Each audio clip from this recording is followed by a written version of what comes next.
Alright, game one, Tenza ESA, Tenza Pixide, heads or tails? That's heads. Teammate. We ban crew. We ban bind. Ban bind. We ban sunset. Ban sunset. We ban lotus. Ban lotus. We ban ascent. No, we can play. Okay, wait, play. Okay, we play with us, so we'll ban him. Okay, sick. Okay, pick side. We go defense. Okay, pick defense. Boys. Thank you. Good luck. Good luck. Next Good luck. last Good one. luck. Good luck. Good luck. Intermission.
Hello everyone and welcome back to AUEC Interclub Esports Championship for 2025. My name is Atlas and I'm joined here today by Janu.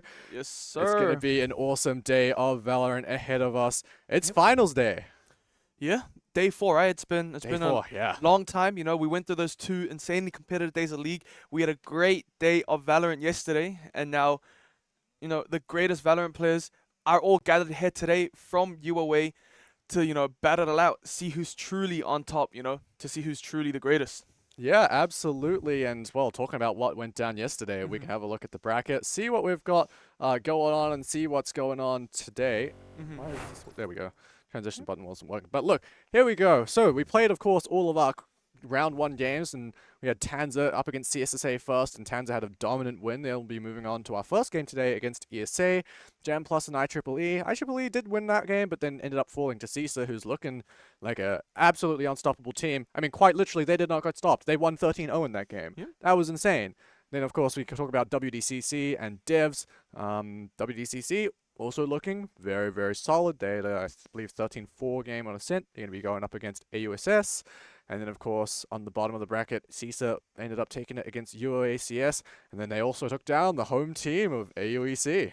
Yeah, I think, you know, a lot of these games went as we expected, right? But then there is that one single outlier of a game. Yup. Game 8, AUEC SESA. I said it before, you know, AUEC, the favorites of the tournament if they didn't have Shing on the roster, right? And Yeah. that's exactly how it went through. But of course, you know, it was a very big upset. No one expected it, but of course, it's now in the past, and I'm super excited for what CISA has for us. You know, SCSA has for us in the semifinals. Yeah, absolutely. Look, we'll get to them a little bit later because, well, they got to play out AUSS versus WCCC first. But our first game for today is ESA and Tanza. So we can have a look at the teams as first up. It is ESA, formerly known as Le Seraphim from our last tournament. They came second, and look, here's the squad. And if you're wondering why I moved on as a packet of Indomie, one, it's because we all love Indomie here. Thank you, shout out for sponsoring the tournament. But also, he didn't show up for Media Day, so now he's a packet of Indomie. Yeah, but man, what a stacked roster, right? You know, simply, everyone knows the name. For me, the Messi of Valorant, right? Here Everyone at, knows the the club, name. Yeah. here at the club, at least. He Yeah. really just needs no introduction. Just look at the way, you know, that he's posing. He knows that he owns the game. He knows that he owns this tournament. And of course, Nubiazu, IU, I moved on, all names that we've seen before. Bereshing, a new name, right? But you know, with a name like Bereshing, it really makes me think, right? What does that name really mean? It's not that difficult to be better than Shing. You know, it's like We'll naming find a name, out. it's like naming a name The Sky is Blue, you know? Not much of a shocker, but I am still very interested on what this new player will be doing for the roster. Yeah, absolutely. We'll see how they go, but of course they're going to be going up against Tanza, and we've got some slightly different stats for them because, of course, they went up against CSSA yesterday, and look, they had an incredible performance. A bunch of young players who, you know, on paper aren't the greatest squad, but as far as ranks go, but like on the server, on LAN, different beast. Like Nubu, I'm pretty sure this guy's like a gold plat chamber, and he's dropping like 20 in a 13-4, 13-3 type game. And not only that, today they've got a sub coming in who's, to be honest, kind of an upgrade to the roster. So Yumi's out, and we got Alex coming in. He's talked a lot of smack, and look, he's going to be hopefully showing it on the server. Yep. Of course, you know, I personally am leaning towards ESA to take this game today, but of course, both competitive rosters. It's going to be a competitive game, and I'm extremely excited for how this game today will play out. Yeah, it should be very, very exciting. And look, we're going to be getting into it very soon. So we're going to be throwing it over to the interview room to cover the agent select as we get the lobby set up. So we're going to be saying goodbye from us just for now, but we will be coming to them in just a second.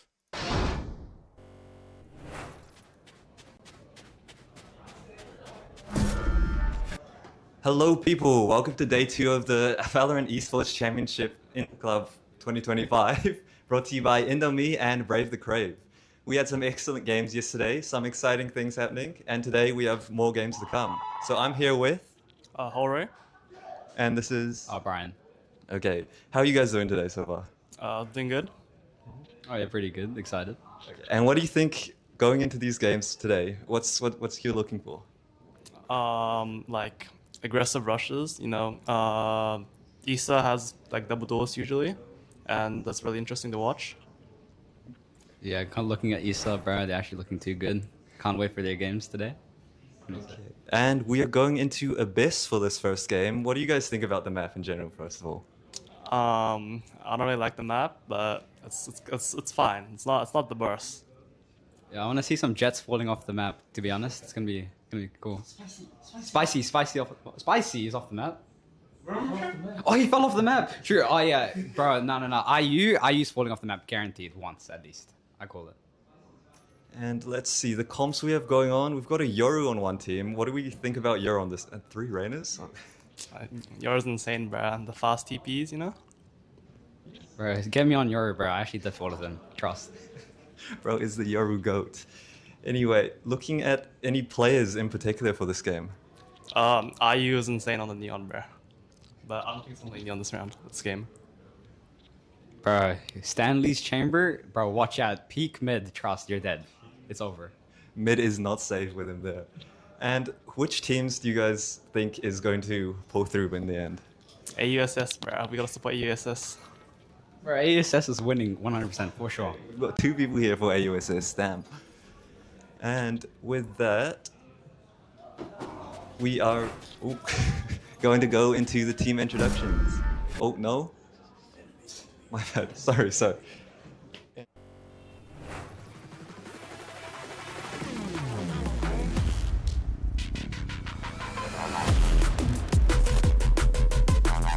I'm one of them winning.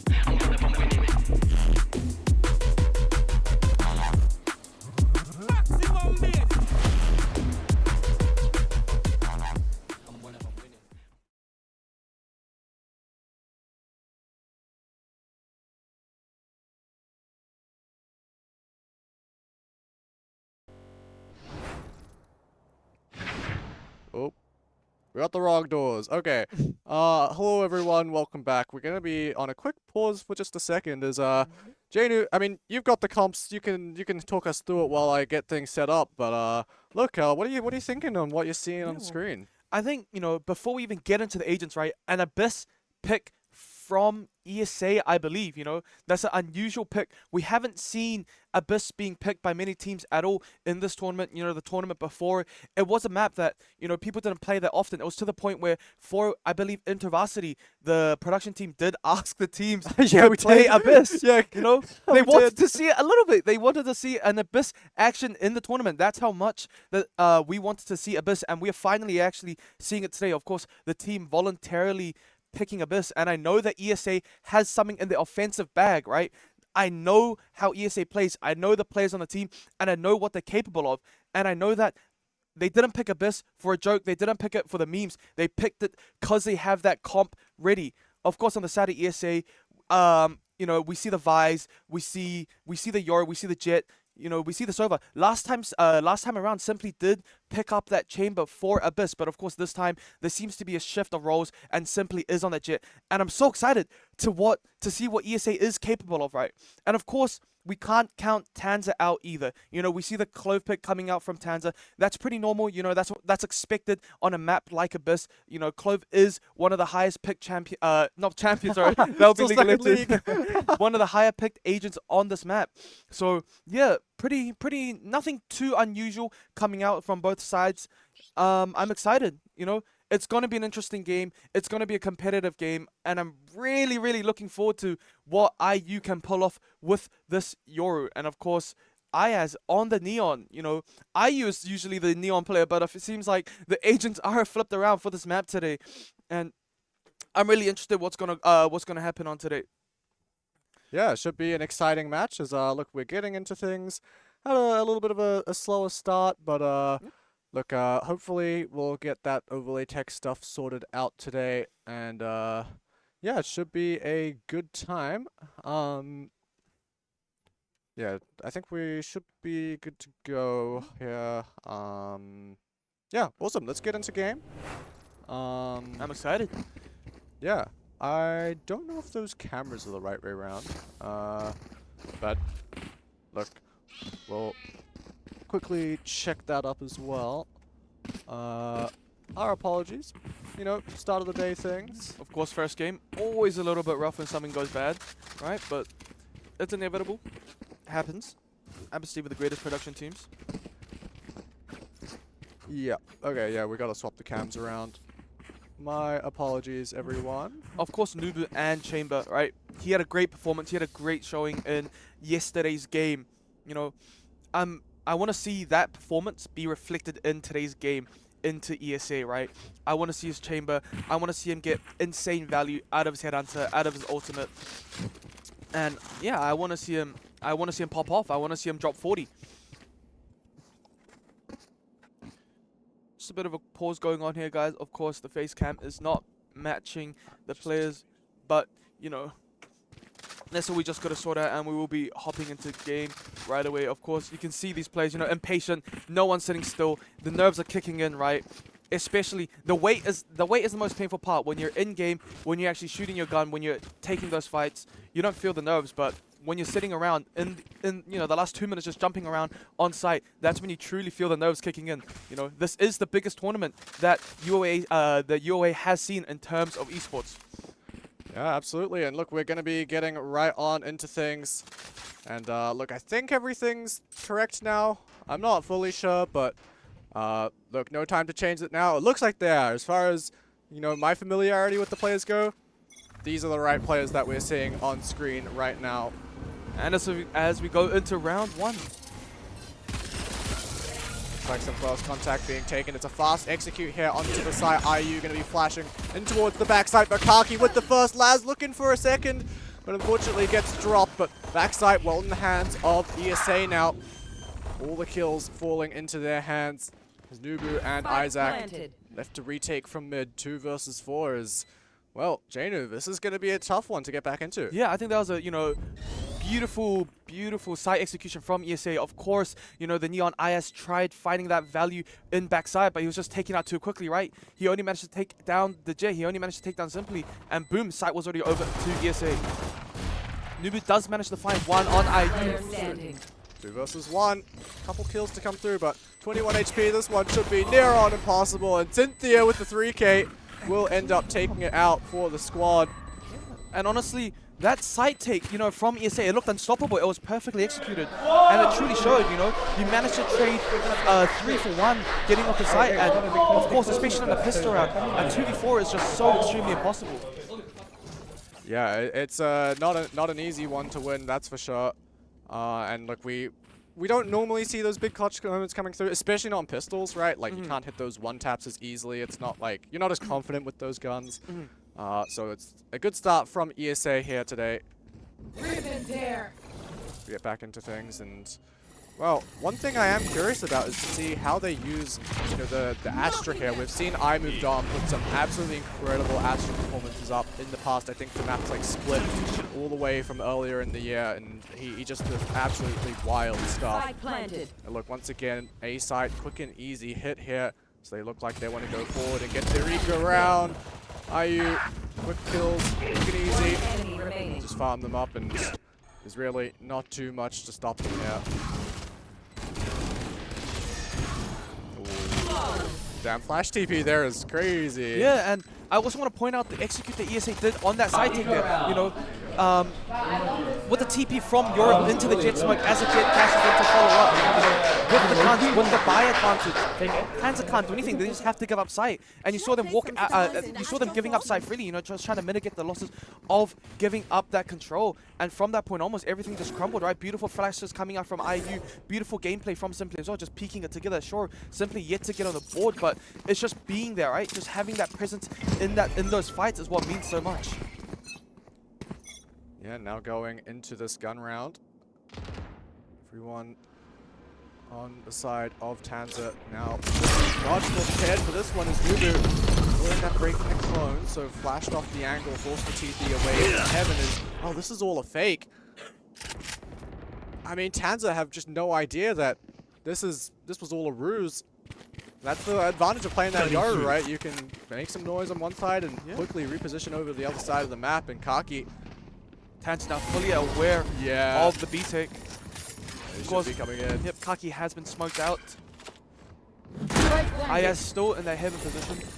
IU could cause some problems here. He's very far pushed up, just playing inside of this. Nebula is going to expire, and Well, this is an angle that should be cleared here by Alex, and he'll do exactly that. Healed back up, of course. A little bit of a pick-me-up, and now going to be looking to start off this retake. Defiant, though, just has to pause for a second as I moved on, converting these kills. All of a sudden, it's not looking so great for the side of Tanza. Quick kill from Buru, though. It's all up to Alex, and he's unable to convert. And that was Tanza's buy round, right? That is what they were saving for in the second round. And yet, they still are getting outgunned by ESA. Converting their bonus just like that on a quick and easy fake. I mean, look at the buy. It's horrific from Tanza. They're not going to be able to do much in this round. No. At least it's unlikely, at least. And Cynthia, 6-0 already, you know, playing out of mind, already has that ultimate available to her for those post-plant situations, you know, to clear those areas on site.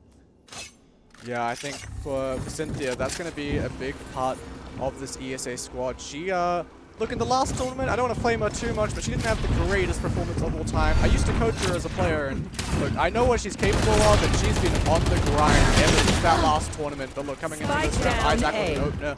Again, it's just those sheriffs, so look, it's going to be a difficult round, and it looks like IU just going to continue on the warpath here.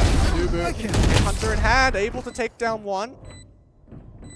The rifle fell off though, so he's not going to be able to pick it up, and only has the one bullet left in the headhunter. So it's dropped down to a 2 versus 2, so all of a sudden maybe it's looking a little bit more doable. Kaki, 1 versus 2 now. Only a sheriff to his name. What can he do? A little bit of damage done on towards these ESA players. He might have a chance in this one, but it's not going to be easy. Opted in for the wraparound. Yep, the sound has been made. They do know he's there. It is a 2v1. He does find one on Mr. Turtle Melon. Of course, I moved on, the only one left, but he spots him first, and the round goes over to ESA once again. Wow. Awfully close for an eco round. Taz just has no response at all to, you know, to ESA's A sighting, right? That same execute with the Euro TP into the jet smoke, but they just don't have the answer for it, you know? Isaac did manage to find that sheriff shot onto Simply early on in the round, but it just didn't matter. The power from Yori, the strength for him to be able to just get onto site safely through that jet smoke is just too much, and he was on backside. Ayaz did not expect that at all, and he was taken out early on in the round as well. Yeah, it's beautiful executes from ESA. Obscuring vision. Look, and now we're gonna get this drift from IU coming out, looking to clear this B site. Just go for last hit here. Look, I mean, from the side of Tanza, they're playing the retake here so often, which is, for this map specifically, is such a difficult job. Although, as I say that, Kaki has just gotten away with all of them. How has he done that? They just killed everyone. All at once. Everyone died. We didn't see any of it.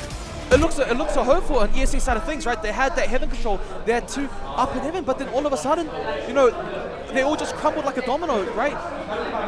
We went from looking at, you know, IU's POV, you know, into just 3 alive, 0 on the ESA side, and the defuse coming through. Just such a quick round. Yeah, that's unbelievable from them. I mean, I was literally just talking about how, look, they're kind of playing off site here. The retake here on Abyss, especially on the B site, is not an easy game. As soon as that spike goes down, your chances of winning the round, like, drop by, like, 50% or more, I believe.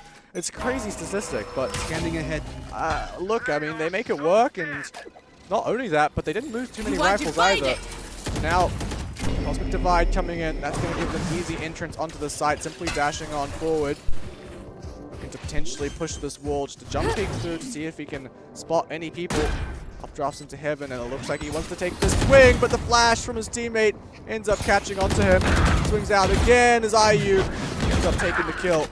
I moved on did make contact with you lose in mid, and now Chamber is completely aware of I'm mid, but it doesn't matter. Oh, that's a rough wrench to find as Isaac comes in, and well, once again, they're making this retake work. Hold in from heaven. This guy, an opping genius. It looks like they'll be able to get onto this defuse. Cynthia, the only one remaining. Hunter's Fury in the pocket, but in a 1 versus 3, it's never going to be easy. Start comes out. It does end up connecting. She gets all 3, but it's all too little, too late. Even though she gets the kills, it's not enough. Of a couple seconds, right? That's like the value of that smoke in those post-plant situations. Imagine she shoots that dart just a second earlier. I mean, we'll see it in the replay, but like, She did get the kills. It just was after that bomb got defused. No, beautiful aim from here, right? Gone. Boom, she gets that Standing one. ahead. The dart does come through. She does occupy the chamber, and then she does take her eyes as well, but it's just too late. Yeah. But her aim is in peak form today, right? I'm very Deploying interested drone. in how it will translate into the later rounds. She is on fire right now. Oh! Alex you is look just good. falling off the map. Alex, we can't be doing that. You can't be subbed on, so you need to be doing that, Alex. X-Radiant, by the way. X-rated. And he's falling off the map. That's insane. Look, this is the guy that should have been playing instead of Shing, but if he's falling off the map, maybe, I don't know. I guess you just gotta have sub UB back on, right? Maybe. Maybe it wasn't Shing that was the fraud, it was just the whole of AUEC. Maybe. But look, coming into this one, I moved on, had a good luck there towards mid, but it ends in a 1 versus 1, but still numbers advantage for ESA. Is simply holding behind his wall, and he still manages to take down 2! That's no way he manages to do that! Look, simply, he talks a lot of trash, we love him for it. Look, give him a couple rounds, he'll be standing up as well, but after doing that to them, that's a rough one from Tanza. No, he does talk a lot of trash, but he also tends to be trash, right? A little bit of a sketchy aim here and there. I think the positioning did kind of help him out there, but... Yeah, for sure. I mean, I just think Tanza just weren't really expecting him to be so far pushed up there. Of course, it looks to be the same A-side execute from ESA. Of course, Isaac is tucked away there with the jet knives. I am assuming he will be able to find a 1-for-1 trade from Blue Band simply comes through. Ooh, Isaac puts all the knives, and even though he gets back around, Cynthia plucks him out of the sky. That's I mean, I wouldn't say predictable necessarily, but somewhat common play with those jet knives. It's still fully accurate. It's now Alex, not dead yet, trying to get back into things, but making so much noise. The swing comes in from both players. It's all down to Laz, who cannot get it done, only able to get the 1 kill. Right now, ESA starting to run away with things. Wait! Which one is Iskander? Is he close? Of course, a lot of sound, you know, coming out from Simply. You know, when it comes to him, the lower he is on the leaderboard, the louder he tends to be. You know, but you know, love to see the confidence after the last round. You know, he is slowly coming up on that board. Of course, Mr. Totoman at 5 and 5 on the bottom, but he is still finding those value in those kills, right? He did get that kill backside last round as well. Beautiful value coming up from everyone in ESA, but Tanza really has to pick it up. They really have to find a way to stop these A executes coming up from ESA, because they're just crumbling over and over again every single time ESA is pushing the A side. Yeah, absolutely. And we're going to see this fast execute here onto the side once again. Nice smoke from his teammate. But he only manages to find 1.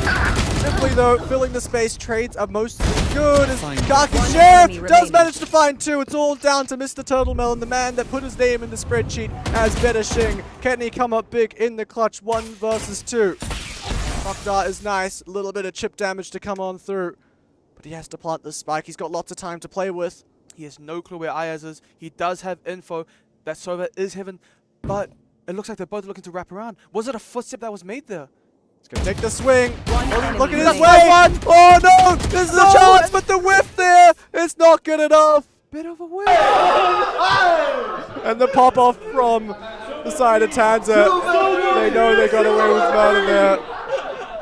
But honestly, even though they deny the 1v2, I think the excellency from Tanza is in the trading here. Even though ESA plays so aggressive and push on forward. One enemy I remaining. mean, Tanza deal with it so well, and credit to Kaki for hitting those shots, catching those players off guard. Solid stuff from the squad. Quick feet, quick You dirt. know, I'm happy that Tanza did manage to pick up the round. Of course, a competitive game is always a better game to watch. Absolutely. It does look to be the same A-side play from ESA. Of course, you're all coming through the dimensional drift. He's looking straight on backside. He sees both of them. Pop out. Look, now the steel guard. And the beautiful flash, but they can't find any. The Jet does manage to make out just with a little bit of an HP. Time to come back in response though. Once again, ESA fighting on forward. The blinds from IU are so good. It's all down to Isaac. 1 versus 3, only 6 HP to his name. Rifle at his feet if he wants to pick it up, but he chooses to stick with the Guardian. Not wanting to make any sound, picking up one of those guns. But this is so hard. How do you end up getting back into this at all? The shoulder pick comes out. The gun model blocks it. ESA with another round, securing an advantage at the half. You know, are you just completely ripping Tanza apart, right? Those flashes that he's throwing, you know, the decoys that he's throwing down. You know, I feel like Tanza just feels so clueless. They're panicking every time they see IU inside. Let's not. Absolutely.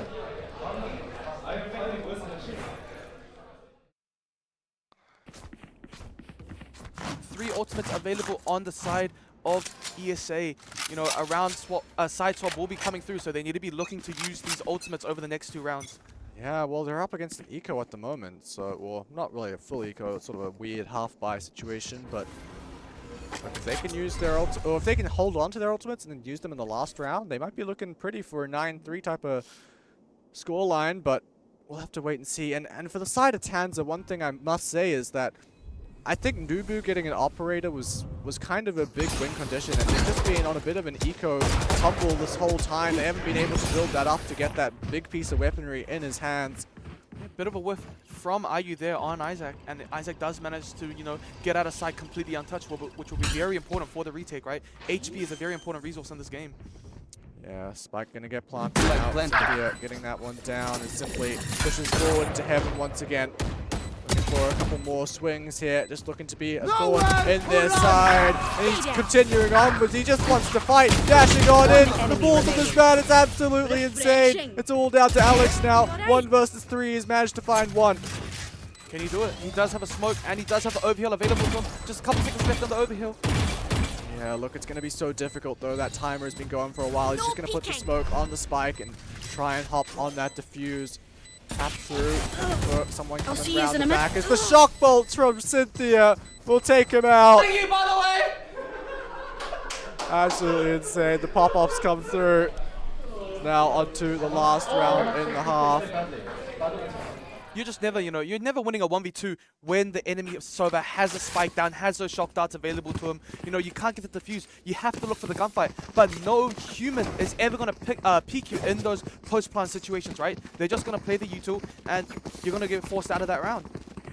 Yeah. And that's exactly what we saw there from ESA. You know, just ESA playing perfectly, you know, near perfect in this game today. Deploying. Yeah, look. I mean, you can even just look at the kills You and are how well divided. distributed it is. They're looking so clean. And once again, they're just going to be using that Cosmic Divide to head on in. Stun, the Nova Pulse to the back of side is great, but Isaac still gets away with the first blood. Traded by Cynthia, though. So now Alex has arrived. Looking out into the open, does manage to catch Cynthia off guard. Tom's good as well. Another swing on through, and Spike Alex down, B. looking to put this last round away, looking to make it at least an 8-4 half. enemy remaining. Flank dealt with. It's all down to simply. This would have to be an ace clutch if he has to deal with this not dead yet, but he's only going to be able to get the one. Yo, who are we planting? They're standing up. Love to see it. No, beautiful half for both teams, of course. You know, standing when the enemy team is 4 rounds ahead of you is a little bit diabolical, but I still have faith in Tanza. They can bring it back. You know, of course, ESA with a dominant attack, but defense and attack, two different names to the game, right? Two extreme. You have to play it extremely differently. Of course, Yeah. that Jet and the Yoru. In my opinion, Jet does lose a little bit of value on defense, right? So, side switch can mean a lot in the side of Tanza. Yeah, well, again, I think this is going to come down to one of those, to the operator once again. I think for Nubu, they needed to get him on that weapon a lot sooner. And you saw whenever he had his ult, he was getting, what, 2-3 kills a round? But they didn't get an operator any other round. Simply, on the other hand, I think he's going to be trying to get that one up a lot earlier. Very aggressive here towards B main. Immediately pushing some of these players back. Just a little bit of contact. Yeah, you can see that TP over towards the A side looking to... But there seems to be a bad call from IU. It looks like Tanza is leaning towards that B-side play. Yeah, Vlad can make some noise here. Maybe you could hold some rotates, but he actually ends up running away. So maybe that sound bait, not ideal. But look, ESA, like you said, they're not actually moving a whole lot. They're even putting more stars down here. So look, if Laz does choose to try and sell this fake, this could be huge for the side of Tanza, but the drone is coming through. That should be giving this one up as far as where this hit is going, and you can see those rotates coming in now. Quickly, first contact made, couple shots to come through, but no kills. As IU looking to swing out of heaven, spots Isaac, the kill to come through. Second as well, Kaki eventually finds the trade. Numbers in favor of ESA. The spike finally gets planted, but with Nubu and Laz finally arriving, perhaps they can hold these lines. They can hold the retake off Nubu. 2 shots to come through on the Headhunter. Concealment. I moved on here. He has the capability to win this. You know, he's done it hundreds of times before. We might be able to see it once again today. Oh, the right click. Only 1 headshot to come through. Not enough to take Cynthia down, but 21 HP. It's not a whole lot.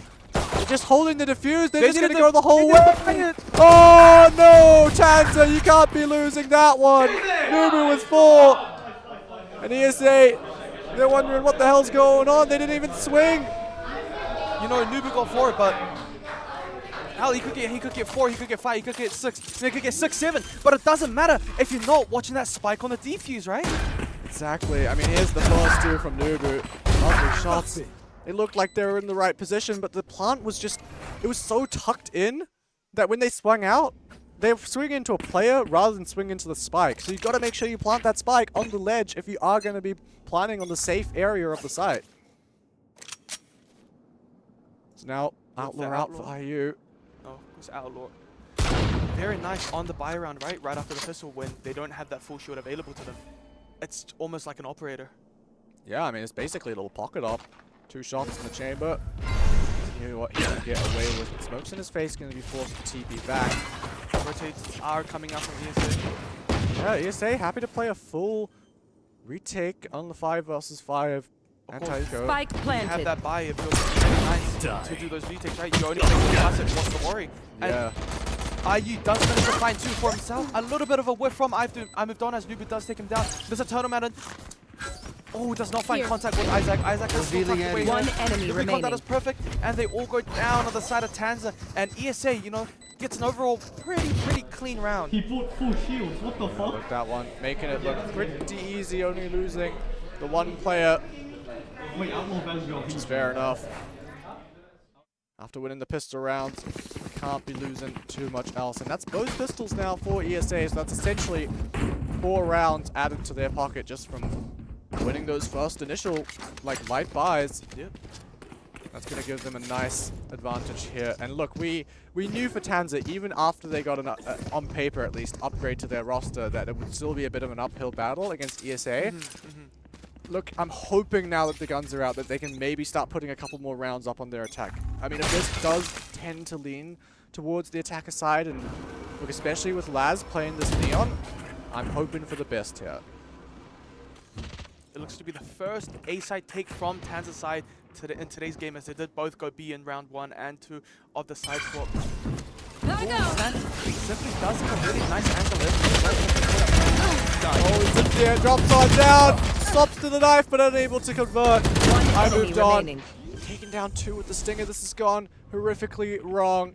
That was a spike. It was faked by the Clove here. Simply in a main, you know, IU in heaven. I think they are fully aware where Clove is, right? They're all fully tracking her down here. Wherever she peeks, it can mean death. They're fully aware of her. She's just giving up sight. She does get back. Oh! IU and Simply does go down. Oh, let's go. Incredible clutch from Alex. Warm up. You lose there in the 1 versus 2. Flash be damned. He comes out on top. And this is why they added this guy into the roster to sub in for Yumi. No flash, no flash. He still just wins the One contest. enemy remaining. Clutch. Lovely Oh, shot. looks like IU may have flashed Simply instead. Yeah, potentially. Beautiful reaction from you lose. Look, I mean, it is a crucial round there that they win that, but also it comes down to the wire, and now you see the money. It's not so great. Having to buy a Bulldog, I believe, you know, Nubu's just sticking with the Headhunter. Not ideal, but look, they're going to be just making this one a fast B-side execute by the You want to play? Let's play. Smashing on it now. IU goes to the top, able to find the first and get on out for free as well. Simply finding his as well. Tournament does get there. Spike planted. Now we are on. I moved on. He has already managed to find his way onto site. The dimensional drift does come out from the Euro. Here. Not out where these players are falling in from. Now the Cosmic Divide comes in, the ultimate from the side of ESA, giving them such a good way into this, and trying to swing through that ultimate is never going to work in your favor.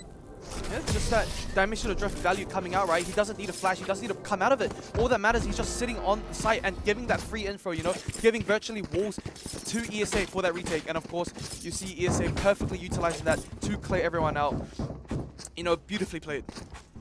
Yeah, I should probably place some stars in the astral plane. ESA. I should. I mean, look, they got their ultimates online so early in this half. It allows them to go for that retake after, you know, losing their bonus round.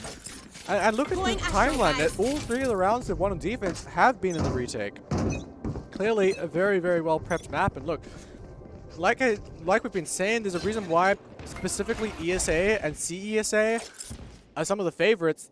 They're like they're essentially premier teams that have played together already for months on end. So they've already got those protocols in hand. Nubu, though, going to punish IU, pushing forward and towards mid. I moved on, though, immediately with the trade on Kaki. Simply with the rotate on B. But buddy, no one's at B. You got to make your way over to A. But no, I lied. Tanz is now looking for that rotate. And simply, you know, that's why he's the Messi of Valorant, right? He read that play whole 3 rounds ago. He knew this was going to happen. Yeah, look, I mean, you got to keep someone around. Your only info is going to be coming from Cynthia and Mr. Turtle Melon. The double whammy coming out from Tanza. Again, they're just looking for A again. Yeah, slowly walking up, cutting that sound. But ESA, they don't fall for it. They are just sitting on site. They are waiting for Tanza to just walk in. Thing is, though, the share, that wall, that little line you see across the ground, that hasn't been triggered yet, so that could be dangerous. Now the dash comes in for Isaac, and Cynthia in from heaven. Takes out 4! No way, Cynthia! Absolutely insane from the Sova.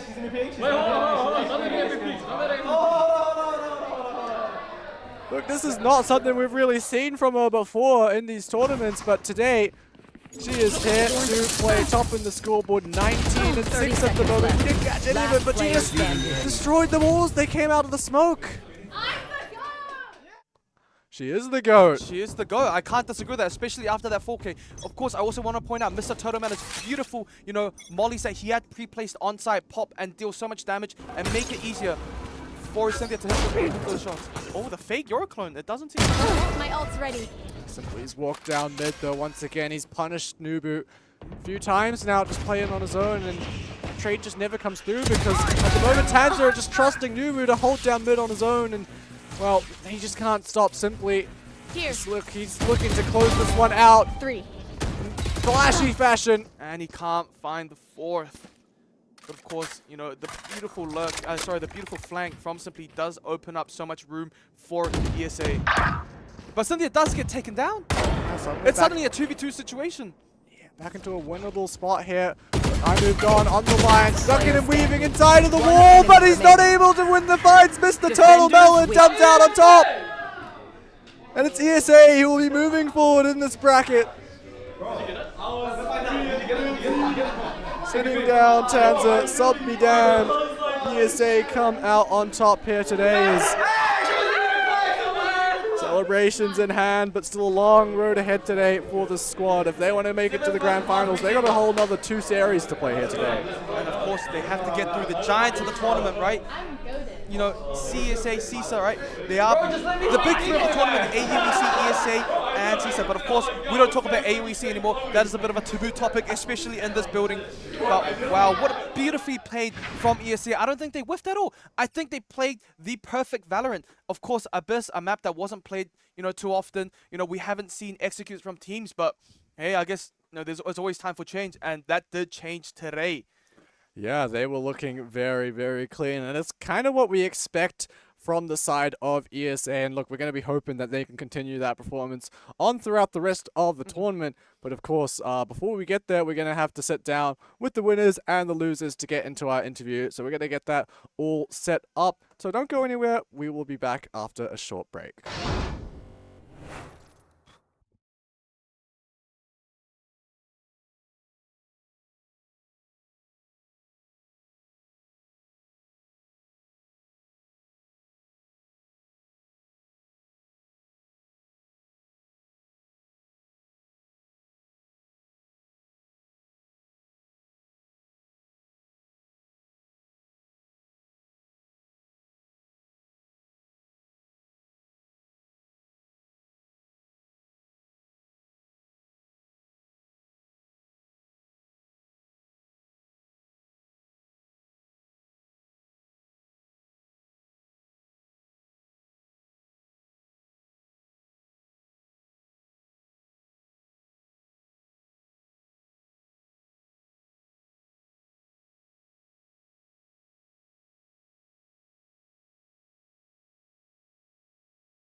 Hello everyone and welcome back to Interclub Esports, where we've finished our first match for the day between Tanza and ESA, where ESA were able to look pretty dominant as we expected and bring out the win, and I believe the score was 13-5. So I mean, let's have a look at the stats and see what exactly went on there before we throw it over to the interview. As, look, simply dominating the server alongside IU and Cynthia as we expected. I mean, the Cynthia domination there was honestly a welcome surprise. You know, she had a crazy 4K in one of those final rounds. And on the other side of things, Nubu, you know, solid performance carrying on from yesterday, but up against the caliber of a team of ESA. Look, we knew it was going to be difficult for them, and a great effort was put up, but unfortunately just wasn't quite able to carry it through. And unfortunately for the rest of the team as well, you know, even the sub Alex coming in just couldn't quite get those kills when he needed to. Sure, he had that nice 1 versus 2 clutch, but it just wasn't quite enough. But look, we're going to be sending it over to the interview just to, you know, talk to the players. I believe we've got Simply, Alex, and of course, Janu there for the interview. So we're going to send it over to them. Take it away.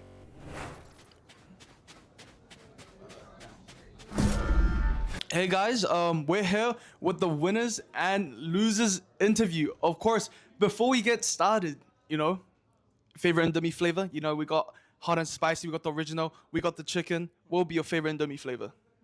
Definitely the hot and spicy. I'd say hot and spicy is the best. Hot and spicy? Yesterday, gotta represent barbecue chicken. Like, too good. He liked it so much, he already had it in his pocket. You know, unbelievable. So we'll get started off the, you know, the winner side of things. Oh, sorry, before that, you know, Brave the Crave, a brand new sponsor that we didn't have in the other days that we have today, right? Yep, sweet. Could you hold it too for the PR? Oh, thank you. So of course, this is like, you know, kind of the dessert, the cookies, you know, the milkshakes available in the quad at uni. Make sure you guys check it out. It's amazing cookies, amazing dessert. You know, maybe in between the breaks, you know, during the intermission, maybe you go grab something as well. But do remember, the cookies do have peanuts in them. We don't have gluten-free options. We don't have vegan options. So, you know, you got to deal with the card you dealt. So, simply, Abyss. I don't think a team has ever picked Abyss willingly, nor banned maps in that direction ever. What was the thought process going into this game, looking to play Abyss? And, you know, what was even the preparation for the Abyss play today? I mean, the preparation came from like I'd say a few days ago. We realized, of course, our Abyss and scrims wasn't working well. We were losing scrims on it. And then we revamped, we reworked how we think of the map, and then we decided at the end that it was probably one of our better maps. So it was good playing Abyss today. Will we be seeing Abyss again today? Yeah, happily. Yeah, sweet. And now we'll go over to the losers interview, right?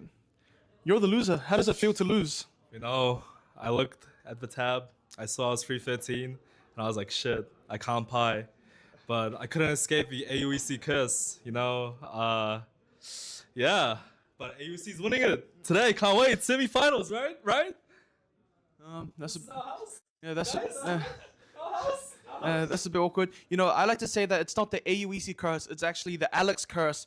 You know, it's no coincidence that two good teams with Alex on it did manage to lose. And of course, you did do your name change to You Lose, but you should have changed it to I Lose with all the foreshadowing you have been doing yesterday and today. But, you know, decent performance from your side. I won't give you too much crap for it. Honestly, props to ESA. I don't know how they got so used to the setup so quick. They were just shooting. I don't know. No, good team. I think AUSS is the weakest team out of the top 4. And yeah, can't wait to see them lose. Can't wait to see them lose. It's a shame that you have already lost twice. You know, somehow you managed to do that in this tournament. But, you know, it's all jokes. Maybe coaching. Of course, Stanley, you were the match MVP for the first map. How does it feel? It feels good. It was a fun game. You know, we love playing against them. That's enough from you now. We have spent too much time on this interview. I will be sending it back to the caster desk. Thank you. Back to you, Alice. Thank you so much, Janu. I mean, it was great to hear from the two different players from either team. Now, of course, we will be going into our next game. As was mentioned, AUSS, we'll be seeing them debuting their roster here today, and they're going to be going up against WDCC. And look, we got to get that all set up. We got to get that map veto done. So don't go anywhere. We'll be back very, very soon. And yeah, looking forward to it. So don't go anywhere. We'll be right back.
AUSS versus WDCC.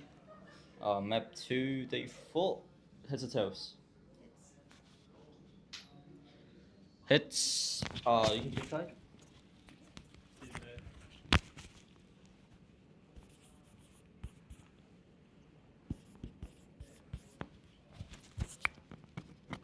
Yep. Ben, you guys get to Ben first. Ben Road.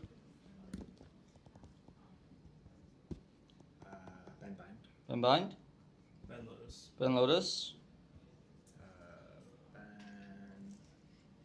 Ben Abyss. Ben Abyss. Ben Haven. Ben Haven. Ben Ascent. Ben Ascent. So, pick. So, AUSS pick Sunset. You guys pick side? Big defense. WDCC defense. Yep, sweet. Thank you. Back to you guys.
Welcome to the Snack Shack. We're back with Auckland University Esports Club Interclub Championship. Man, that's a lot of clubs, a lot of esports, but that's what we're all about here today. A bunch of, S's in the names, bunch of A's, E's. I'm getting confused with all the names, The but tongue twisters are going crazy. yeah, that's making me mad. But what is a team? Where'd our Snack Shack go? Oh no, not the Snack Where'd it Shack. go? The Our Snack Shack. The Snack Shack. Okay, we'll just sit on Sunset instead. Oh, we Oh. don't have a desk. Where's our desk? No. Oh, this is a disaster. This is awkward. Oh, there's 2 of us. Okay. Oh no. Oh no, it's all falling apart. Oh dear. I'm passing it over to our other guy to deal with this. But look, we've got a game to get to. Yep. Mhm. We've got WDCC versus AUSSS. Again, all these S's, man, they're getting to me. But look, we're getting into things, and a bit of a giveaway here. We're going, of course, to Sunset. So let's have a look at the map, Vito. It ended up being AUSS that picked to go to Sunset. Wow, so many S's. But look, this one should be a fun one. We saw Sunset once yesterday. It was a 13-0 for a completely different team, CISA. But yeah, between these 2 teams, hopefully we have a good game. Yeah, I do have my money on AUSS for this game, of course. It looked a little bit shaky at the start, but they did go through a lot of roster changes. They did a semi-rebuild, and they look extremely strong, Look at Matter. He looks physically strong, right? Yeah. He might be the lowest rank, but he has the highest bench press out of all of them. And looks like to be combined, right? Great names. We've seen them before, Yuriska. We've seen them before. Some of these names are pretty common, all immortals and above. I'm excited to see what this team has for us. And of course, going over to WDCC. Yeah, this team played yesterday up against the Devs, proving that they were the better development club. And look, Kick, he didn't show up for Media Day, so he's a packet of Indomie. That's what we've established here today. In fact, I'm pretty sure he's not even playing today. I think he's coming out for someone else. But look, WDCC, apparently they've been practicing a lot. They've been putting in the work. I am concerned that, they might not be able to stack up firepower-wise against AUSS, but that's what we're here to see, of course. And look, I'm excited to see it. Blue was popping off yesterday. Steam Jiaozi. Even Swag had some lovely shots to come through. Yep. She was playing Cypher on Ascent. I imagine she'll be playing a similar role here on Sunset. And yeah, I mean, honestly, their team play was pretty good for a team that's been cobbled together from, some players, some web developers, I suppose. And yeah, they've been practicing for a couple weeks and they've been looking pretty solid. But look, coming back over to us here on Sunset. Again, unfortunately. Oh. Can we Snack potentially Shack? be back at the Snack Shack?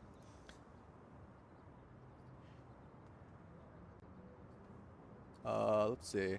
Snack Shack, Mac Pack, Scat Pat. All right, let's see if we're back. Oh, psych. Oh, okay. I didn't design these ones, so I'm not too sure what's going on. But Yep, we got Martin fixing it for us. Oh, Haven. Oh, we're back. We're not at the Snack Shack, but we are on Sunset. Yep. And of course, we do have a little sponsor to rep. It is, of course, Brave the Crave. Now, they did bring it up earlier, but We're back at the Snack Shack. we're back at the Snack Shack. Snack Shack. Nope. Oh. Okay, let's get this done. Look, they were kind enough to provide us with lots of cookies, and we're going to try one here today. As I'll give it to Janu to pick one out. And I do love myself, a cheeky red velvet, but in case you would want some as well, I would leave half of it for you, my friend. I mean, honestly, these cookies, these have been sitting around for a while. They're much better when they're fresh, but even still, look at the crumble on that. It's absolutely incredible. And I mean, again, like I said, I tried this one yesterday. They're so good. Yeah, pretty good. We got a whole packet of them. But please remember that these cookies do contain peanuts, right? Be aware of the allergies you have. Be aware of what you're eating. Please, guys. These do have peanuts. There's no much gluten-free options or vegan options either. So please, if you can't have it, make sure you're aware of what's in it. All right, but yeah, overall, a pretty nice cookie. Yeah, shout out to Brave the Crave for providing some snacks here in the esports arena for our viewers. So if you're here, maybe look out for the cookies. I believe there's some floating around. So nope, we're back. Anyways, I believe we should be about ready to start this game very, very soon. We've been yapping for a little bit. We're going to be throwing it over to our interview segment very, very soon. And then we'll get the lobby started, get into Agent Select. So yeah, I believe we are throwing it over to the interview room. So, see you guys there. Hello? Hello? Thank you for turning up into Interclub Esports Championship 2025 Day 2, brought to you by Indomie. Today we've got 2 spectators. What's your name? My name's Jerry. My name's Owen. This game is going to be AUEC versus WDCC. Which team are you guys supporting? I'm supporting WDCC. It's the GOAT club. WDCC, of course. GOAT club. Who do you think is the star player of WDCC? I think it's gonna be Anton or Antga. He was shooting like prime 10s yesterday. Real. You have to agree with that. I think his trash talk's on another level. Who do you think will take the tournament overall? The tournament overall, well, it's gonna be WDCC again, innit? It's gonna be finals MVP. It's gonna be Anton, obviously. Honestly, CISA's looking pretty good right now. What do you think is going to be the final score of round 1 and round 2? Round 1 and round 2 of this game? Yeah, first half. First half. It's gonna be first half is gonna be 12-0. Second half is gonna be 1-0. 13-0 for WDCC. Okay. All right. Yeah, 12-0, and then 1-0, 13-0.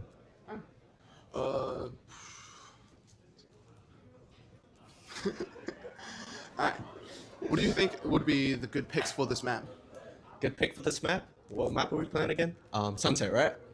I guess common teams would be Jet, Omen, Cypher, Fade or Sova, and then could be another duelist like Raze or another initiator like Reach. That would be a go-to comp. You know, like Omen. Omen would be a good pick for Antga as well. Like I said, he's shooting like prime 10s. You know, TPing on the box and on B side, he's gonna get an ace. Real. I'm predicting it. Honestly, I don't play Val, so I don't know. I don't know any of the agents. So. Fair enough. Yeah. Anything you want to say to the team or the stream? Let's go WDCC. Anton, get an ace, bro. Yeah, let's go WDCC. Okay, now we're going back to Caster. Enjoy the game, guys. Sponsored by Indomie. Oh, we've been vaporized. Where did we go? Oh, let's see. Where are we? Here we are. We're back. Oh. Yes. Again, we're having a couple of strange lobby issues, but look, we're changing the map now, and we're gonna be getting right into things. So, look, I guess we'll be covering the agent select this time. We don't normally get to do this bit. Well, Sunset. Do you know what I really want to see on Sunset? I love myself a cheeky little Sage game. Yeah. You know? I love the angles that you can create for yourself with those walls. You know, the utility of the wall itself. I'm very interested in Sage, but it looks like we won't be getting a Sage. Oh, they locked in fast. Okay, we're gonna have to wait until we get into the lobby to see this. But look, we're seeing Jet for the side of WDCC, Raze on the other side. For AUSS. Yeah, we'll see this in a second. We gotta get the overlay set up. Normally we don't have this sort of situation going on. It looks like our overlay is misbehaving again as well. So, look, we're gonna have to give it a minute potentially. Yeah, I'm gonna have to pause this and get this swapped over. But yeah, look, I think this one. I mean, if you want to talk us through these different team comps, Janu, while I get this set up for us. So of course, you know, we're seeing some signature picks, right? You did talk about the swag. You did talk about Swag. You did mention Swag. She had an amazing game yesterday on that Cypher, and we do get to see Cypher again on Sunset, which, you know, it's pretty normal. You do see Cypher a lot. We do see the Jet come out from blue as well. Of course, a Jet, just another normal duelist pick. Yeah, we also see Yuriska on that server, right? He's played server a lot. He's a near server one trick. I'm happy to see how Yuriska will be able to play server, you know, being able to negate those Cypher trips. And Anka also on server as well. Of course, great into stuff like Vice with her mollies, with the flashes. Yeah, so I'm really interested to see. Of course, I did mention from before, AUSS has gone through fair bit of roster changes, right? These are new names, you know. They haven't played much together because, again, they are fresh people. But yeah, so on paper, sure, AUSS does look stronger, right? But we can't forget about the teamwork side of things. We can't forget about how they work in tandem together. So yeah, I'm interested in how AUSS does manage to play this game out today. Of course, my eye is on Lingy2K, right? It's a name we've seen many times before, and we see it once again today. I'm curious what he will be able to pull off on Raze. Yeah, this one should be a fun one. Now we are just about to get in. Again, apologies for all the delays, but we are hopefully getting everything working and getting on in as, here we go. Looks like we're all good to go. Can I just get a quick confirmation on our player cams? Everything look all good on that end from our observer. I think we should be all good to go. WDCC starting. Huh? Oh, yeah. Yeah, okay. We're all good to go. Yes, everything looks right. So let's get into game. As, yeah, this one, hopefully, an exciting game ahead of us, Janu. Yep. Yeah, as you were saying, you know, the Jet versus Raze matchup is going to be playing a big part of this. And besides that, it's really just the Sentinel difference. You know, Breach, Sova, classic initiators, Omen, very, very strong on the controller role. No. KSAS, you know, the Breach, he did sub in, right? That was the sub that you were talking about. You know, Breach. I'm interested in what the sub actually brings to the team, right? Of course, the subs, it can feel bad. It can be a little bit of a hit on the ego, but of course he did choose to sit out, and I'm excited what this Breach can do, right? What KSAS can do. Yeah, look, but they're up against, you know, Yoska. I think when I think of Sova, I think of Yoska. This guy is always playing that supportive initiator. And look, I think, assuming the players are ready. Oh yeah, is it still paused? Yeah, we gotta unpause that. My bad. We'll make sure that the teams are ready, and then we'll be unpausing that. I completely forgot about that part. My mistake. We are ready to start, so unpause that timer. Let's get into it. I think we're just gonna kind of give up on the overlay for the games moving forward, because it's causing problems for us. It's unfortunate that it doesn't work all the time, but hopefully we get it working a little bit later in the day. Omen also picked from both sides. Of course, Omen, one of the more powerful side of smokers in the current meta right now. Of course, with that flash and the utility of the TP. And of course, you know, his smokes, right? He is a smoke. So, you know, of course, Omen picked up on both sides, and I'm interested in how much value they can find through Omen. I am personally an Omen hater. I see how much we see Omen in these games. So, yeah, I'm not the happiest, but of course I do understand why they would pick an Omen. I mean, he's very good. He's one of the more broken characters in the game. AUSS is going to be starting early towards the B side now. The shock darts did not connect with the Cypher Trips. The Cypher Trip is still there for B main.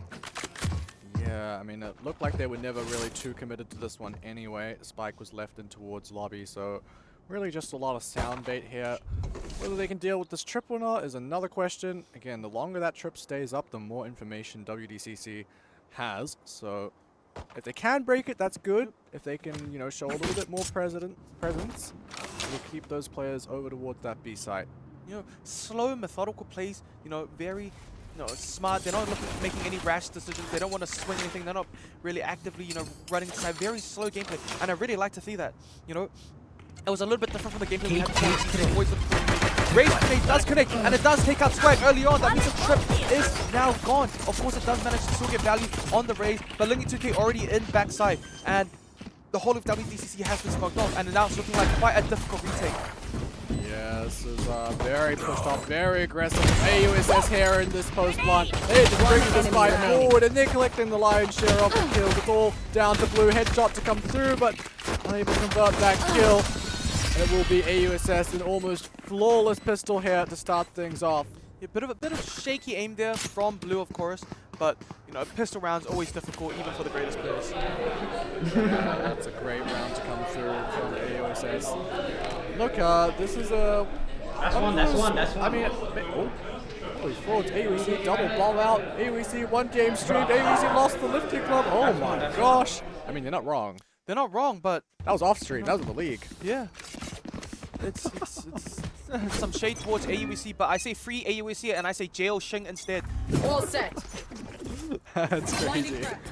Poor Shing, man. He's catching a lot of flack here, but we do love our boy Shing. Markador does come down. Yeah, I mean, it's, again, AUSS going to be playing a pretty slow start. I mean, they put the bomb over towards A.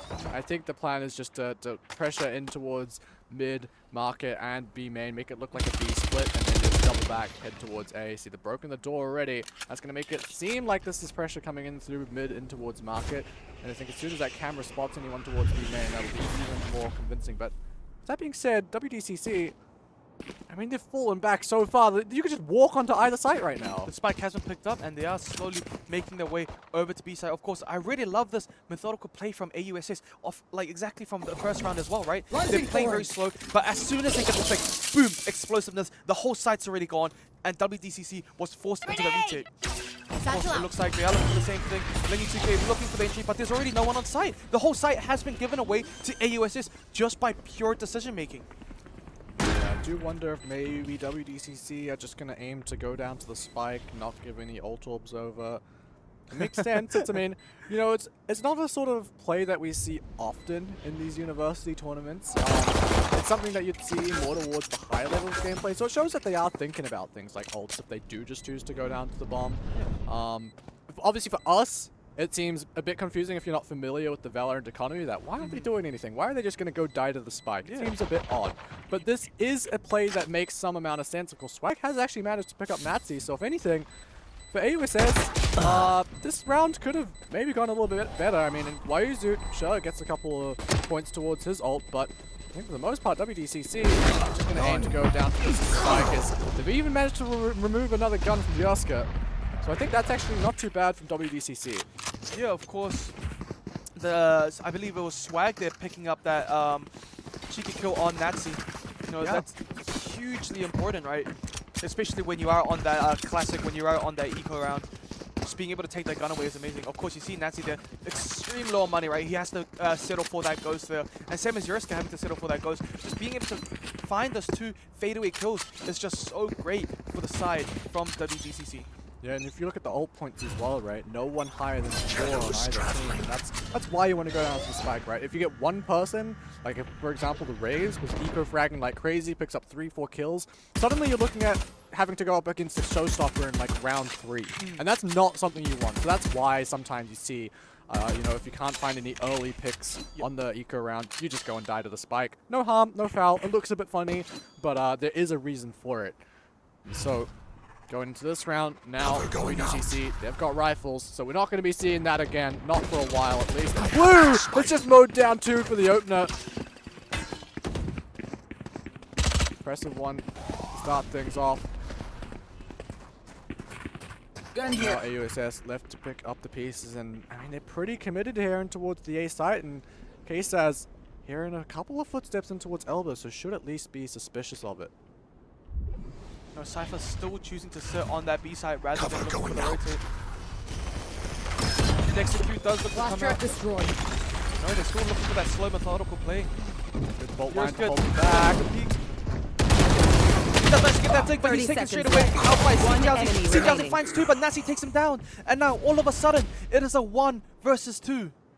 Yeah, Nazi, lots to do, but he can't do anything. Swag ends up finishing off the round nicely. Upgrades the rifle as well. Even a little bit of BM from the Cypher. That's crazy coming from her. Hello to our crowd, plenty of people in the audience. You can see a bit of ESA there in the audience as well. Yeah. If only simply would check his DMs that I just sent him. You know, I do feel a little bit ghosted. But, you know, back into the game. No, he's all famous and popular now that he's, you know, performed well on stream. He did start recently trying to cut me off, right? He doesn't have time for casters like us. We are just lowly broadcast staff. Flash out! Of course, the combo coming down in top mid happening since round 1. Yep, and we're going to be starting a lot of these rounds in a very similar fashion, just sort of probing in towards mid. And I do wonder if that's something that WDCC are going to deal with eventually, because right now, they're not contesting mid at all. They're putting a trip there, maybe someone deep up in towards mid, just like make sure no one just like walks on into that top lane. But, I mean, I think it's a dangerous game to be leaving mid open every single round here on Sunset. Yeah, of course. You know, it looks like the site setup that they have is basically the same setup every round. And of course, Sova, Yuriska on Sova now knows where the strips are, and he did look to take one out, but they have been moved. They did manage to move it this round, so of course he couldn't find those trips with the shock darts, and now it is looking a little bit awkward for AUEC. No charges left. Does manage to find the pick on Nazi. That's another first blood for this Jet. I mean, he was so solid yesterday up against Devs. The question was, can he do the same thing up against, on paper, tougher competition? And that's now 2 rounds in a row where he's open to 30 the 2K. seconds left. So, clearly, Blue still shooting is now Swag tested. Setup goes down and no trade in sight either as the plant finally planted. placed on that B site is Ling Y2K has managed to find Team Jowsy. That's that showstopper online as well. Doesn't look like it connected onto anyone though. Yeah, beautiful entry coming out from Lingy 2K. You know, grabbing those 2 kills for the side push is so huge, especially when they lost 2 people on the side of 8. Out going for this retake. Edgar, Blue still alive. These 2 players were so good yesterday. So we have to see if they can do it again. One enemy the remaining. stun, even though it connects, Yuska still finds the kill. 1 versus 2 now for K-Saz. Subbing in today, half on the spike. enemy There's the remaining. first one. Tap again, but unfortunately the swing from Matter takes him out. And here the pop-off. Oh, you guys so quiet! I mean, he's not wrong. Didn't hear anything from the losing team. I think we need to take a little bit more space. Yeah, like guys, I have. Of course, manager of AUSS behind. That's Coach, right? Coach? Yeah. Oh, I think more accurately manager. I don't know if he knows much about Valorant, to be honest. But just the presence is always appreciated, right? Yeah, absolutely. It's the moral support, you know. AUSS, all about that, right? You'll have your spotter behind them when they're lifting weights. They got it in game as well. Yeah, AUSS, of course, but not much of them look like they do lift weights, and more like they lift weights in Valorant. But I'm looking forward to this round as well. Ooh, Jet looking for a little bit of peek on elbow. But That is a crazy swing to start things off. Knives out from Blue. Of course, Blue has been doing a great job holding down A site in these last 2 rounds. All does get spotted. Just gonna hit that one early. Cheeky little jiggle, back and forth. I mean, that's a huge bit of info for WDCC, though. They can go for that last later if they want, but now the push coming into mid. K-Saz has managed to get the trade, so not too bad for this eco round. If they can just hold on to this and buy time for Blue to come in on the flank, perhaps a chance here of Swag just going to get out alive. Avoiding the stun, avoiding the paint shells. But now the site has fallen. Dink to come through in towards CT. Wayuzu grabbing a kill onto Swag as well. I think they did notice the flank coming out from the Jet here. Yeah, no one's looking aware of it, but now, no, they're turning their back away to Blue. Blue, remember, he does have his knives here. He can look for something huge. But no, the knives go wide! You can't be doing that, Blue. Yeah, that's an unfortunate whiff there because no one was looking his direction. If they had just a bit more trigger discipline, that could have been potentially 3-4 kills going this way. But unfortunately for AUSS, or for WDCC, I should say, just unable to convert there. Oh, the Pidgeotto's back. We saw Pidgeotto yesterday. He's back.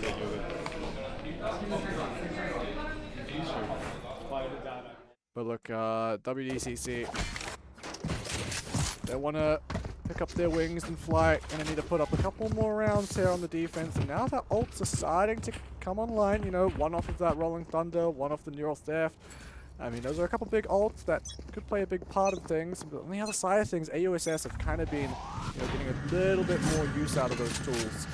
And of course, still yet to get his name on the board.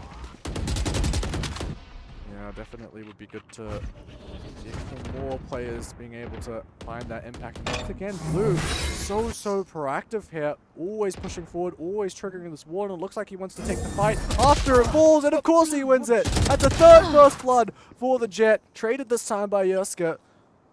But of course, when you're up of course, on the same spot every round, it is easy to know where it is and just be jiggling every round, right? And just removing completely utility on it. Yeah, but now, once again, that B site can fall as...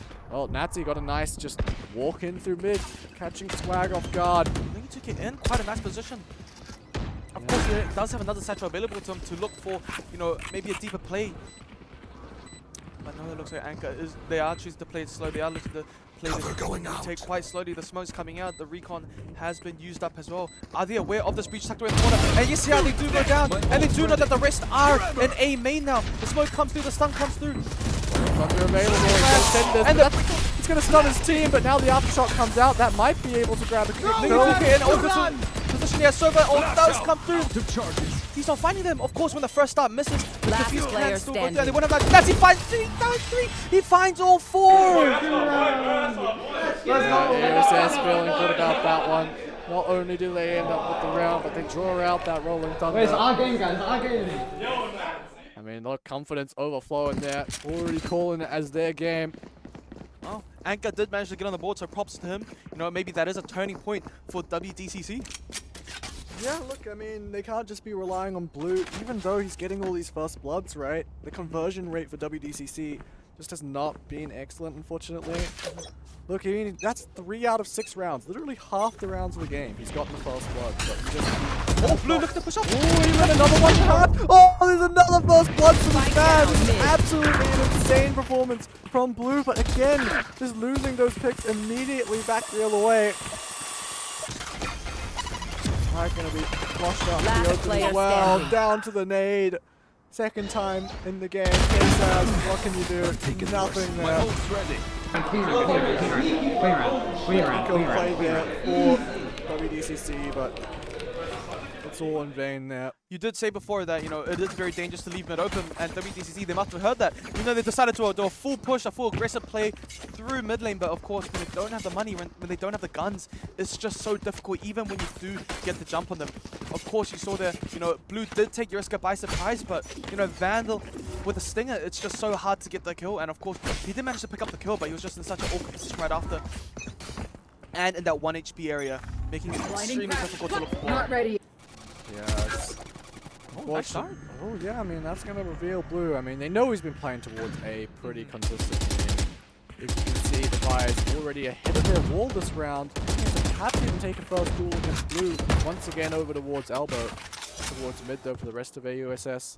A lot of ultimates available for both teams here, right? Yeah.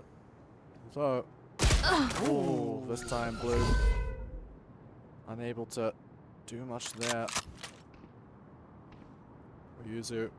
Look, he's been very, very solid here for his team, playing the Sentinel, getting these luck kills, and he's going to try and pull a fake here with the Steel Garden over towards A, but no one's really there to even hear it. I mean, sure, they'll be aware of where it was. The Cypher does come through, now they know it's a fake! Yeah, oh no, that's the attacker Cypher ult, so...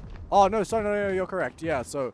It is revealed that it's a fake relatively early on. Saz still around on the side. Mini2K takes him down, looking for a little bit more towards Boba, but Ankar deals with him nicely. Very available for the retake if he wants to use it, but he's just going to opt for the rifle. Instead, Paranoid to hold it back. Nazi filling the space. Look in their face and the TP's to the other side. I don't know if it's expected. Swag's already through, and Nazi strikes. Wasn't cleared. Down to the 1 versus 1. Swag seemingly aware, but Nazi finds the shot. You know, of course, it's not Nazi's first time doing this, right? Woo! The magician, bro, the magician. Excellent work. This is a WDCC library. ASS never falter, let's go! Let's go, Great stuff from AUSS once again. There, Roniko again. Of course, you know, the round of, not too many rounds ago, Natty did also drop a 4K, and now he drops another 3K to push his team for the post plant. And I think it's beautifully played, right? That TP and that flank angle does help him pick up too. And of course, he does manage to pop out over Swag in the last final gunfight. Beautifully played from Nazi. Getting right into round number 9. Once again, Blue already having triggered that wall. Goes for the fight, and that's what, 5 now on the count for first bloods? This guy's absolutely insane. He's so confident to just go for these pushes over and over again. And he gets out with the orb as well. Yeah. But this is the problem for WDCC, is that you can't just rely on Blue. And just like that, numbers have been evened. Steam Jousey going in towards mid. Unfortunately, no trade available. So AUSS can go back to playing their slow style, knowing that that defense has been thinned. There's going to be gaps somewhere. Just so patient. Just waiting for the other team to make the first move. Yeah, silence in the round now. AUSS happy to play slowly.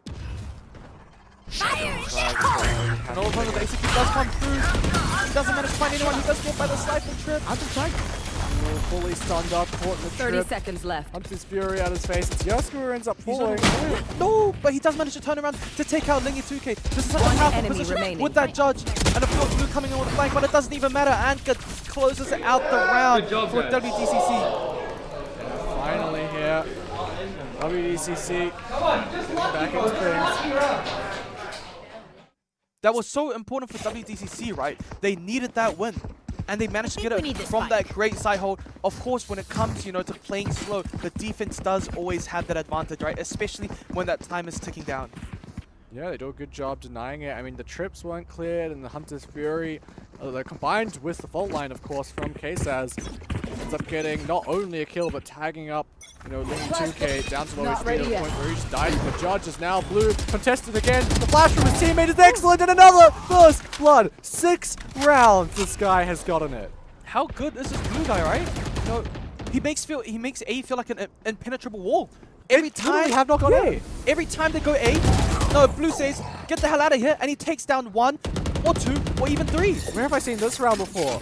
Nazi takes out Team Jousy after Blue finds the first kill in A main. This has happened like 4 or 5 times. It's insane. They need to be finding a new approach.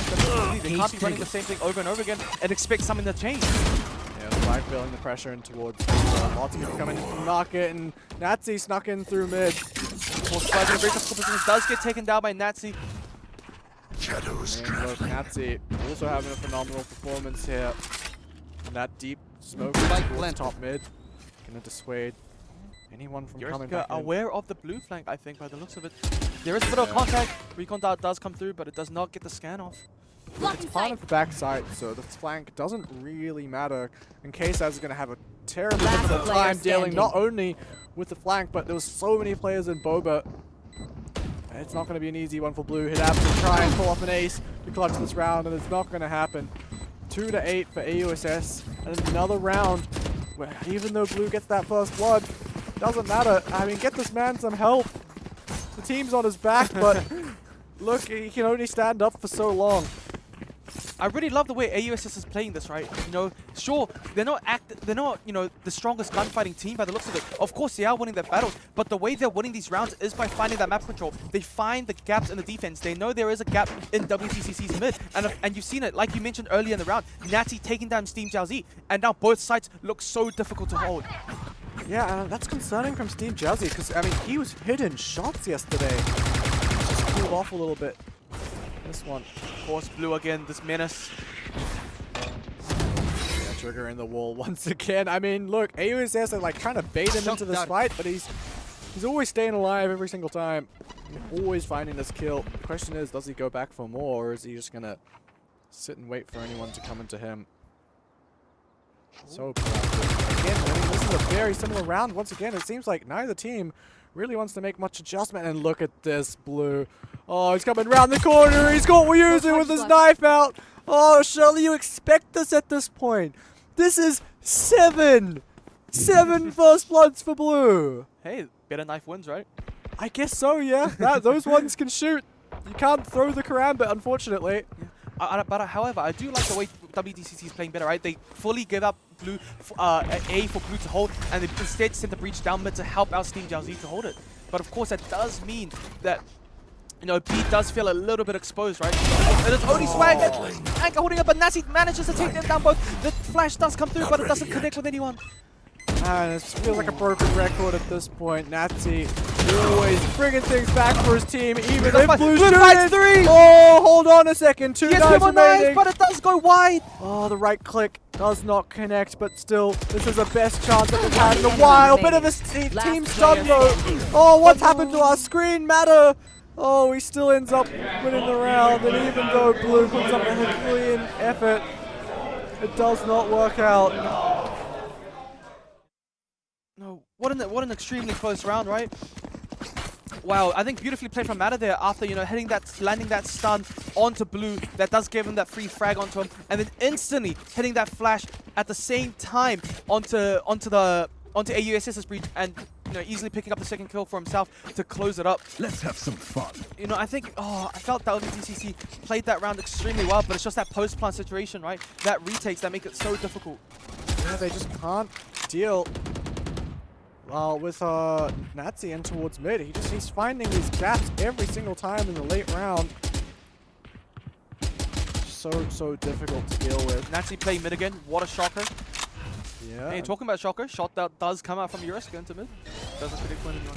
Yeah, no darts in towards market or top, or no trips, sorry, in towards market or top mid. All just on that B site. And look, for the first time, we might be seeing AUSS just going in towards that A site to possibly contest with blue. Oh, this might be the first time AUSS does look for A, just, you know, walking up, trying to make no sound. You know, it's making me scared to make some sound as well. They got me whispering. Yeah. I mean, the round's quiet, so we...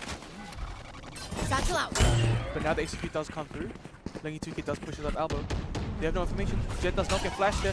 But she does get flashed by the breach, and she actually dashes forward. That is blue down. That's the first blunder blue has made. Yeah, that's 30 seconds left. There. And that spike's going to get planted now. Question is, for WCC, Spike planted. Can they retake this? I mean, it's at a numbers advantage, and they haven't proven to be very great at these retakes in the past. And in case that's a nice stun, a nice aftershock. He tries to push his ways out to the open, but Wyuzu swings out alongside Lingy 2K. And all the kills going to AUSS. Swag can't do anything. It's a 2-10 half. Ouch. Beautifully played from AUSS, right?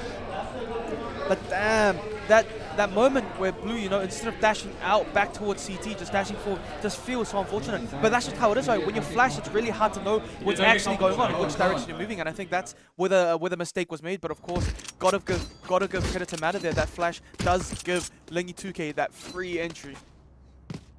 Yeah, I mean, that was perfect, as you said, and blue. Definitely a misinput there, dashing forward. I don't think there's any world where that was his intention, but either way, you know, everyone makes mistakes, and look, blue has been incredible. Yeah. But that one's got to hurt, that's for sure. And I'm interested what he can do on offense. Yeah, that's true, actually. He's ready for a crazy entry, but no! Oh no, it stunned up. The right click delay is so long and it just doesn't connect at all. And that's a team stun as well. It's so rough to see. That was such a good attempt, right? That was perfectly executed.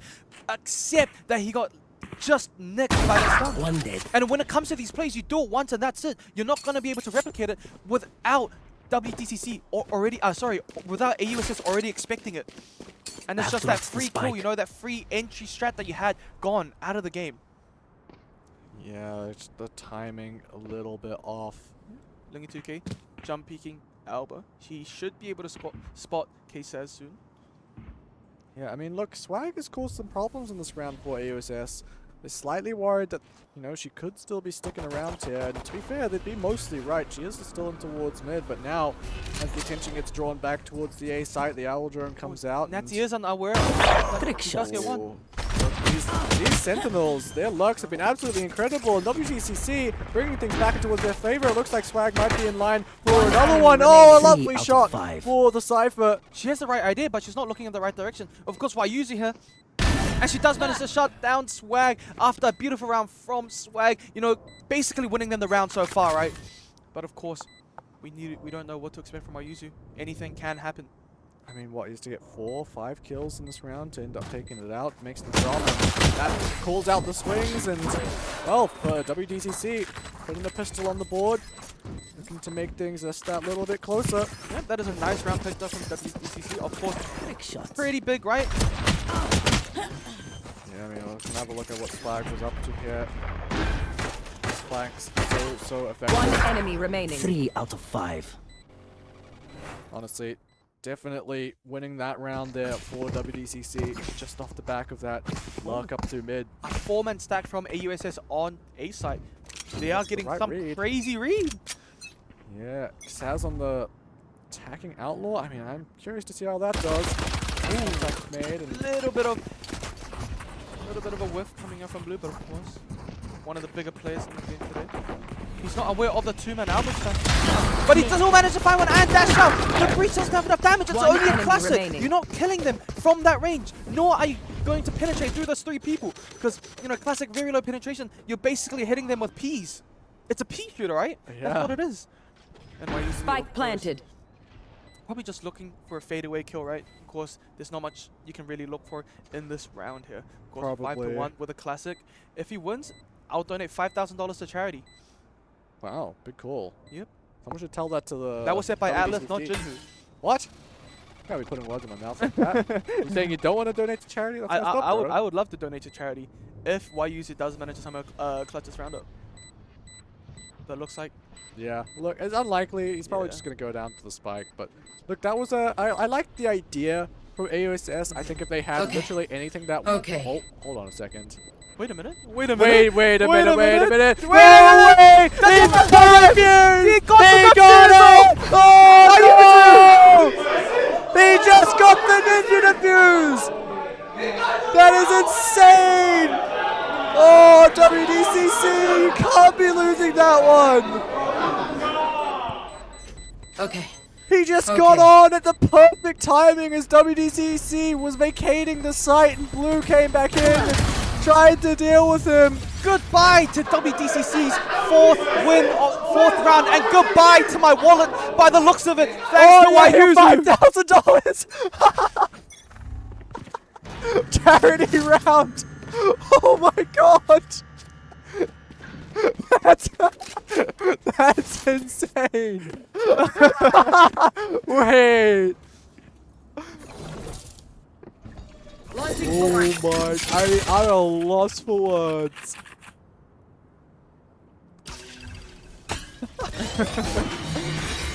Oh, wall given it a little jiggle, you know, popped already. That's a lot of info gone out from AUS's side.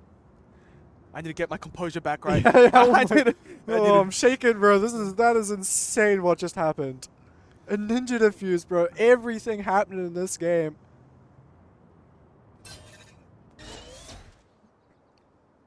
They have slowed down to a crawl here, WDCC. I mean, the one silver lining is that they kept all their guns. They didn't lose anything other than the round. Oh, but then comes some blue. But the damage is not enough. Yeah. Of course, it's just a difference in the guns, right? And it happens, it happens. 30 seconds left. One enemy remaining. That's grenade, but he does need two. And Nazi, he just managed to pick up 3 kills at elbow. Cover going out. Yeah, I mean, look, this is just incredible at the moment. Oh, and that's behind you, What the fuck? What's going on behind us? Well, I guess that's AUSS for you. Too easy. That's interesting. It did kind of make me feel uncomfortable there. I don't know if he was doing push-ups or humping the floor. Let's go. That's insane. Can't be saying that on broadcast. Look, I mean, they're just so comfortable at this point in the game that look, they put it in the workout in between rounds. Cover going Almost out. a round left for AUSS to close up this game. And bit of a free step, but it looks like no one was harmed. So of course we didn't miss out on any action. Bit of an alt-tab bug right there, but look, this is last chance here for WDCC, or potentially at least. They gotta start stringing rounds together if they want to continue, but at the moment it looks like AUSS primed and ready to move forward into the next round of the tournament, where I believe they would have to go up against CISA. So look, it's gonna be a Wait, CISA or CISA? S-ISA. S-ISA. S-ISA, not C-ISA. So S. Oh, ISA. Yeah. Oh, yeah. Yeah, S-ISA. Yeah. I like that. I like that. It's S-ISA or C-ISA. Either way, look, it seems Oh, that beautiful double AUSS. flash from One Matt. enemy Oh, remaining. they've got this team's number, man. And 5 it's all over. players. You know, double or nothing. If KSAS win this round, there'll be 10k to charity. Bro, you're already 5k down. Save your wallet, man. I'm kind of nervous now. I think there might be a complicated curse, but no. Nazi does close out the game. 13-3 to AUSS. I mean, that is just absolutely insane. We'll come back to us in a second. But they got me feeling good about that one, especially after that we use a ninja defuse. I mean, that's a genuine 1v5 right there. You know, might be the greatest play in this tournament so far, right? But he was a peaceful man. No bullet had to be fired to win a round. Yeah, I mean, you're not wrong. It was a very, very solid round. I mean, I don't know if I call it a solid round as much as it was a very clutch round, but look, we got to take a moment to calm down, collect ourselves, and then, of course, we got to get that interview with Wuyuzu. We'll try and make that one happen for you guys, but we're going to be throwing it to a short intermission while we get that set up. So don't go anywhere. We will be right back after a short break.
Hello everyone and welcome back to Interclub Esports Championship.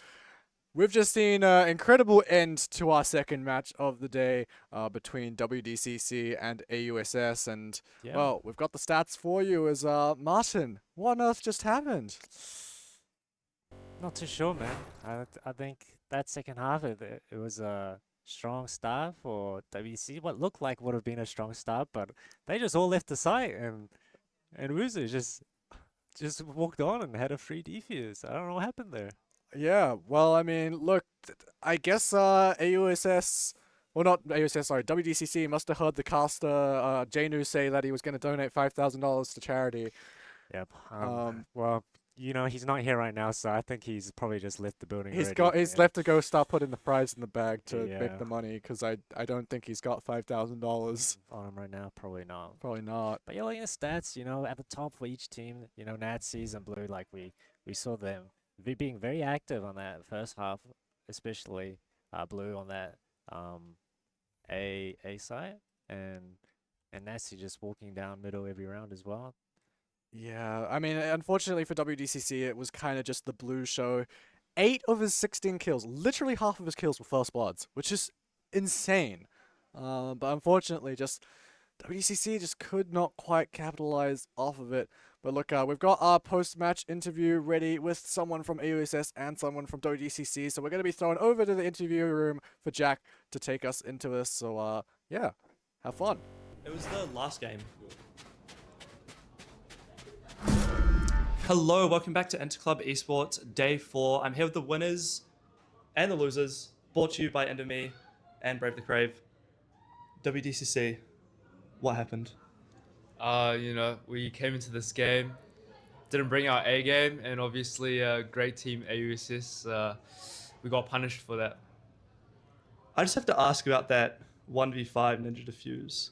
What happened there? Yeah, we kind of overthought it, and we wanted to save our guns, so we just all went main, got the timing completely wrong.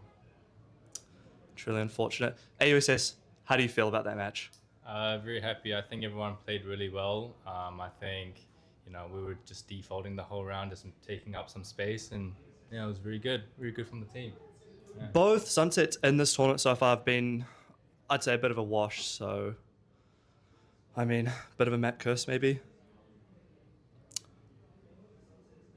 Yeah. Yeah. Do you have anything more to say?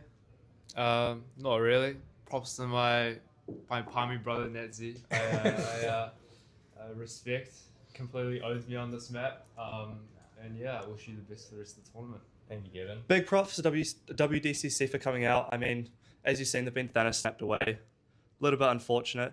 Moving on to the next games shortly, we have CISA versus AUSS. CISA, the team that did take down AUEC, our supposed Titans. Shout out to Shing for building that team. Then shortly after that, we have the other CISA versus ESA. We're going to an intermission now, so stick around, stay tuned.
Game 3, Caesar versus CUSS. You guys cool? Cool. Heads up, heads to toe. Tails. You guys. Team B. Team B?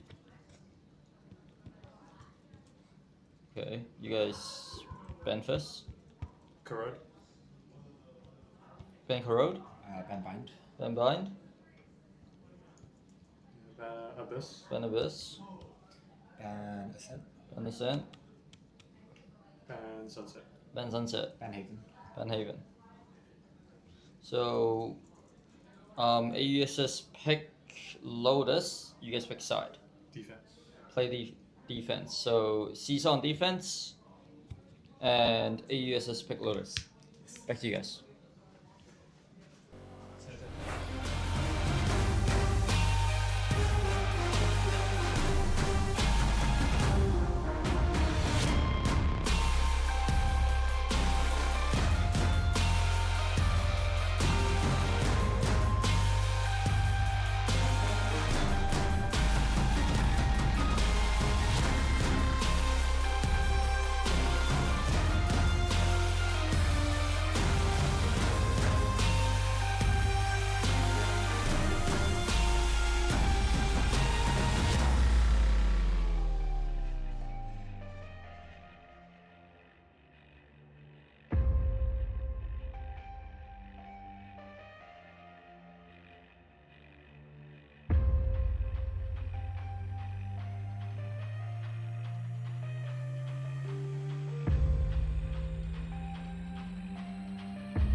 Hello everyone and welcome back to the Interclub Esports Championship for 2025. My name is Atlas and I'm joined by Martin for this next game where we have CISA versus AUSS, and of course, it's time to shout out our favorite snack brand. It's Brave the Crave. Who've provided us with plenty of cookies. Do you want to open it up?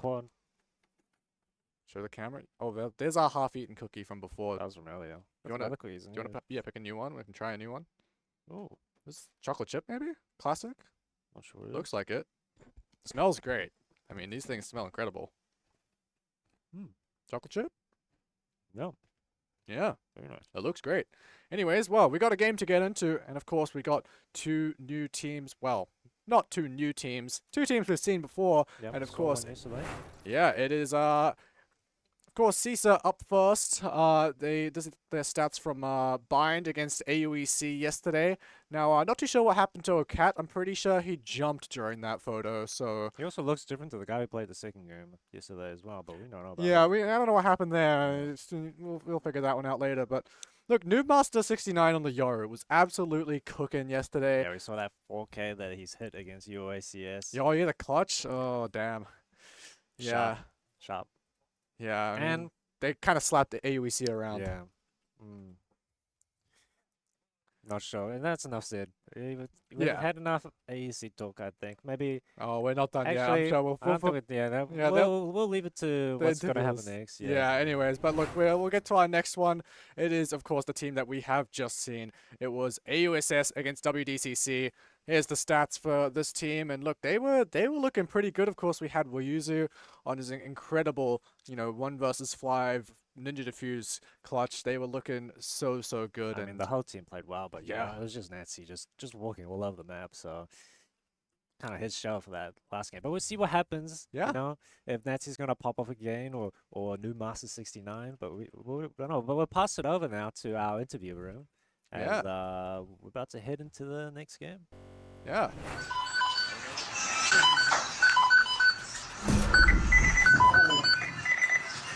Interclub Esports Championships 2025 is brought to you by Brave the Crave and Enemy. Thank you to our sponsors. I'm your host, Justin, what's his name? And I'm here joined by my friend, my twin, Leon, aka Chase Thunder, and we're here to interview today Shing. Well, we're very excited for what's happening soon for the next game. Justin, I heard you did an interview about the most overrated player in this tournament. What are your comments about that?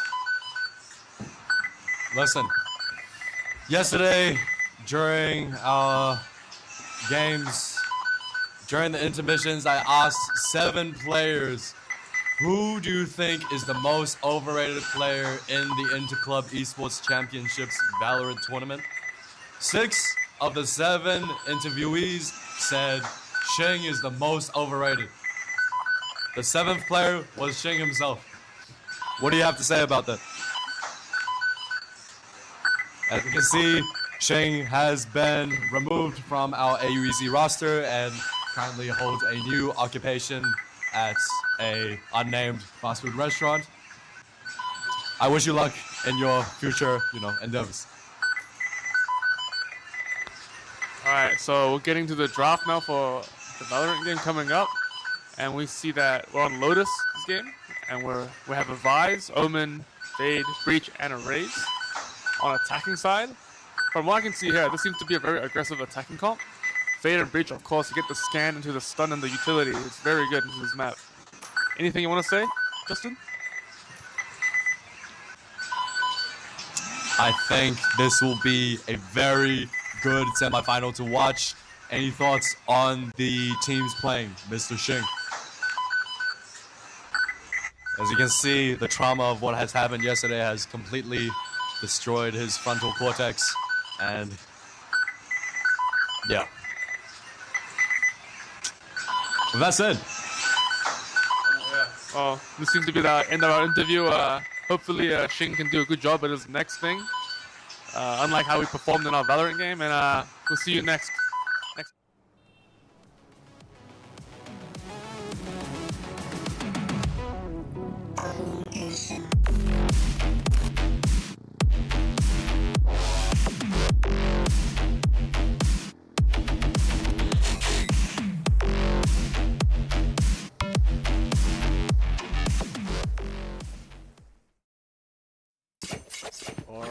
everyone. We are in now. I do have a potential overlay update for us. We might have the advanced overlay. Oh, I think we've got it. It's going to look a little odd because it's overlaid over our you know, in-game HUD, but it worked!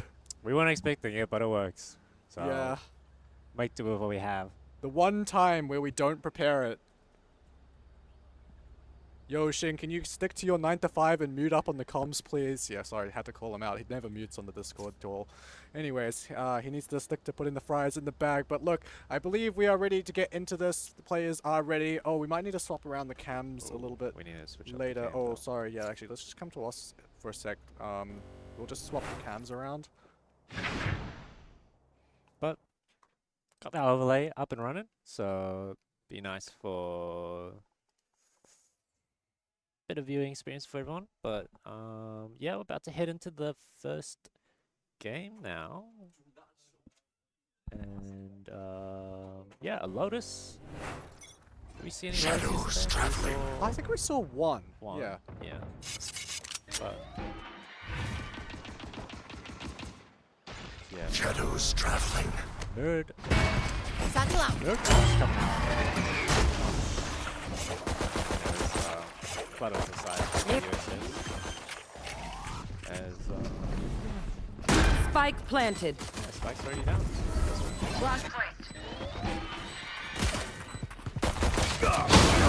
Spawn is lean. Gets the first pick onto Caesar. And now the spawn. Last player standing. First round goes to AUEC. Alrighty, apologies for the delays here. I'm just quickly getting the, we're just getting the player cams swapped around to make sure that they're all correct, so shout out to our observer for getting that one done. But look, good pistol round for AUSS, of course, just continuing on their momentum from the last game, and look, hopefully they can make this one a exciting game. Now, of course, we are going to try our best to actually get some audience reactions in here as well. We have set up a camera in the watch party room, so we'll be cutting to that a little bit. But look, getting right back into things. Ning here, making first contact over towards Rubble. Hopefully those player cams are right. It looks like it is. That is Wayuzu, so I think we're all good on the player cams. Overlay is, well, it's a little bit wonky, but we'll make do. We'll make do. It's better than having no overlay. Look, Ming taking that shot here. As most of the ACE members get around B, looks like they're now C once again. But yeah, just a quiet second. Look for it, time to pick onto that piece. Yeah, hold on a second. This is perhaps some damage from Cisa onto AUSS. I mean, it's still very far off from converting around or anything crazy, but still, first blood to go the way of AUSS is not too bad. I mean, we talk about the last game, right, where Blue was just getting first blood after first blood. That is a concerning sign for AUSS if they continue that pattern moving into this game. The better team will punish you if you are losing those first bloods. Look, Wayuzu, Lingy 2K. It's, you know, ultimately, the better weaponry comes out top.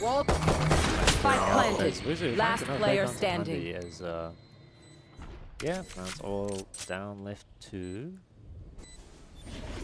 Big North. And I mean, can we do what was his last game? Maybe not. But yeah, second round now to AUS. Fundy, I'm pretty sure is OCAF, right? Yeah. Oh. Hold on. Oh, yeah, Cat's not in. So Cat is out and Punda is in. Yeah. That's up. Oh, that's right. Yeah. So Cat yesterday was, I mean, honestly, he was pretty solid from what I remember. Yeah. Although I think someone else was playing on the OCAT account. It might have been Punda, actually. I'm not sure. Nah, I think it was someone else. Yeah, well, either way, AUSS now on their bonus round. Had a pretty clean anti-eco, all things considered. So Cisa gonna have to deal with it. Yeah, but you know, stronger weaponry because they've bought up for this round for the side of Cisa. So yeah, we'll see what AUS can make do with the weapons they purchased last time. as Ignore spotted on that A peak. Yeah, Mark Floyd. Just holding the B line. I mean, look, we haven't really touched on the comps here, but it's very, actually, it's identical from both teams. Yeah, literally mirror matchup. So we'll see who's got the strongest strats on with their comps, or able. I mean, they should be maybe more familiar with how the other team should be playing because they're playing the same agents. So hopefully their game plans. Another C-take coming out once again. Yeah, Nazi with the opener, continuing on his performance from the last one as Honda taken down by Nazi. And I mean, that is something worth pointing out that, look, Nazi is absolutely incredible in that last map of Sunset. Continue that one forward, then maybe AUSS might be making this one a quick game, but Lisa, good on the retake at the moment. Their weaponry just far superior. Yeah, it's all down against the Nazis now. Can he do it? 1v3. They have to get an ace to win this one out, and just shooting between the heads, unfortunately. Unable to win this one out. Main cleans up. And first round for Cisa. Strong round. I mean, seems like AUSS really like the C side. We've seen it pretty much this whole game currently. But, you know, they'll get their guns up now for this round. So we'll see if they change anything up.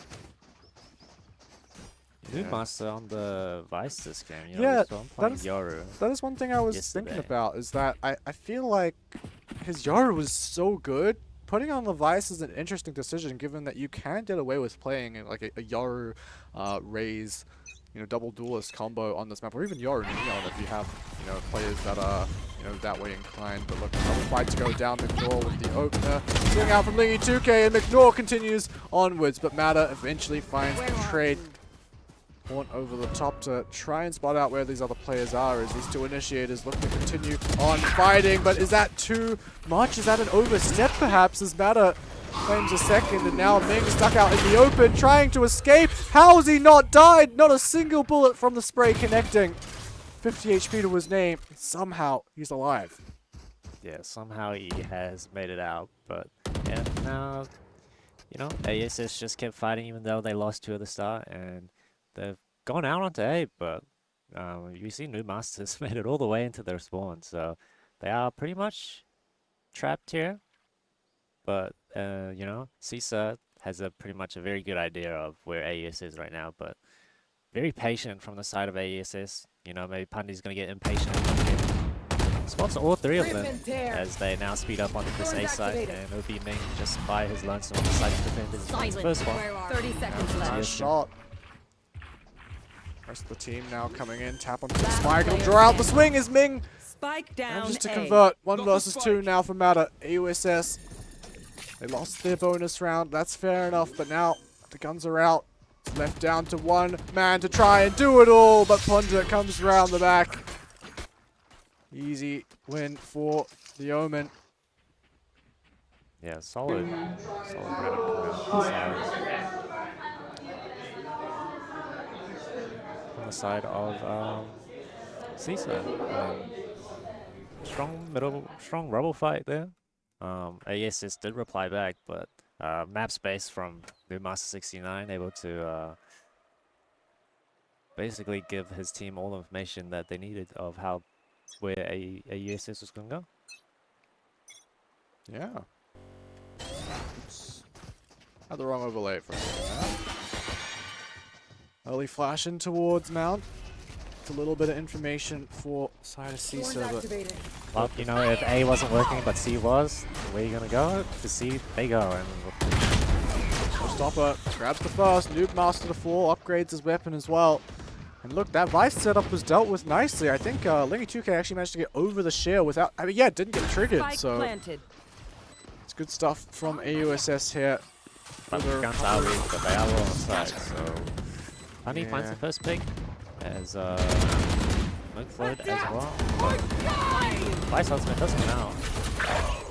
Yeah, it feels like maybe a little too late though, perhaps, as the showstopper takes out Ryuzu. And look, this time I don't think there's any way for Nazi to make an impact on the lurk. We saw him get away with some pretty criminal stuff as far as the lurking was concerned beforehand, but this time gets punished for it, and I do wonder if that Steel Garden just came in a little too late. Yeah, I don't know. Maybe. Yeah, a couple picks already come out from CISA. I mean, we saw this yesterday on Bayern against AUEC. They kind of do just like letting the other team walk onto the site, and then they're really strong playing together. So they just fast retake back together and getting the picks as well, like really easy for them. Another rubber fight now coming out. Back to the A side this round. Ultimate's available for CISA as well if they do want to fully commit to this. I mean, look, Mark Floyd is here and he's going to let the Rolling Thunder loose, and they want to fully dominate AUSS here towards Rubble. The flash is good, but Matter does manage to find the trade. He's managed to find the collateral as well. Matter from AUSS stepping up massively here on Lotus. Single-handedly putting the round back in his team's favor. Yeah, probably not what CISA was expecting. All the U2 they threw out, they were expecting just to clean up all of AUS's right there and then. But now 3 of them just onto this A site now, and it's just down left to Pandi and New Master 69 if they can save this round for CISA. Spike planted. Oh, whoa. To say that, Honda able to find the fast here on the retake, so numbers evened, but look, they're not playing together, but the paranoia was good though. Noob Master able to find the pick. All down to Ryuzo, and we've seen him in the clutch, maybe not using his weapon, but look, he's perfectly capable here as well. Swings around the corner, spotting Ponda. Ponda's just baiting for his teammate. Noob Master collects the kill. And even though AUSS did manage to get those kills back from Matter, CISA and together play off each other lovely manner. A bit of teabagging coming out there if anyone saw it, but yeah, a strong reply from CISA. You know, it looked like Matter basically won them the round, but yeah, I mean, Pandi and Numas 69 able to reply back. Yeah, great stuff. Yeah, looking at this, I mean, compared to last game, Nancy yet to come alive this round, or maybe was it his doing, or was it, you know, WDCC letting him get all the space he wanted? As, yeah, side of CISA, they've kind of just let them take this A space this round. Maybe, like, said, hey, you know, maybe the fights weren't going our way, but, you know, our retakes are strong, so we can just let them take the space that they want and then answer back later. Yeah, I mean, it works out for them. They can put a couple more rounds together on the defense, and I mean, you know, I don't think we really touched on the map veto too much, but this was AUSS that chose to go towards Lotus, which meant that CISA did choose to start here on the defense. So it would make sense that, you know, if they perform a little bit better here on the defense, that maybe this is the side that they felt that they were more comfortable on. Yeah, trip this wall out from forcing New Master to spend more util to defend the side, but he is sitting all the way back here in his spawn. He is just letting them take the site because the side of CISA, they really trust him, the retakes here, as just all 5 of them on the side. They're pushing spawn as well. Will they check for New Master 69? Oh, they haven't! Oh, but the whiff is there! Still manages to get 2. 32k, the last one remaining. McNor will take him out. What a round to finish things off there. It's the whiff coming through. Yeah, whiff coming through, but he does find 2. I mean, it was the right idea out from AUSS. You know, we do have the weaker guns, and all of us are on site. You know, it's probably not the best for you to, you know, plant the bomb and then get back when you have the weaker guns. You know, let's push and get some picks. But they weren't expecting Numas 69 there. But you know, even with the whiff, the rest of CISA were already there to back him up. So yeah, strong round from CISA there. Yeah, not the prettiest one. Could have had the potential for a highlight play, but look, for CISA, as long as they're winning those rounds, I'm sure they won't care too much. Yeah, but you know, guns back up from the side of AUSS this round, and we have a couple ultimates out for them as well, so we'll maybe see a big set play here from them. Yeah, smoke down towards B main. A lot of early pressure felt from AUSS. Don't going in towards B, but I think they ultimately just want to explore elsewhere. Play this default out a little bit longer. Looks like they want to come in to reclear rubble, and they're going to have to deal with McNor, and they just have not been able to do so in previous rounds. But Lingy2K does secure the trade. Going forward though. Yeah, back and forth here with the trades, but Caesar, you know, winning out there with Ling and Yuska. Yuska did have his ultimate there, and it is not available for this round anymore. So, yeah, not looking not as nice anymore for AUSS this round. I mean, my question is the matter, do you invest the Rolling Thunder here? I mean, if 3 versus 4, you could use it to hit a site. Yeah, but where would he even use it? That is the question. Yuzu snuck on Yuzu's forward. hooked up. Defense using the Steel Garden, but not before Yuzu picks up the kill. Sneaking forward onto the side as Merkboy does eventually secure the trade, but now AOSS going to be rushing in towards that C side, but they got to go together here. There's still that share that could really stop this in its tracks if only one player goes through, and Natsy's done exactly that, isolated by Noobmaster. And all down left, the matter now. Pretty much gonna save his weapon. Yeah, there's no way. 10 seconds left. No time left as well. And yeah, solid holds coming out from the side of Caesar. I think their map control here, they're really controlling the map here. Deciding when they want to push out and take the space, or when they're just going to sit back and let AUSS, and they're kind of just like, you know, directing AUSS where to go every round. Yeah, I mean, look, this is perhaps a bit of an unexpected result as far as I'm concerned. I mean, I knew CISA were a pretty decent team after what they did to AUEC, but after what AUSS did on the last map, I was expecting a little bit more out of them, and sure, it's still somewhat early in the map, but, you know, we got to see, you know, players like Natsy get up to that performance that they had the map prior. Rubble fight once again. Bring them down. Yeah, from both sides, and also working the B main this round. But no one's made a move though. No one's pushed all the way out to fight this, you know. But maybe Merkfloyd opening the door, but yeah. Nothing much going on. Wuzu has made his way all the way up. But yeah, nothing much yet, but they are looking to peek towards this B as Pundy has been spotted. I mean, yeah, I don't know if he was. I think it was just a crazy timing where they managed to dodge each other as Ming takes a swing out of the Link area. Noobmaster on the flank. He does come through though once again. Even numbers kept until now as Lingy2K. Another 3v2 situation, and down left to Pundy and Noobmaster once again. Yeah, look, they've done it before. But they've got a lot of space to clear, and, well, AUSS, they've got ults in the back pocket as well. Spike planted. This one should be near on impossible for CISA. So they look to isolate some 1v1s, the door shut in their face. Not going to have an opportunity to come through there anymore. And now I have to wonder, what is Punda doing? Why is he reclearing towards B? Spike's on A. He's so far away and still has to come in through stairs. Not ready yet. Master going to start things off, walking on forward, looking to clear the back of sight, but here comes the Rolling Thunder just to slow them down even more. No tap on the spike yet even. Yeah, but the side of Ace is all sitting in this tree is Pundy able to smoke over them all, as they're all about to walk out. One enemy remaining. Last Yeah, player all of them, standing. but he No time. probably won't have the time there. Nah, definitely not. So, I mean, it's an expensive round for AOSS, but they do end up coming out on top. Yeah.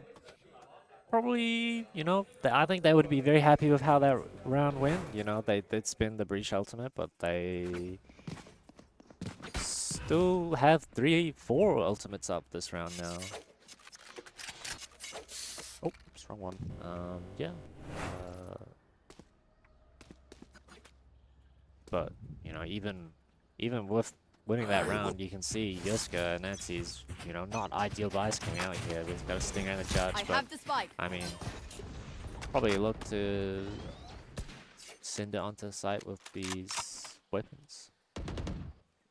Yeah, I mean, it would make sense that they maybe want to go for a bit of a faster one considering the ults they have, but they're still sticking to a pretty slow speed. Yeah. I mean, look, Natsy's aware of this, so he's going to invest the paranoia just to push them back and make sure they don't fully send it out on the flank as the rest of the team headed in towards the C site. But again, they have to deal with the Share, and the Razor Vines will dissuade them from really even getting close. And now they're through. Uyuzu going to fully trip that wall. The question is, though, do AUSS commit here? There's 4 players of CISA that have already arrived. It looks like they still want to go on in. No ults used yet, but again, that showstopper available. Showstopper available, but they themselves also have a lot of ultimates to work with, and you know they did have the weaker weaponry build with these close quarters. It might be very good spot for Nazis here. And Nightfall invested once again as now here comes the Steel Garden. So AUSS looking to just lock CISA out of this retake. And well, for CISA, now you got to ask the question, why'd you let them kind of just waltz on in? If you weren't prepared to go for this, Nazi in the smoke with the Judge, only able to grab one. Feels like he easily could have gotten a little bit more, as now Yaska Singer shouldn't be getting much more than just the one. Showstopper grabs one as well. Lingy2K living up to his name. Finds a 2K. Well, I do have to wonder, is it Lingy2K or is it Ling Y2K? Because it could be Ling Y2K. I don't know. What do you think? We'll stick with Lingy2K because he just dropped the 2K. That's fair. That's fair. I'm sure he'll let us know if he does end up moving on. But somewhat expensive round there coming out from the side of ASS. Yeah. You know, they spent the Shellstopper, the Fade Ultimate, and the Steel Garden for that round. Yeah, I mean, that's a good point. You do have to wonder, is that just, I mean, it's the ult round, right? You get 1 or 2 of those a half where you just have all your ults in line, and if you lose that round, then, yeah, things might be a little worrisome, but... Yeah, but was it too much? Because now, you know, probably towards the end of this half, towards the end of the half, they probably just won't have any more for the rest, and CISA's ones are all about to come up as well. Yeah, I mean, they potentially could have cycled it a little bit better, but look, I mean, a round's a round, and if you use the ults to secure one when it's this kind of close, I think it's probably worth it. Well, finally, first blood going the way of AUSS. Yeah, punished New Master in that space this time. Yeah, well, now there's no Vice setup, so they can just confidently go onto that C site without really having to worry about that insane amount of stall that Vice can provide. But Lingy2K, he's gone ahead of the rest of the team, didn't wait for the Haunt to come in, didn't wait for any help as Ponder is just locking things down. But Matter, with 3 of his own, now has to deal with the Showstopper. It's placed perfectly. Loses on the other side of the map. Yeah, and they should be aware of this. They should know that he's been lurking, but McNaw, oh, he's not looking the right way. Wuzu opts to go round 30 seconds left. Yeah, we'll see how patient Wuzu is here. One enemy remaining. CISA just didn't have any information on the site, so fair enough. They just assumed that he was with the rest of the team, I suppose. For us, it's obvious, but I guess they didn't really have that info in the slightest. But equally, Wayuzu has no idea what McNaw is. He's made the trip all the way back around as the spike gets planted on towards Elbow. Wayuzu, where do you choose to play? I don't think that step was heard. He's fine. It's going to be difficult to push through. Waits for them to expire, and now Wayuzu around the corner. But he seems like he does have a fairly good idea of where McNaw is. Oh, is he going to make the trip all the way around? I mean, can't take too long. Half already through, but now McNaw coming off. Makes the right read. Arc Rose destroyed is now McNaw just on the spike once again, but Wayuzu with an excellent swing. Great 1v2 coming out from Wuzu. Well, a clutch to come on through. Yeah, we saw 3 kills coming out from Pandi. 3 coming out from Matter there as well. Solid picks coming out, but you know, they just didn't know where Wuzu was, and you just walk up behind them and win the 1v2. As now we head into the last half of this match. Yeah, all the guns up now, but yeah, looks like very close to their ultimates. Yeah, from the side of CISA, as Pandi just spots most of the side of AS with that ultimate. I mean, nothing ambitious from the shadows there. I mean, it's definitely just an info ult. There's no way in hell he would have ever stuck that one, I think. But yeah, probably not. But yeah, good information for Numas 69 that he's probably gonna play much more safe than what he did last round, because he is just one one more point or from that Steel Garden. But For sure. Wuzu's gotten up pretty far. Look, I think for AUSS, the plan here for this one is just to go orb farming for Matter. He's one off of the Rolling Thunder. I think he already collected an orb towards C at the start of this round. Question is here, Mignor. Out of charges. How many do you get? Stun is lovely. Carol's come through, but no one's doing it follow off the up. back of it. But still, Yerska able to convert. Want to come in towards this B site, split on through. It's really just Punta 30 here. seconds left. Try and deny it. One won't reveal anyone, so there should be a safe plant for Matter, which means that that's a Rolling Thunder you can use in the post plant. Aftershock is good to deny though. Lone Floyd stopped at the gates, Thorns at his feet.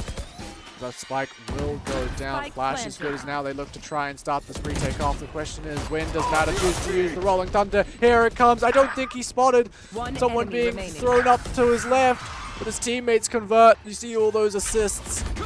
So many connections. 6 to Switching 6, sides. AS is able to even up the rounds from the half. You know, it looked like a very strong start from the side of CISA, but AS is just able to find the answer back, and yeah, pretty even. You know, looking at the score, you know, we were talking about whether Nazi or New Master was gonna come alive for their team, but currently that's not really the case. Yeah, I mean, it's Matter. I mean, he's 11, 7, and 11. That is quite the scoreline there to have that many assists after one half. Yeah, and on the side of CISA, we also had Pundy with 11 and McNaught. Saw them coming alive for some of those rounds that they were winning. Yeah, I mean, mirrored comps, 6 to 6. I mean, It could not as be as more even of a it mirror. could be, yeah. Yeah, But I mean, AUSS did really, really well to bring that back. Because they started, what, 5-1, 5-2 down? Yeah. Like, it wasn't a great start from them. And mirrored comps, maybe we'll see how different CISA approach the attack side compared to AUSS. As onto the B side they already are, and yeah, it just has to be a 5v5 retake for AUSS. Spike to go down. 5 versus 5 post plant on the pistol. Lingy 2K with the first kill. Just in the satchel to bounce on out. Looking for that kill in towards heaven. He's got the information, but can't quite convert. McNaught still around as Wuyuzu does eventually secure the trade. The question is, Ponder on the flank. Oh, not the top. New Masters are on the flank. No one's looking his way, but there's no trigger discipline there. No patience. And so Nazi and Yerska can make the 180, get on that defuse, and secure a pistol round. Yeah, great flood coming out from side of ASS. You know, they were very limited on the, you know, the places that they could retake from. As, you know, we saw McNaught able to, you know, push up and take a spot, but unable to find the picks that they wanted. And yeah, ASS just cleaned that round up. Late flank as well from New Master. I mean, could he have been more patient with those picks when he swung? Maybe, but I don't know. Probably would have been really hard. As yeah. Now force two sheriff buys coming out from the side of CISA. It's probably see if they can find any picks from this, but yeah, just a strong robo push coming out from ASS, and Wuzu on the other side of the map has pushed up to the score, but spotted by Punda as CISA try to chase him to get the pick, but no. Able to get away safely. So Wuyuzu getting hounded down, but still able down, to turn around and get those Marshall one-taps. So many of these players low on HP. Wuyuzu going to be farming towards that Steel Garden. Get your ecos. Nazi to finish up on the last one. This is the sort of performance we needed to see from Wuyuzu and Nazi, but of course it's eco frags. It's kind of expected to some degree, but look, just like that. Go ahead. Shooting up onto the top of the scoreboard alongside Matter. Yeah. I mean, we were calling out Wuyuzu and Nazi before, but it's more just because of how good they were on the last map that it's like not seeing them miles ahead of everyone is like the exception, right? But honestly, if you're actually looking at the numbers, it's pretty solid at the moment. No one's really yeah, like it dead was very weight or anything like that. Yeah. I mean, also maps were kind of different, you know. This is a triple site, you know, map. So Nazi's doesn't really have that kind of space that, you know, that he had on Sunset to walk around with. As 5 players from the side of CISO coming into tree here. The Oscar maybe feeling a lot of pressure on the back of the side. Has all his util, and that Horn has gotten a ton of information, but no one there to act off of it. He's only got a stinger in his hands, and Punda will take him out. Now pushing him towards the drop. Should have heard that, Punda. Gotta be careful. McNaught covering nicely as now that spike goes down. And AUSS here for their bonus aren't going to be able to do anything other than damage onto CISA. Yeah.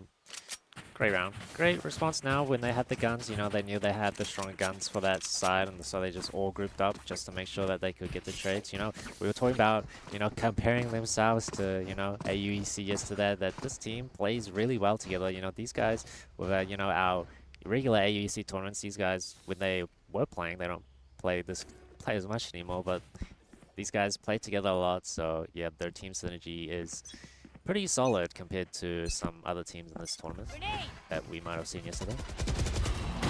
Yeah, I think AUSS definitely a force that shouldn't be underestimated, like you said.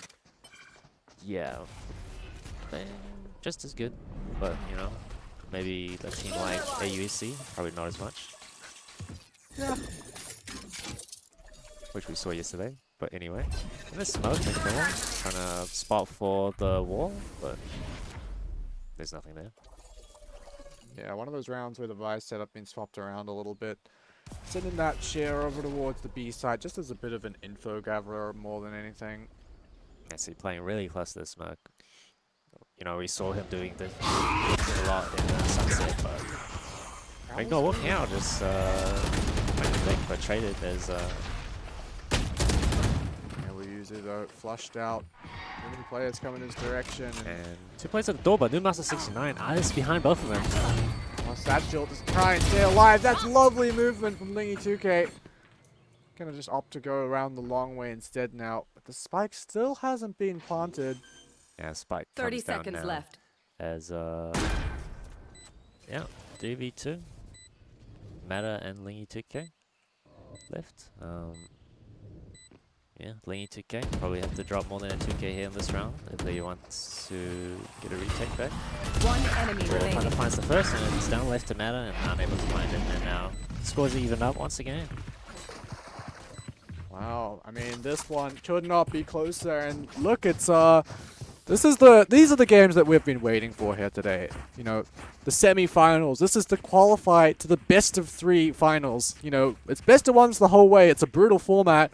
But if you can just scrape through this last one, you get that opportunity for a longer series, and you know, maybe you can go the distance. But yeah, it looks like for now, 8 to 8. That was a buy round as well for them, so much weaker buy now.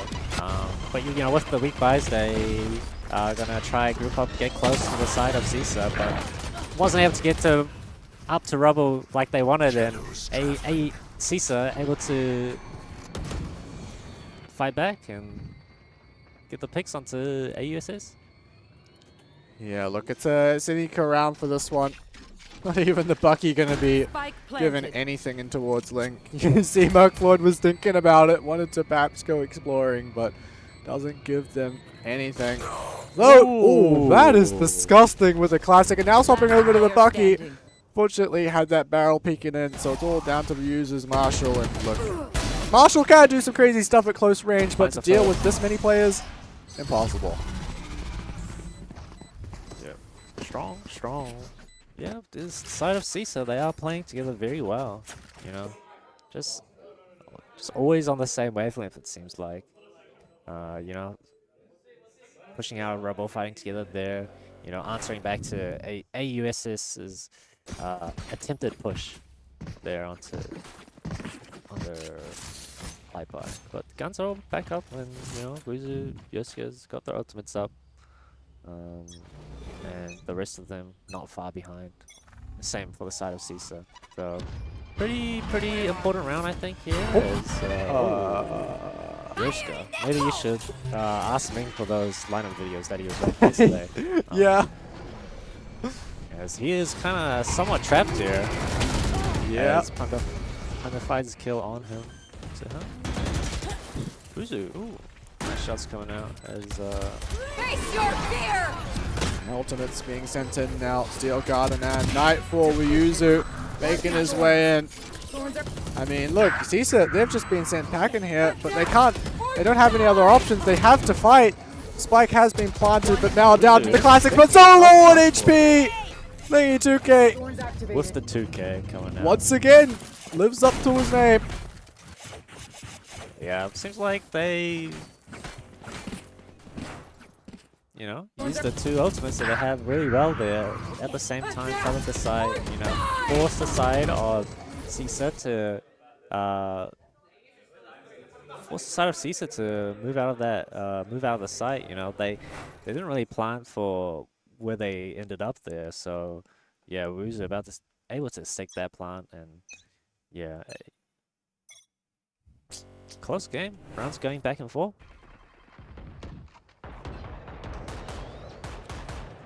Yes, it's neck and neck now.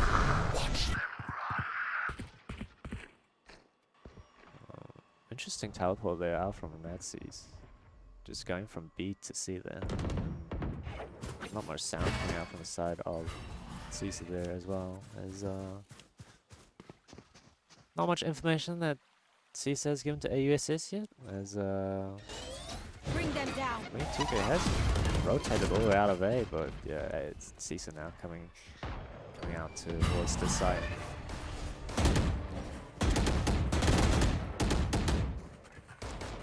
Lots being sent through here. I do wonder for Noobmaster here, we haven't really seen those. I just don't think we've seen as much value of the Senti play as we did yesterday.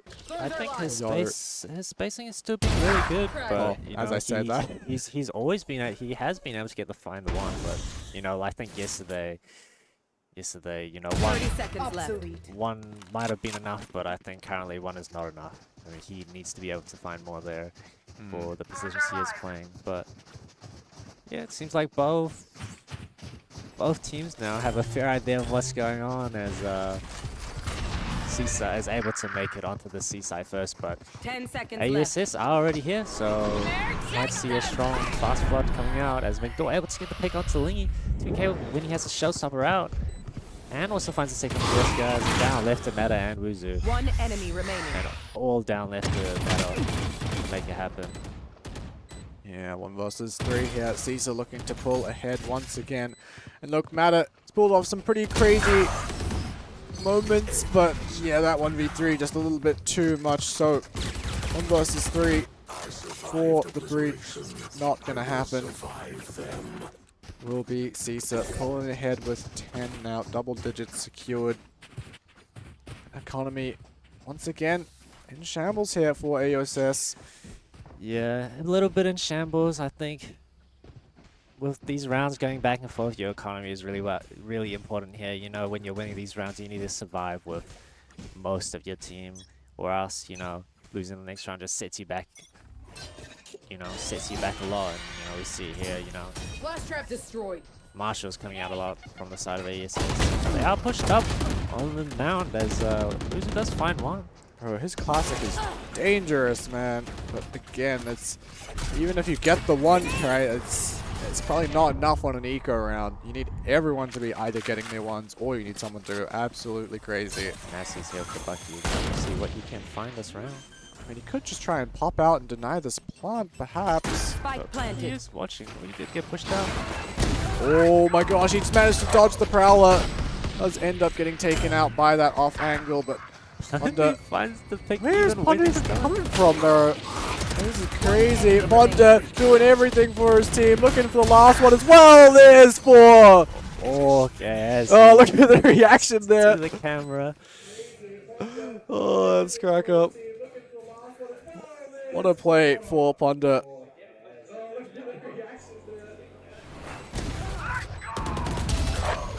He loves this spot, dude. We see him every time they come to see. He's just standing there, and he is able to find a pick every time. Sitting on that spot. Yeah. Even with the breach ultimate there from Meta, he's still able to find the pick onto him as he opens the door. Yeah. Yeah, interesting round there. Seems like ASS really did think that they could retake that side back here with Nazi's find that pick on the Bucky, but yeah, a lot of sound information coming from for AUSS as the C site has been taken once again. Yeah, it's a lot of space here. Yeah, 3 players at this door. I do worry for the amount of retake being played here by AUSS. They just haven't really found too much success here, and again, kills not going their way. 3 versus 4 now before they've even gotten close. That's just the flank denied completely, having to reposition towards Waterfall now. As Joska and Muzu come in from CT. Not finally arriving, but is that too little, too late? Trying to make their way back in, but Caesar falling back. It's not actually punt for them over towards main, but they've still gotten all the kills that they needed. With the 2 kills coming out from Caesar. Caesar now on match point.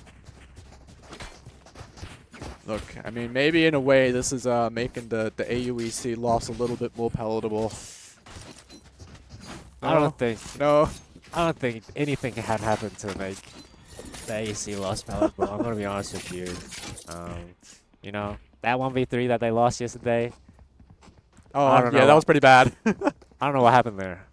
Yeah. But yeah.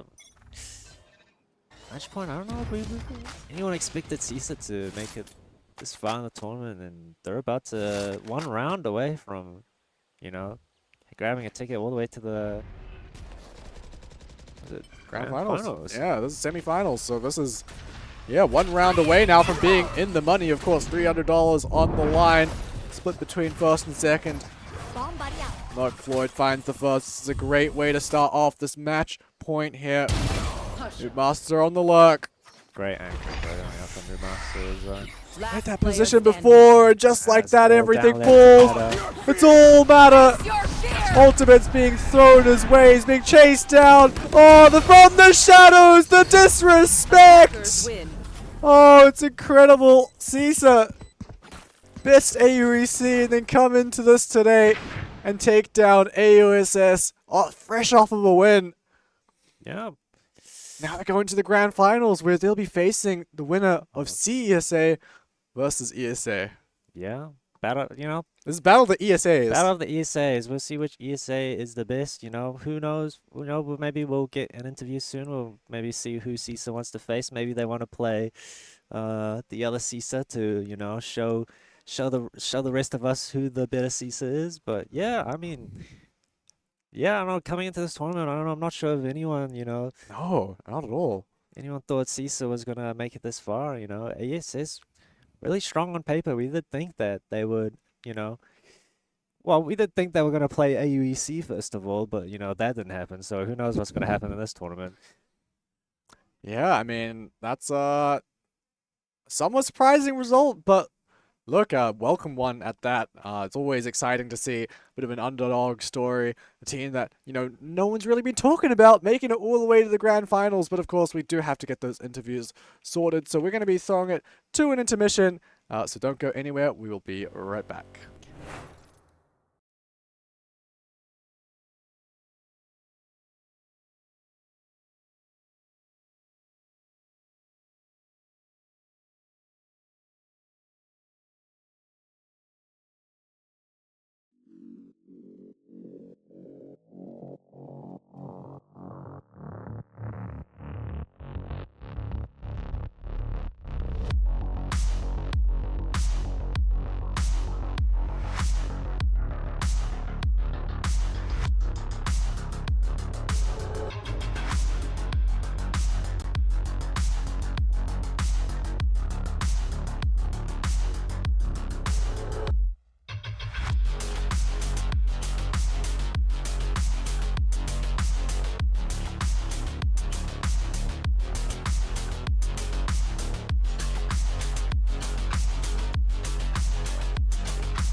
pt1.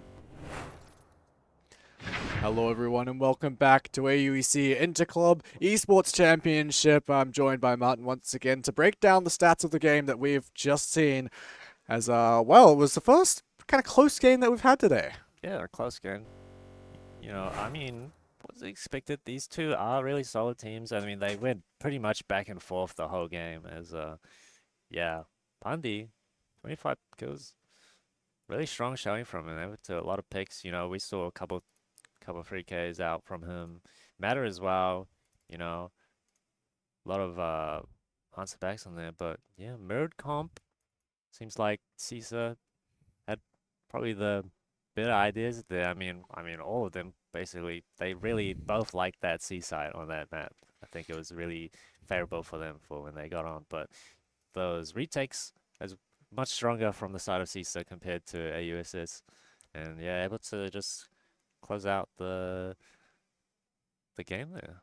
Yeah, I mean, it was neck and neck up until 9-9, and then Caesar just kind of ran away with it in those last few rounds. But look, I believe we have our interview ready. I'll have a quick look and just make sure that we got everyone there. I believe we will be throwing it over to Justin. So let us know how things are going from the teams.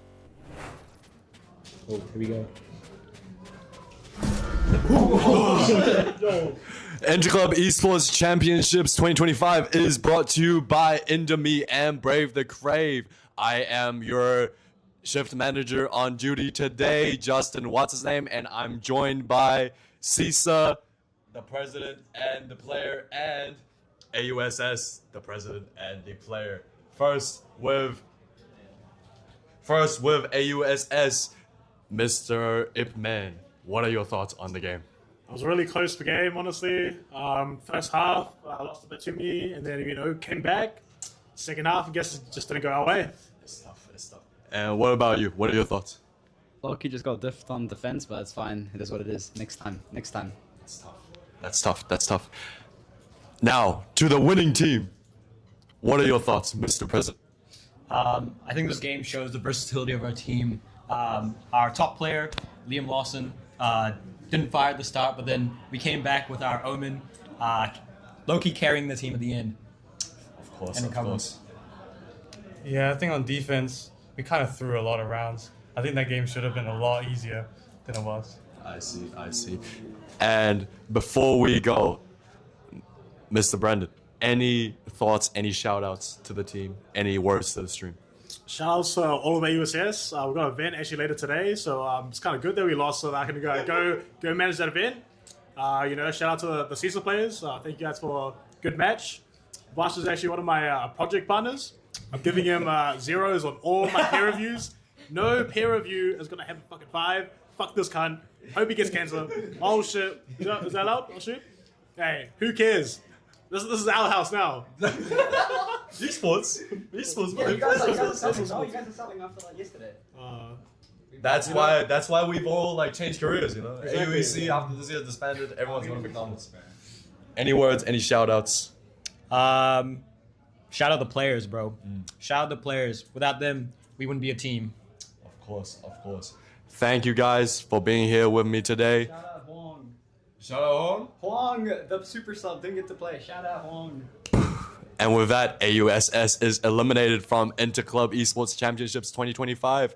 And with that, we will head into intermission.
Okay, ESA versus Caesar.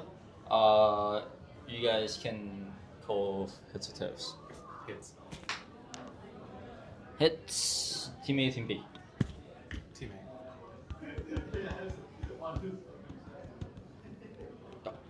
First win. Banabas. Ben Bind. Ben Bind. Yeah. Ben Lotus. Ben Lotus. Choose to it. Which one to go?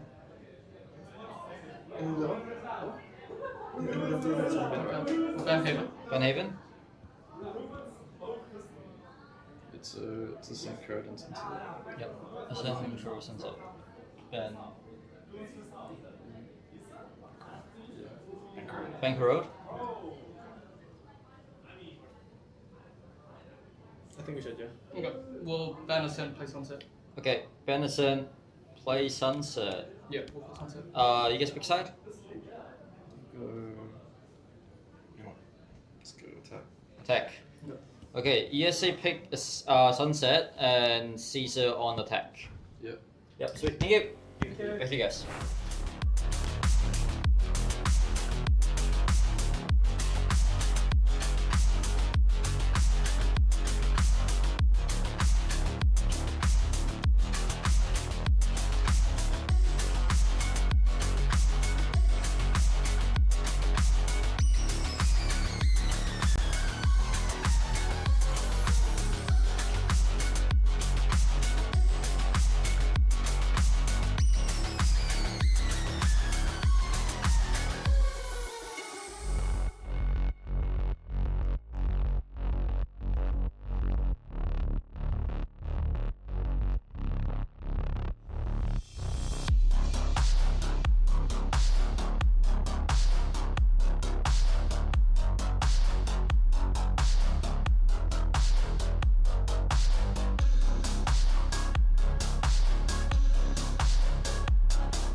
Hello and welcome back to Scuttle Grub. Food truck! Let's go! And of course, for the food truck, we got our favorite snacks. It's Brave the Crave. They got milkshakes, they got cookies, and we're gonna be trying another cookie before another we get one. into the game. Yeah, man, I want to try another one. Gladly.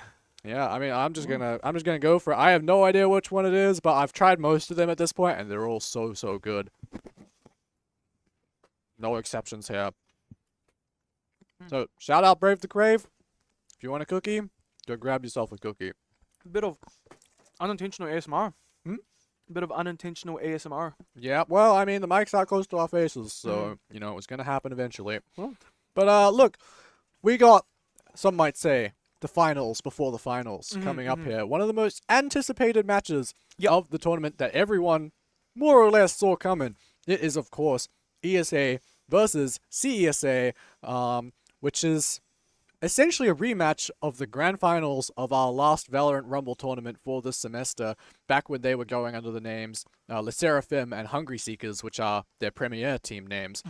So these are honestly probably two of the teams that were honestly favorited for the tournament, but because of how the brackets worked out, they're going up against each other in the best of one stage in the semifinals, so only one of them can make it through to that best of 3 grand finals. So, of course, let's have a look at the map video if you missed it earlier, just in case. We are going to be going, of course, to... That's not correct. That should be Sunset. Yep, but, of course, Sunset. Sunset! Yep, there we go. I forgot to hit save.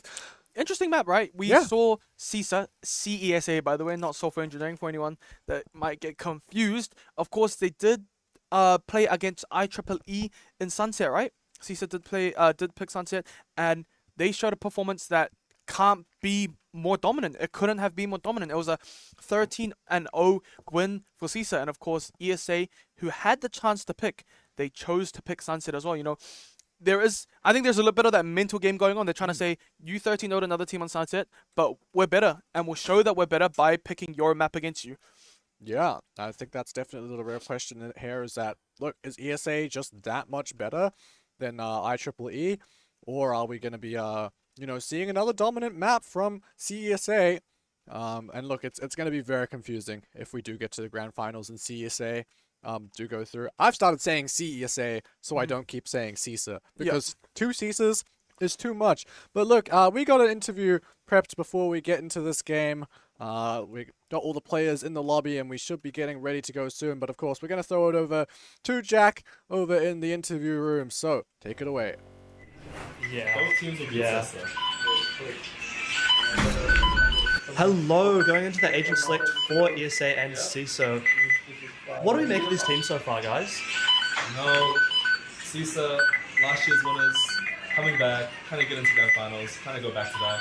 100%. They're a good team, the fundamentals.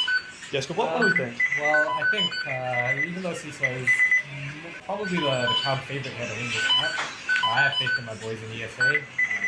And go, but yeah, they like to play very aggressive. They've had a lot of practice on Sunset, so Covering some agents here. Yesterday, in that 13-0 against IEEE, we did see them playing a lot of contact. A lot of, I guess, focusing on taking their ones, taking their duels, fighting, I guess, in twos, trading each other. What do we make of the agents? I mean, honestly, from ESA side, it's they're very confident. They saw CISA 13-0 IEEE. Obviously, IEEE isn't as good of a team as ESA, but picking their map against CISA, I think they're prepared. I think they're going to punish their contacts, especially on attack. I think CISA might struggle, depending on how they play. And yes, it's going to be an interesting and well-played map. Is that a Sage coming out from the side of ESA? Are we about to see it? With Sage, Neon. Very interesting comp coming out there from ESA. They are running the Neon. Yep. I think it's going to be a 75-half. What do you think, Yosko? To ESA or to CISA? Oh, ESA. Yeah. Going into the game, now heading back over to Caleb at the desk. Production, take it away.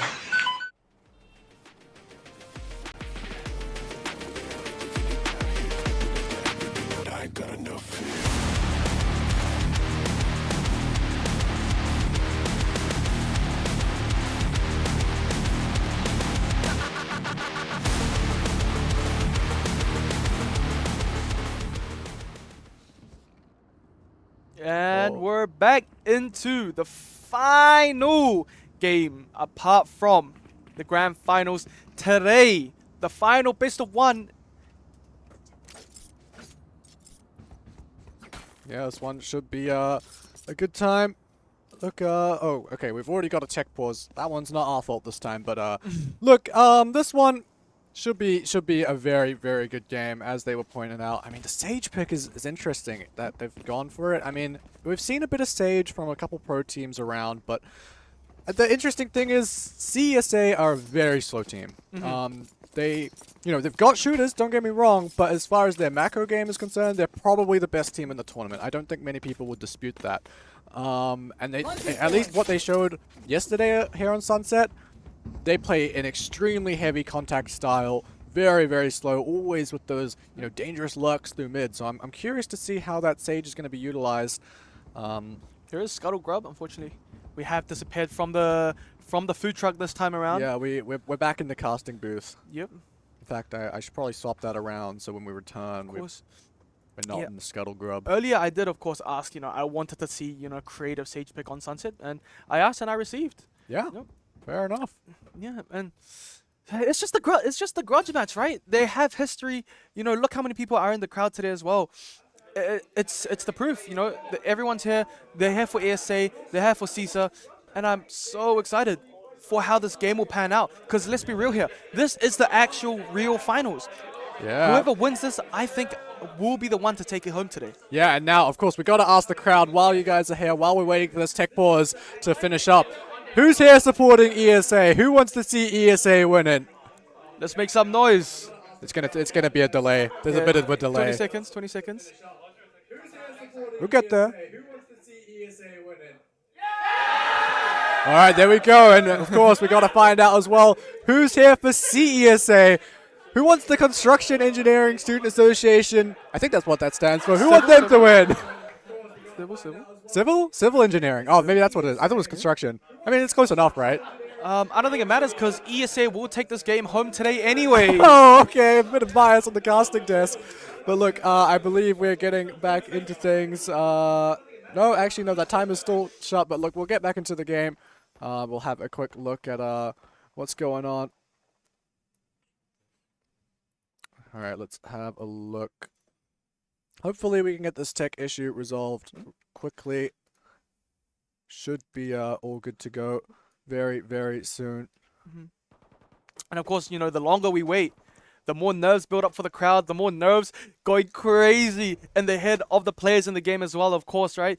The game gets much less nervous. It gets much easier once you actually start. But when you're in the waiting room, when you're in the pause phase, it just eats away your own brain. You just start doubting yourself. And that's how sometimes things crumble before the game even starts. Yeah, well, look, press and tab. You can see those premier tags next to all of these players.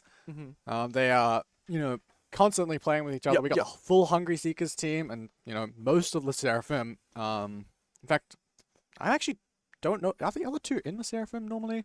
I believe I Moved On does tend to be Le Seraphim, but of course, Mr. Total Melon is a brand new pickup for this tournament. But hey, he shouldn't be ignored. He had a beautiful game against can't fully remember, but that Vice game on Abyss, it was a complete stop. His utility usage was something that you don't see much at all on a Vice player, but he made it work and he brought full value out of the pick. And of course, we see it again here. And IU also on that signature Neon pick. He is that Neon player, and I'm sure he'll find maximum value out of that. Cynthia also just on that same server. We saw it in multiple games before, and we see it here again today. I taught her everything she knows on Sova. Oh yeah, really? Yeah. Oh. I used to coach her back in the GC days, but look, I've been told by my man on the cam that there's something interesting going on. Oh, it's the crowd. We got 2 shots of them. Reaction to the game. How's it going, everyone? How's everyone doing? Is everyone looking forward to the game?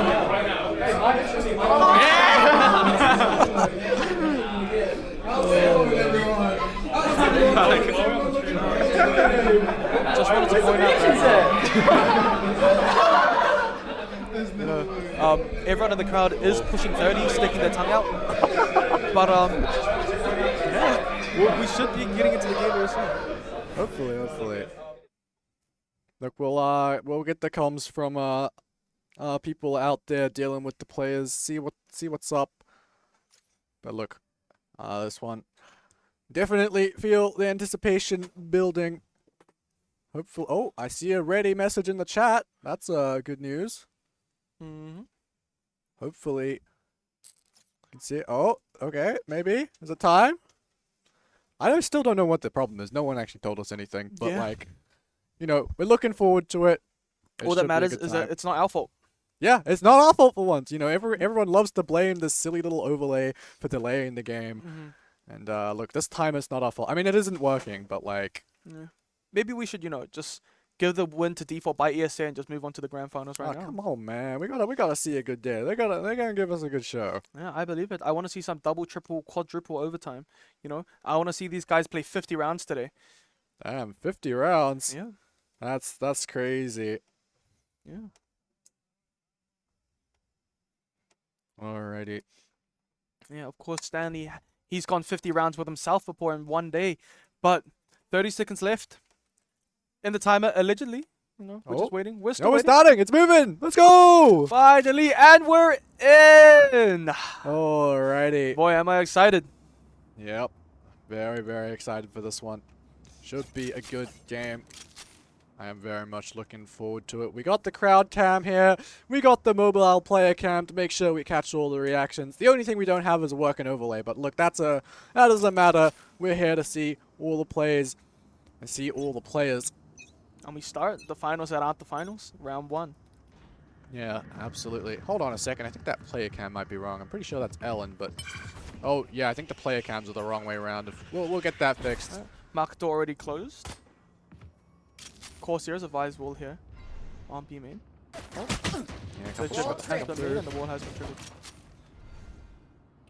Yeah, for now. Again, this is classic CESA. Just taking their time. They're going to be re-clearing in towards mid. Getting all that space that they normally love to go for. Oh. Apologies for those stutters. Yeah, they pushed up mid again and they pivot backwards like they did with B main again. And now they are looking for maybe another B main push. Yeah, contact finally being made over towards elbow. IU taking contact with Toby, but again, it's just shots exchanged, but CESA, they're rotating back towards B, but here's the power of that Sage, that wall put up mid-round. That's going to be huge information, and I don't know if CESA, they're going to have to commit here if they do break that wall, because there won't be enough time to go anywhere else. Camera taken. I think those shots are coming through now. They're onto the site. Simply trying to take contact here. Shots to come through, but none connecting. CESA to make first contact and grab the lion's share of the kills. Fun to go down. Simply, what can you do in through market? It's all up to IU, who can't get anything done. It's scary with that 3K to start things off. That was a overall pretty well played first round from, you know, CESA. And I really liked how they played, right? They pivoted back and forth, and then they found the window and just walked straight into sight with no resistance. Yeah, great stuff there. So, CESA off to a great start here. Pistol round secured and buying very, very aggressively. See what they can do here. I mean, again, we'll be expecting them to be walking around, as always. Playing their slow, methodical playstyle, right? Yeah, look, I mean, you got to make this outlaw, you know, have some impact just by contacting up. It's not often going to be flung in, right? It's a sniper, right? Yeah. You're not going to be hard entering with the outlaw, that's for sure. He does spot the jet. Yeah, I mean, it's a little bit of information to come through. It's simply going to be revealed on the back of sight, but again, it's just classics here. It's going to be very, very difficult for ESA to get much done in this round. That's an interesting dart. I guess that's to clear any... Actually, I don't know what that one's for, to be honest. There's not going to be any Vice stuff there. Is that for like a Cypher trip? There's no Cypher on ESA. It looks like a shock dart for a Cypher trip there, but... Maybe it was. Maybe looking for Vice Molly, maybe. But who puts a not Vice too Molly sure. back there? Yeah. I mean, I guess maybe sometimes, but I feel like it's more commonly on the front of site. But either way, looks like CESA finally making up their minds and heading in towards this A site. Andy up over the top. Cynthia to take contact, but it's the outlaw immediately removing her from the round. IU pushing forward with the shorty. The damage isn't enough. Yeah, not at all. And Toby looking to finish things off with a 3K. Let's go for Toby. You see it on the player cam reaction, all fired up already. Again, of course, when you are on a save round, it is much more difficult to win, win the round. And I think it really shows there. But hopefully, ESA can look to bring it back with the bye, right? But of course, CISA or CSA, they're still extremely capable of still pulling through. Of course, they did win the first 2 rounds, and it wasn't even close, to be honest. It wasn't close at all. Yeah, absolutely. Yeah, I think CSA, this is the sort of expected start for them. The question is now just can they hold on, and that's a great start there. Oh, Andy Roo. Are you going to be trying to find a cheeky angle behind this wall, but no one's there. It's all of CSA after that mid-pick regrouping. Of course, market door has been closed. I wonder if they're going to try and go through a play in through either market or through top mid. Like you said, that door's been closed, so maybe they'll try and sneak through. You can already see Toby potentially wanting to get inside of that smoke. He's done exactly that. It's perfect timing, simply removed. Rifle not picked up, but they'll take this numbers advantage. 5 versus 3. ESA. Difficult round ahead of them. Going back into IU. Knives out for a couple of these players. And this satchel actually chance was there, but the aim wasn't. Yeah. Enemy remaining. We get one, but again, I think this is too little too late for ESA. Mr. Total Melon, what can you do? 1 versus 4 ahead of you. Already found the first, but this is not what you want to see against the bonus round. Of course, some guns picked up on the side of CSA. Does make it much more difficult on from Mr. Totoman's perspective here. Sorry, Better Shing. Better Shing, yeah, that's right. He put his name down as Better Shing. Not Mr. Totomelon today. It's Better Shing today. But I mean, hey, look, according to the Wikipedia stats, we got 44 Better Shings. I'm sure now more games have played. I'm sure we have 54 Better Shings. Possibly. And nice the champ shot. does come through, but it's just the shots just weren't there, and then the round again goes over to CSA.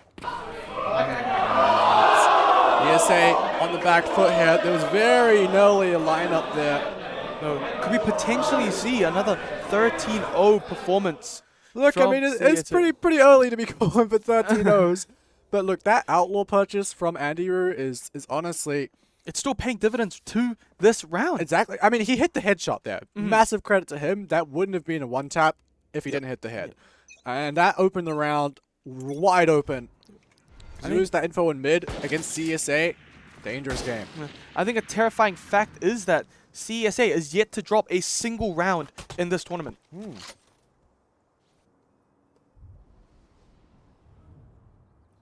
Yeah, I mean... Eventually... I moved on does find the pick on Toby. Yeah, I would be incredibly surprised if we saw such a dominant scoreline again. Well, Cynthia does manage to make it out after the trade onto Darth Pot. Yeah, Stinger in hand, and actually numbers being kept relatively honest here. Cynthia simply does get some big contact. She's being surrounded though. The question is she ready for this? Can she at least take down one with her? She can. Keeping numbers even, rifles available to be picked up as CSA now vacating towards their A site just to get that bomb down. Gotta play to the objective eventually, but that does allow ESA a way back into this. Simply looking to completely wrap around, same as Better Shing, rather than looking for the flank angle. Of course, if they did look for the flank angle, it is very expected, right? They heard the movement there, they had the contact. Oh, they're just going for the fight in towards CT, simply on the angle. Oh, he doesn't aim, can't find any! Oh, Gary, able to take them all down. And for CSA, it's a close round here for the Eco. Closer than they probably would have liked, but ESA still edge out the victory.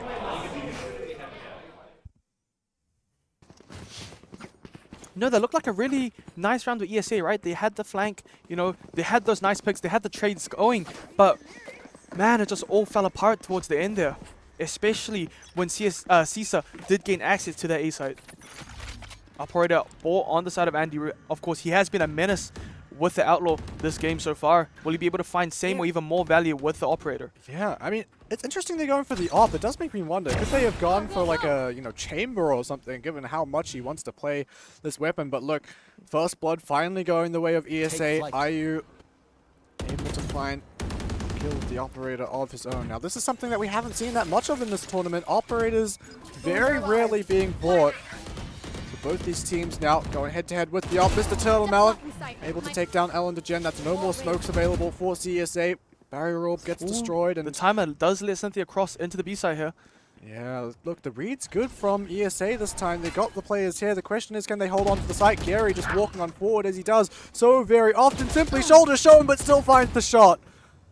2 versus 3. There's 2 players already here. Andy Root on this angle with the Operator, holding anyone that's going to be swinging stairs. Of course, just holding angles until IU gets here to make the 3v2 fight. Now the showstopper that's been sent out to try and dissuade. But it goes swings. It did find Simply, but Cynthia does take out Darth Pot. So tap onto the spike, seeing if they can draw out the swing. I don't even know if they... I don't think they're aware that Andy Roo only has an Operator, so they should be able to get onto the spike, and IU, good for the shot. Finally, ESA on the board. And that is the round ESA needed, right? And of course, that is the check that stops the momentum that CSA had since yesterday coming on. A 17-round win streak from CISA ended by ESA. Yeah, well, I mean, it's one thing to end a round win streak. It's another to win a game. They're going to need another 12 rounds if they want to bring it to the grand finals. And who knows, maybe even more than that if we go OT. But yeah, we're going to need as much as we can from this ESA squad.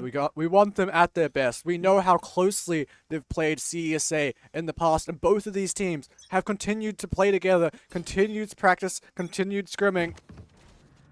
So they should be showing us a great match here. It'd be a real shame if this ended in a dominant scoreline for either or team. This game, having a lot of unlucky timing, where the knife is out or when the gun isn't out as they swing or when they look away. Of course, this is happening to both sides, right? And it makes me think, what could have changed if these timings weren't happening, if they were actually holding the angles as they peak? Yeah, well, this round, CSA perhaps looked like they wanted to go for a slightly faster pace, but this double senti, those slobs doing so much to slow them down. The Vice setup here as well. And I think after triggering that share wall, CSA satisfied with how much util they've drawn out just by contacting forward. They've even got a pick off the back of it as well. They're just going to vacate, explore in towards mid. I mean, this is just classic CSA. But they have been spotted mid. Yeah, and now they look like they're going to loop back around to B. All right. I mean, there's still some thorns here. The Arc Rose hasn't been used either. I moved on. He needs to get a kill here. He needs to get the pick here. Yeah, just holding such a tight angle. There's that util. Here's the pop. The double duelist flying on in. And I moved on. Falls immediately. No sight anchors remaining. It's just the visors now. The Hunter's Fury comes out. And that's going to connect onto Andy Root.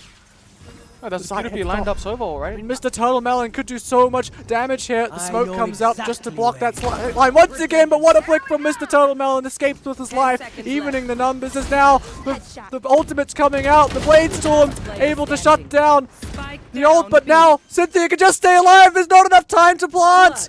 The ESA have come out with the round.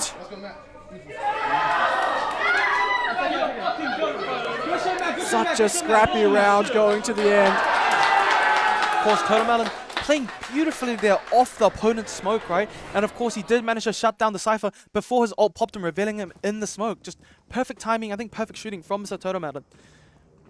Yeah, look, I kind of lost track of what was happening there, but we had IU popping the overdrive coming in. Cynthia's ultimate earlier on. The Hunter's Fury did so much to deny that plant. And look, that round, we're finally seeing CSA getting punished for their pacing. And the knives, of course, came out from the Jet last game as well, last round as well, but she just couldn't find the value in it.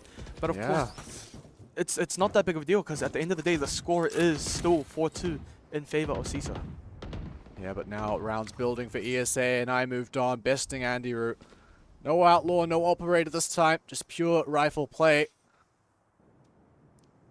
Barrier Orb in towards Market as well, just to really make sure no one goes in through there. Just that slow gameplay that we saw from before. I think they did kind of speed it up in those last 2 rounds, and now they've just had to slow it back down, go back to the winning ways that worked earlier on. Now we will say that it is worth mentioning that this double senti from ESA is going to... Oh, I don't think that dart was meant to land there. But ESA is going to do a great job at slowing down those double duelist hits when they do come through. And IU this round has to play alongside Cynthia, but they can only find the one. So numbers even once again, but I moved on. Still ready, still waiting, and no one's clearing him. He's on the angle. Grabs the kill. Toby dealt with in towards mid. Tap onto the spike. Ellen Degenerate. We've seen him with some massive moments in these tournaments before. Of course, the smokes does separate the gunfight and the contact. Yeah, but now as it fades, Mr. Total Melon, contact made, and I moved on, takes the opportunity to swing on out. We have a game on our hands today, Atlas. Absolutely. The quality, it's something that we haven't seen before at all in this tournament. Yeah, this is by far the best game we've had thus far.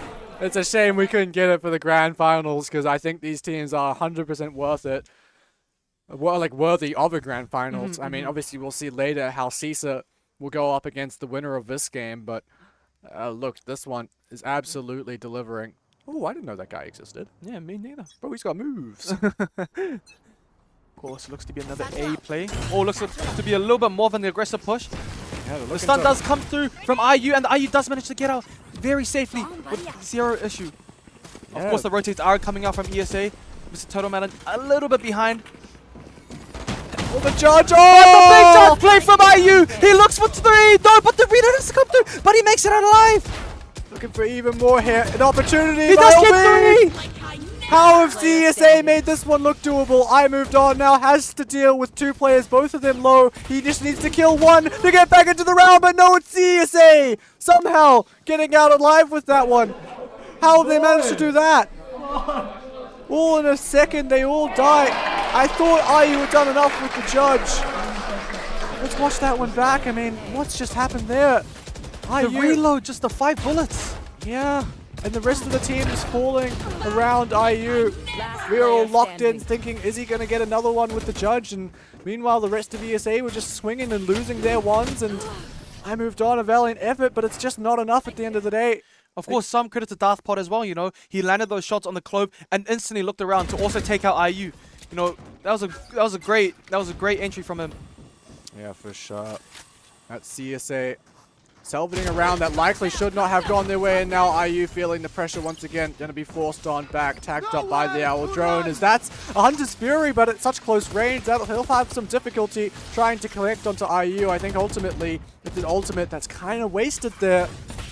This is such a power position, right? How do you push this angle when you know that there's a Neon with a judge? Yeah, I mean, look, IU is basically becoming a utility sponge for Darthpod in this round. The drone utilized, shock dart, ultimate, everything thrown at him, all for naught, as eventually Toby does take him down, but still, the site has kind of been slow exec'd on. Finally, the pop comes, but Cynthia takes down 2, looking around to reload. Jump Peak doesn't spot anyone, but Ellen Degen finally takes the kill. Resurrection to come through as now Ellen Degenerate wants to fight on forward, but the no decay hits to connect. Oh, the spam. Toby, the back stab comes in, but I moved on, does eventually find the trade. That resurrection, yeah, it could be the difference maker. They know exactly where he is. 2 players holding for it, and Andy Root comes out on top. He did isolate the gunfight, but unfortunately, he does take the death here. Looks like popping off on that one. Absolutely incredible. I mean, 30 seconds left. Came down to the wire once again. Cynthia, an excellent effort to anchor that site, but just wasn't quite enough. Just so unfortunate, right? It felt so winnable with those 2 kills that Cynthia managed to trade on site, but unfortunately, it did not work in favor of ESA. Of course, he does take the lead with 6 points.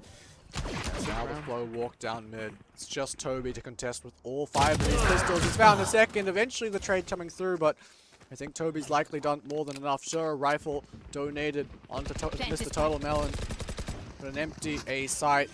I mean, with the way CSA like move forward, we saw in that last round.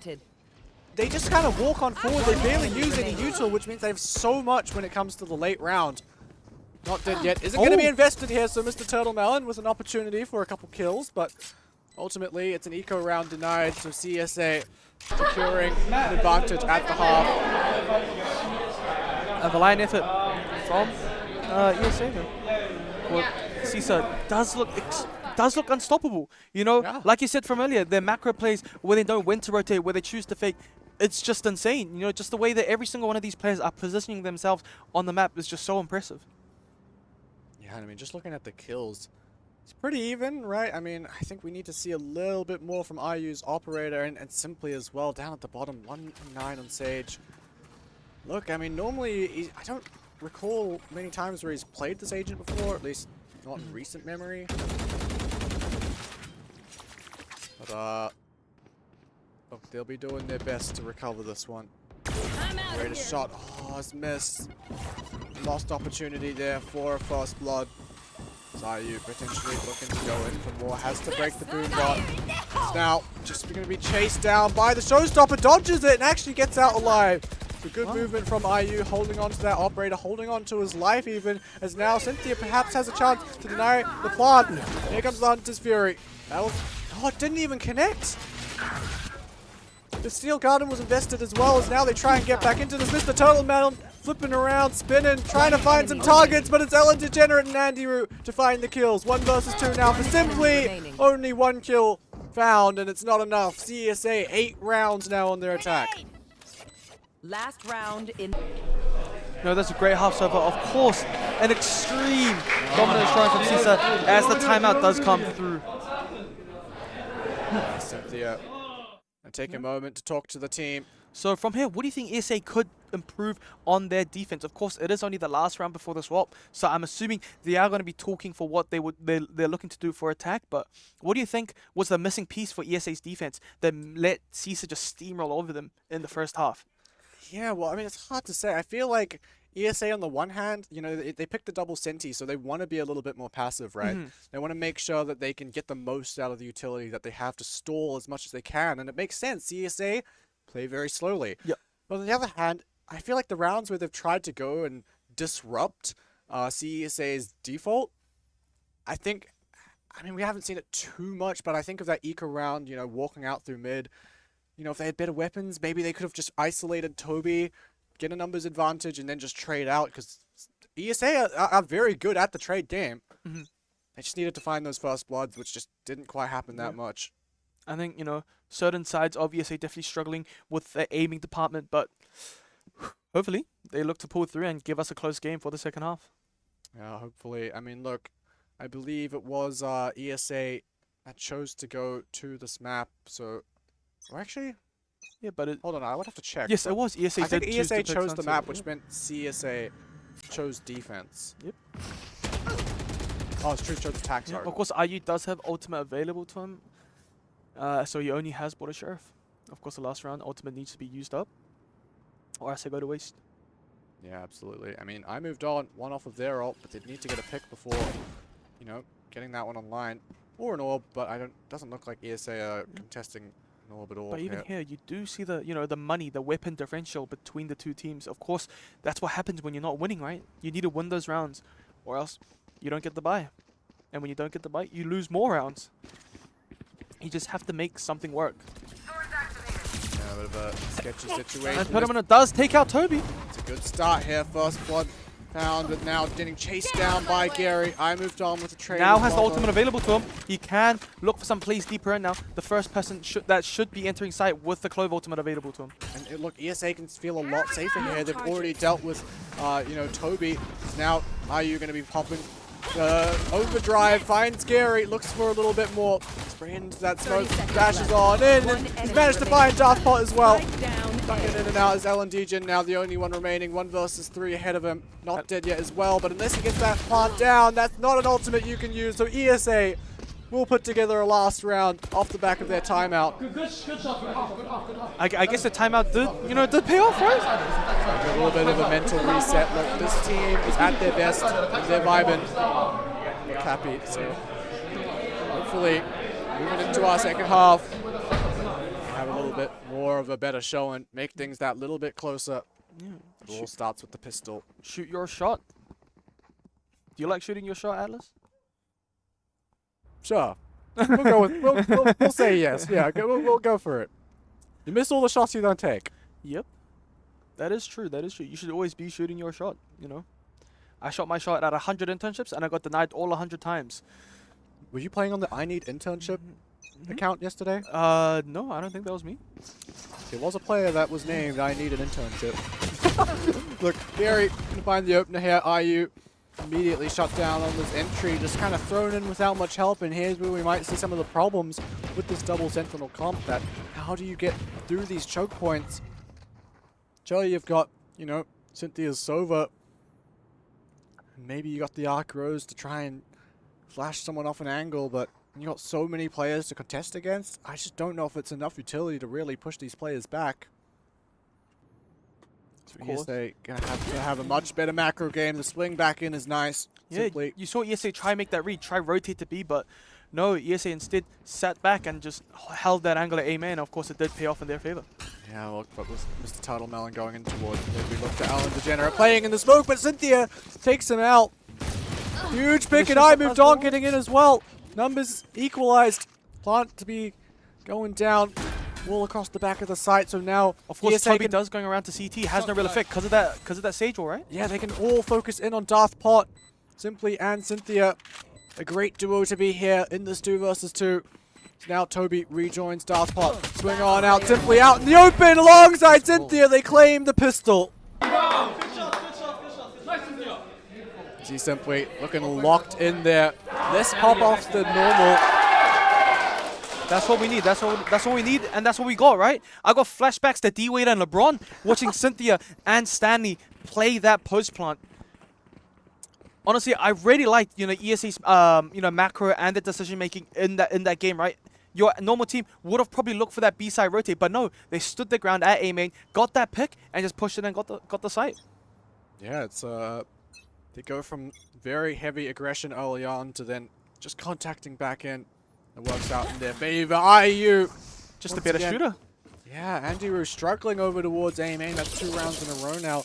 Ball goes up over towards mid link, and this is an easy plant. The question is now, ESA ready for the 3-person flank? But how does CISA play this? They have no money, right? They don't have the guns that are comparable to ESA at all. And of course, it's also a post-plant situation, which makes your fight 10 times harder. Look, fight about to go down towards Alan Degenerate, and look, Sheriff in his hands. Could have dealt some damage, but it's not to be. I moved on, tight on this angle, and makes the flick. Lovely shot to come through, looking for a little bit more as Darth Pot does eventually secure the trade, but IU coming round the back alongside Cynthia. We'll have a quick mop-up. And we might be getting another close game. It didn't look close towards the end of half one, but now... Yeah, all it takes is a pistol, right? That's the quality we're talking about. We didn't see this in any other game. Look, you imagine if ESA had won the first pistol, right? This game would be 6-8 oh, actually, no, it would be what? Yeah, no, 6-8 the other way around, right? So it's just one decision can change the whole outcome of a game. Yeah, so look, it's closer than it let on. Sure, you know, 8-4 feels like a big scoreline, but it's the sort of scoreline where, you know, just one extra pistol can make a world of a difference. This does feel like a must-win round for CISA. Of course, they are extremely low on credits after this buy, right? Yeah, walled up Ellen Degenerate, though. Toby, alongside him, will end up dealing with this market push on this bonus. Sure, managed to get onto the site, but they've already donated some weapons over. I moved on. And Cynthia, what can you do? Nice Sheriff shot. But what else can you show? 2 versus 5. Never going to be easy. So Cynthia... 3 in market, so Cynthia's completely cut off, right? Yeah, only has a Spectre as well. It's not the best weapon for this fight. Ellen Degenerate on the angle. Good for the fight. Look, that's less damage than I think ESA would have hoped for, but for CSA, it's exactly what they needed if you're a fan of this squad. ESA looking for that, you know, entry through market, but just didn't work out. Of course, you know, the setup that CISA had in market just proving superior to ESA's push that they looked to do. Of course, it didn't work out in favor, but now we are on equal footing. We are on equal weapons. Shing's workplace. Yeah, I do remember Shing the other week. I think last weekend he did hand me a Big Mac large combo. Ah. Let's put the fries in the bag. Anyways, ESA are going to be slowing things down now for their gun round. This is now do or die territory. We start to try and bring these ults Spike up and down, B. well, that's not a great start. Ellen Degenerate not only dropping Cynthia, but that's the spike. Look how deep that red X is on the map. That is all the way in towards spawn. Such a deep angle. Such a deep push from Ellen Degenerate is now IU looking to pick up the pace and chase down a player here. Or perhaps it's all just a fake to try and draw some rotates out, try and draw some swings out in mid. But look at CISA, they're holding their ground. You know, they're staying where they were. They don't fall for the bait. Oh, and a lovely shot from Daft Punk. Beautiful one tap. Yeah, that's not what you want to see if you're an ESA fan. You talked about the superior macro, but right now I'm feeling superior aim coming from the side of CISA as well. Yeah, CISA is doing an incredible job here today. They have come to fight and they're making this one look flawless. I moved on 1 versus 5. Oh, and Alan Degenerate. Were they born yesterday or something? Look, we always talk about this guy as, you know, the rock of this team. Always so solid. 19 and 9. Alan Degenerate quite close to a triple-double. Just one more death to go. Call him Russell Westbrook. You know they can't break it? Yeah, I mean, it's behind the honestly incredible stuff from him. Seemingly, no matter what he's playing, always seeming to top that scoreboard. 3 rounds for CISA to close out the game. 4 rounds for ESA to make it another neck and neck. Possibly taking it into overtime. Yeah. Look, we saw ESA have a little bit of a slower start in the first half. Maybe they've got a little bit more left in the tank. Stun's gonna come out, gonna try and deny that orb, but IU goes down and there's no trade in sight. Gary in on the fight as well as Andy, who swings out for another. Eventually traded by Mr. Tuttle Melon. That's a rifle that can be picked up, but a lot of damage dealt. Now Toby already working his way down mid. Such a pesky player to deal with. I moved on though. That's a good pick onto Darth Pot. Yep. Of course, that also does mean a weapon to the side of ESA. Yeah, this half buy looking much more doable now. 3 versus 3. They've got the site where they can plant, put the wall in towards CT, but Alan Degenerate. And the revive and the perfect timing for ESA, but no, Imildon does get taken down by Alan Degen. Lots of damage dealt. Maybe a little bit too obvious that there was a big gap in that wall, as it looks like they just want to fight on forward. Gary comes back into the round with Alan, and look, they drew out the not dead yet, but it's not a round that's going to go ESA's way. That looks to be 6-11 for CISA. Yeah, it's not looking great. CSA starting to run away with it. Look, we might be looking at a CISA final. You know, which CISA do you support? Because I like CISA more than the CISA. Yeah, I think I would agree. I'd have to pick CISA. Yeah. Another timeout does come over from ESA. That will be the last timeout that ESA have available to them. Hopefully, they can turn things around. Yeah, we'll have to wait and see. But man, CISA just looking so dominant. You know, you did talk about the macro play, and I did believe you, but this difference of a this difference of the skill level of macro is just unbelievable. Yeah, I mean, combining these two, it's just looking unbelievably difficult for any team to go up against this. Timeout, 20 seconds left. Hopefully, ESA does figure their offense out and looks to find a way to get back into the game.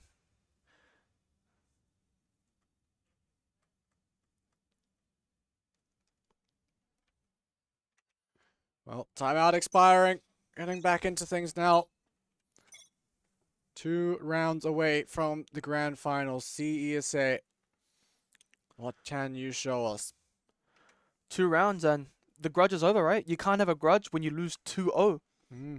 You can't have a grudge when there's no competition to begin with. There is no rivalry if CISA does close this game up. If anything, CISA just becomes ESA's dad. Yeah. Hey, they got 1 extra letter in the name, so... 4 is better than 3. Yeah. Bigger number, better person. Yeah. Oh, they're definitely swapping it up. That we haven't seen a mid push from ESA so far. No, not at all. And that wall is going to be useful for getting past this. As look, IU looking to lead the charge, looking to make the spray transfer. He's found the opener. And simply good for the second as well. Cypher completely alone aside, but he does manage to pick off IU, and now it's a 5. Sorry, it's back to 5 now. It's a 5v2. But no, Mr. Totemelon does get picked. and Raze with the showstopper. Yeah, it's not going to be able to deny the plant though, and I think they can all fall back and know that they're all safe from the rocket. They heard the gunfire. They know both are towards One CT. enemy remaining. Cynthia does connect with the shot and simply gets 3 for ESA, and ESA are back in the game. Yeah, that's exactly what they needed. Off the back of the timeout once again. Just needing to calm themselves, get back into the game. I don't think I've ever seen Simply this locked in. Normally he's a goofy guy, all smiles, standing up, yelling at the other team, but... Yep, but at the bottom of the leaderboard. But I think that has stayed consistent. Yep, shocker. Yep. I mean, it's not too bad. 9 and 13. 13 assists. He's doing a lot on the Sage, but definitely not the normal fragging performance we see from him. Look, we knew that for ESA to win, one of the win conditions would be their mechanics. And look, IU's been shut down pretty often. I moved on, has had their moments, but this time it's Andy Roo to come out on top. IU is looking for the trade on Andy Roo, but no, Andy Roo does take down IU instead. Now this fight looks so difficult. Darth Paul also takes out Cynthia. Now that's just suddenly, all of a sudden, it's 2v5. This is to get to match point as well. 2 versus 5 is so difficult, and Andy Roo already getting closer to that other showstopper. It's going to be so hard for ESA to bring this one back. It looks like ESA is looking for a play towards the B side. Of course, that is, however, where the Cypher is playing. And, you know, pushing into a Cypher is already difficult. But when you're outnumbered 2-5, basically impossible. I mean, Toby's been sitting on this cam for a while, so he will see this, but it's 2 Sentinels, so they're not really going to be able to close that gap very easily. Now he's going to be calling his team over. Turtle Melon looks to push One the enemy issue, remaining. but Toby still comes out on top. Simply now, what can you show us? This would have to be a 1 versus 5. We were just talking about him. Simply's done this before, he can do it again. Shock darts doing so much damage, and Ellen Degenerate on top of the wall. I really like that movement from Alan Dejan, right? He jumped on the box to get on top of the wall and had that off angle on Simply. So regardless of, you know, whether Simply peaked first or Alan Dejan was holding the angle, Alan Dejan always having the advantage there due to that height difference of the head. Match point. Yeah, now match point for CESA. ESA does need a miracle run to come back into this game. Yes, the road to a grand final. And right now, Ellen Degen, I mean, 22, 12, and 11. That is honestly such an absurd scoreline. No. When the game is this far away for you to try to come back, you know, the mental struggle starts closing in, right? Yeah, now Gary wants to get active in towards mid, but the dart reveals him. Oh, it revealed Darth Pod as well. I don't know how that happened, considering it looked like he was in the smoke, but look, either way, IU, he'll take that first blood. Now, they look to just regroup, heading towards this B site. They got to deal with that trap wire, though.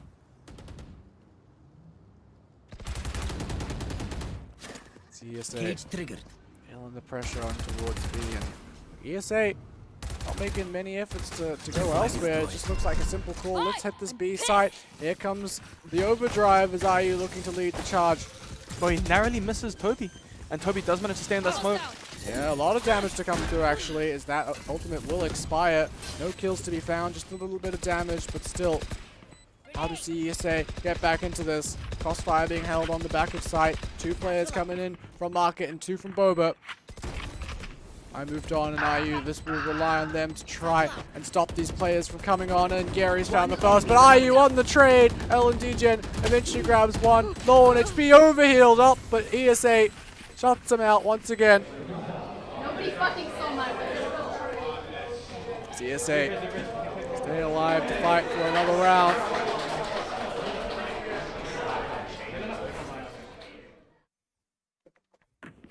Great rounds on both sides, honestly, but it's just that Sage wall that made the difference, right? It's so hard for, not Hungry Seeker, sorry, for CISA to try to look for that retake and play together when you're completely cut off from Market with that Sage wall. And of course, the whole time, Alan DJ stuck near the spike, right? Stuck between the wall and Sage's wall, just in such a difficult position. And of course, that is the difference maker for that retake for ESA to pull through. Absolutely. 5 versus 5. Of course, Cypher Trip in Market door. Yeah, look, Ultimate's coming on round for this one. be a little bit of danger for both sides. I mean, man, I really missed the HUD. I love seeing how many ult points are off, but yeah, I do too. Some of those must have been getting close there. I mean, obviously IU used his in the last. So I moved Toby on. does take I moved on. Yeah, it goes down. You will not kill my Resurrection though. Oh no, Toby. down, B. Immediately denying it. This might be it. Numbers advantage. 5 versus 3. Gary though, overstepping his welcome in towards mid. IU looking to recover this one, but the spike is dropped in B. And CESA know exactly where these players are coming from. It's an ace for Toby, a 6k perhaps to close it out. IU, what can you do? This is probably it. So hard to get back into this. 30 seconds left. IU not going to be clearing the corner. It doesn't. Oh wait, yeah, no, he's not going to clear it. This is BM from Alan Degenerate, letting IU run around, get the spike down, give him a glimmer of hope. But IU, there's no way he'll be prepared for this. Oh, just like that, CSA will be going through to the grand finals. Toby, what a round to finish things off. An ace off the back of the resurrection. The 6k is denied. It would have been such an incredible moment to finish things off. And finally that defuse comes through. Yeah. Well, honestly, that was a quality game, but now that's all over. It just feels like it was a complete stomp from CISA, right? It felt like Sneaker had it in the bag the whole time. And every single round that ISA managed to win, it was close. Every single round CISA won, it felt like it was easy for them. It felt like every time they were winning by numbers, by 3 or 4. It was like a 4v1 where they would win. And of course, ESA only really winning in those post-plant situations.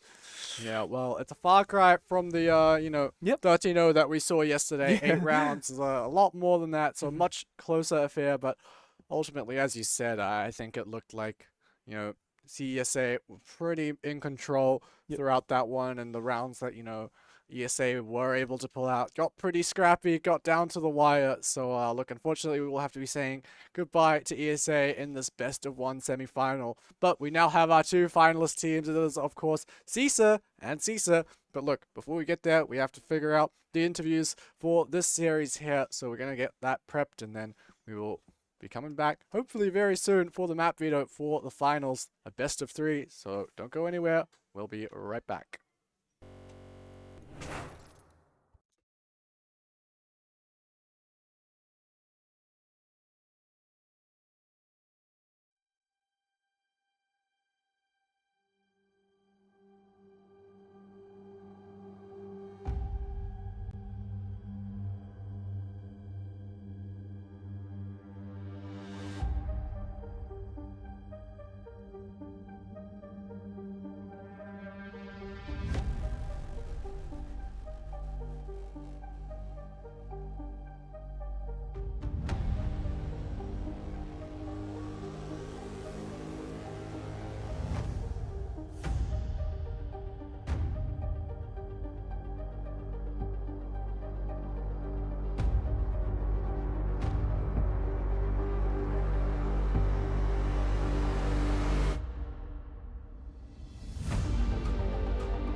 restart. Welcome to Interclub Esports Championships 2025, brought to you by Indomie and Brave the Crave. I'm your host, Justin, what's his name? And I'm here with... Jessica? Sheng. Matt? Darth Pot. Wait. Darth Pot. Okay. Now, after this game, Matt, Darth Pot, give us your thoughts. Well, where do I begin? I mean, not to take away from ESA at all. They're a great team. You know, they tried their best, but yeah, we're just better. We're just better. We're the best. We're the best 5 players in the whole uni. If anyone thinks they can beat us, please reach out. We will roll you. And yeah, I guess based on that, I want to shout out the academy team for all the scrims we've run with them. They're here in numbers to support. Just a few names off the top of my head. We've got Asian Heart, our coach, Lukita Lemon, our IGL, and we've also got Funky Monkey, one of our key players who's a great player on that Sage. So yeah, big shout out to the team that helped prac for this. And yeah, we're just better. CSA president, very, very confident, very proud of his team. Now, going over to Better Shing himself, please give us your thoughts on the game. Alright, I think my team put up a pretty good fight. Majority of my team is pretty good, except for me. I think I'm like the shittiest on the team, but better than Shing at least. We knew that CISA was a very strong team going in. Like, heard about it. Everyone was telling us we're gonna get shat on, but at least like we did pretty good against them. And yeah, unfortunate that ESA's full roster wasn't there. Then maybe they could have put up more of a fight. Yeah. Yeah, I agree. Well, anyone that you think it's like scary on the other team, particularly on Scary? that? Wait, Yeah, what? like because you're kind of just getting like dumpstered on left, right, center. Like who do you think is like which guy was like the person who was like dumpstering you the most that game? Like from the other team, like Ellen Degen or like Toby. Like for Yeah. dancing on me specifically. Yeah. I actually don't remember. I have no game awareness. Sorry. I might rewatch the VOD though. Yeah, he's still better than me though. So Yeah. Yeah. Because all I had to do was do average. that's crazy. Do you think that there's anything that your team could have done differently that might have changed the outcome? We kind of did like a quick swap to Sage. Loki, we never practiced with it, so that's probably why. I think Stanley was on a role that wasn't very comfortable for him, so that's probably one of the main reasons. Yeah. With that said, it's sad to see ESA be eliminated from the tournament, but there can only be one winner. And CSA takes the semifinal, advancing to the grand final. Congratulations, Mr. Pot, once again, and the CSA team. We are now going to intermission. We'll see you very soon.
grand final, Caesar versus Caesar. You guys call coin flip, heads or tails? Hits. It is tails. You guys get a pick. That's good. It'll just be Team A. Team A.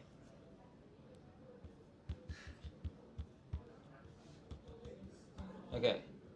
You guys get the first win. Vancouver Road. Vancouver Road. Ban Abyss. Ban Abyss. Pick Mac. I'll play bind. Play bind. Pick side. We'll play defense. Defense. And then you guys pick we Mac. choose map, right? Yep. I mean, not Sunset again. Should I just play Haven? Just play Haven. Yeah, Haven. Haven. Yeah, Haven. You guys pick side. Defense. Defense. And then ban. Sunset.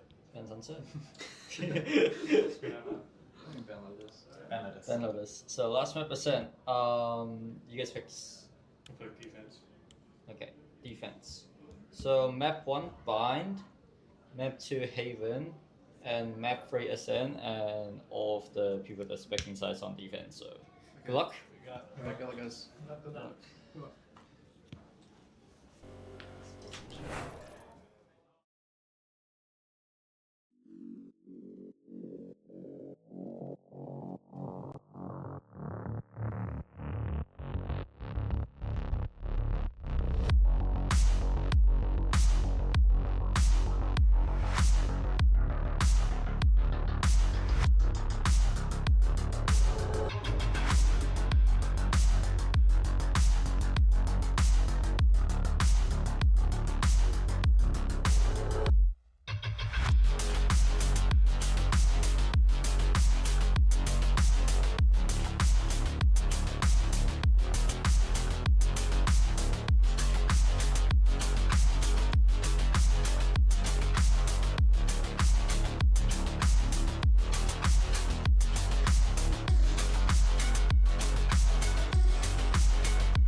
This is our house. Do we really have to say anything?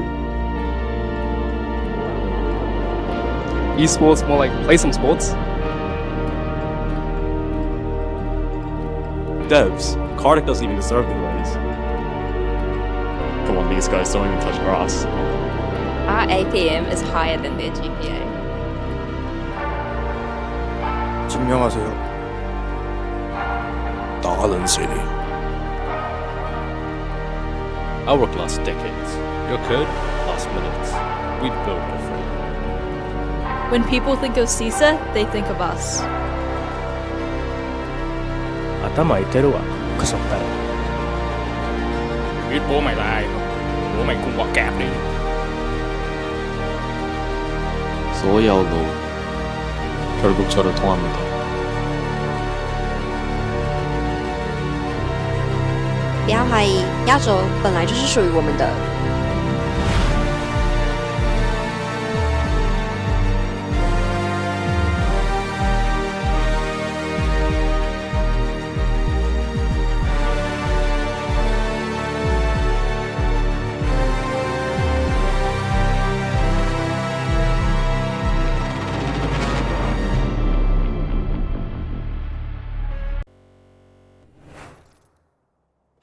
Hello everyone and welcome back to the AUEC Interclub Esports Championship Grand Finals here for the Valorant. I'm joined by Martin once again. Hello. As we have a very exciting finals on our hands. It's well, CISA versus CISA.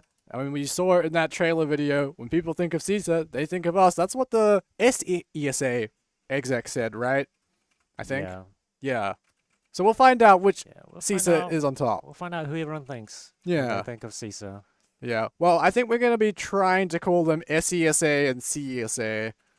Or Civil and Software. Or Civil and Software. We'll figure it out as we go along, see what flows better, I guess. I mean, if we give up, we'll be right either way. Yeah, if we say CISA, we'll be right. So, look, no matter what, we will be correct. But look, I believe our interview room has a very, very special segment set up for us. So, look, we're going to be passing it over to them to get into the agent select. Although, actually, hold on. Before, you know what? We'll do it. We'll go in. We're going to them. Hello, everyone. Welcome to the interview room. Sponsored by Enemy and Brave the Crave. Thank you for tuning in to Interclub Esports Championships 2025. Here I am, Justin, what's his name, your host for today. I'm Leon, aka Chase Thunder, and we have... I'm Sheng, the most overrated player in the entire tournament. I don't know how I ended up there, but I am the most overrated player. Honestly, if I'm rated, then I'm like just, you know, I'm honored. 45th place in the tournament, bottom 6 player. Out of 60 players, one of the higher ranked players in the bottom half. What is to say, Sheng? I'm shit at the game. But it does looks like we're going into agent select right now. Map 1 on Bind. And let's see, attackers. They're playing a Jet. Very interesting pick right here. Jet on Bind. I haven't seen that in a long time. Against a Yoru Race Brimstone. A really fairly standard comp coming in from CISA. And Who are you guys rooting for? well, I think CISA's gonna win. You think CISA's gonna win? Yeah, I think CISA's gonna be CISA. That's pretty good. That's pretty good insight, bro. Personally, I think CISA with the S is gonna win because they beat us, and we're a pretty good team, and they beat you guys too. Yeah. That's tough. Hey, personally, I'm gonna go root for Civil. Daft Pot, you the man. Now, with that said, thank you once again to Enemy and Brave the Crave. We're gonna send it into the player intros.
right, everyone, we are in. We just saw every single team, every single player here for the Valorant section. I hope you guys are excited for this grand finals. I certainly am, and look, I hope we can get into it as soon as possible. I believe that the player cams are all good. I think we're all good to go. As well, our overlay continues to misbehave itself, but yeah, let's focus on the game here. 14 teams, 4 days of competition, and now we're down to 2 left for our Valorant. CISA versus CISA. Which CISA is going to come out on top?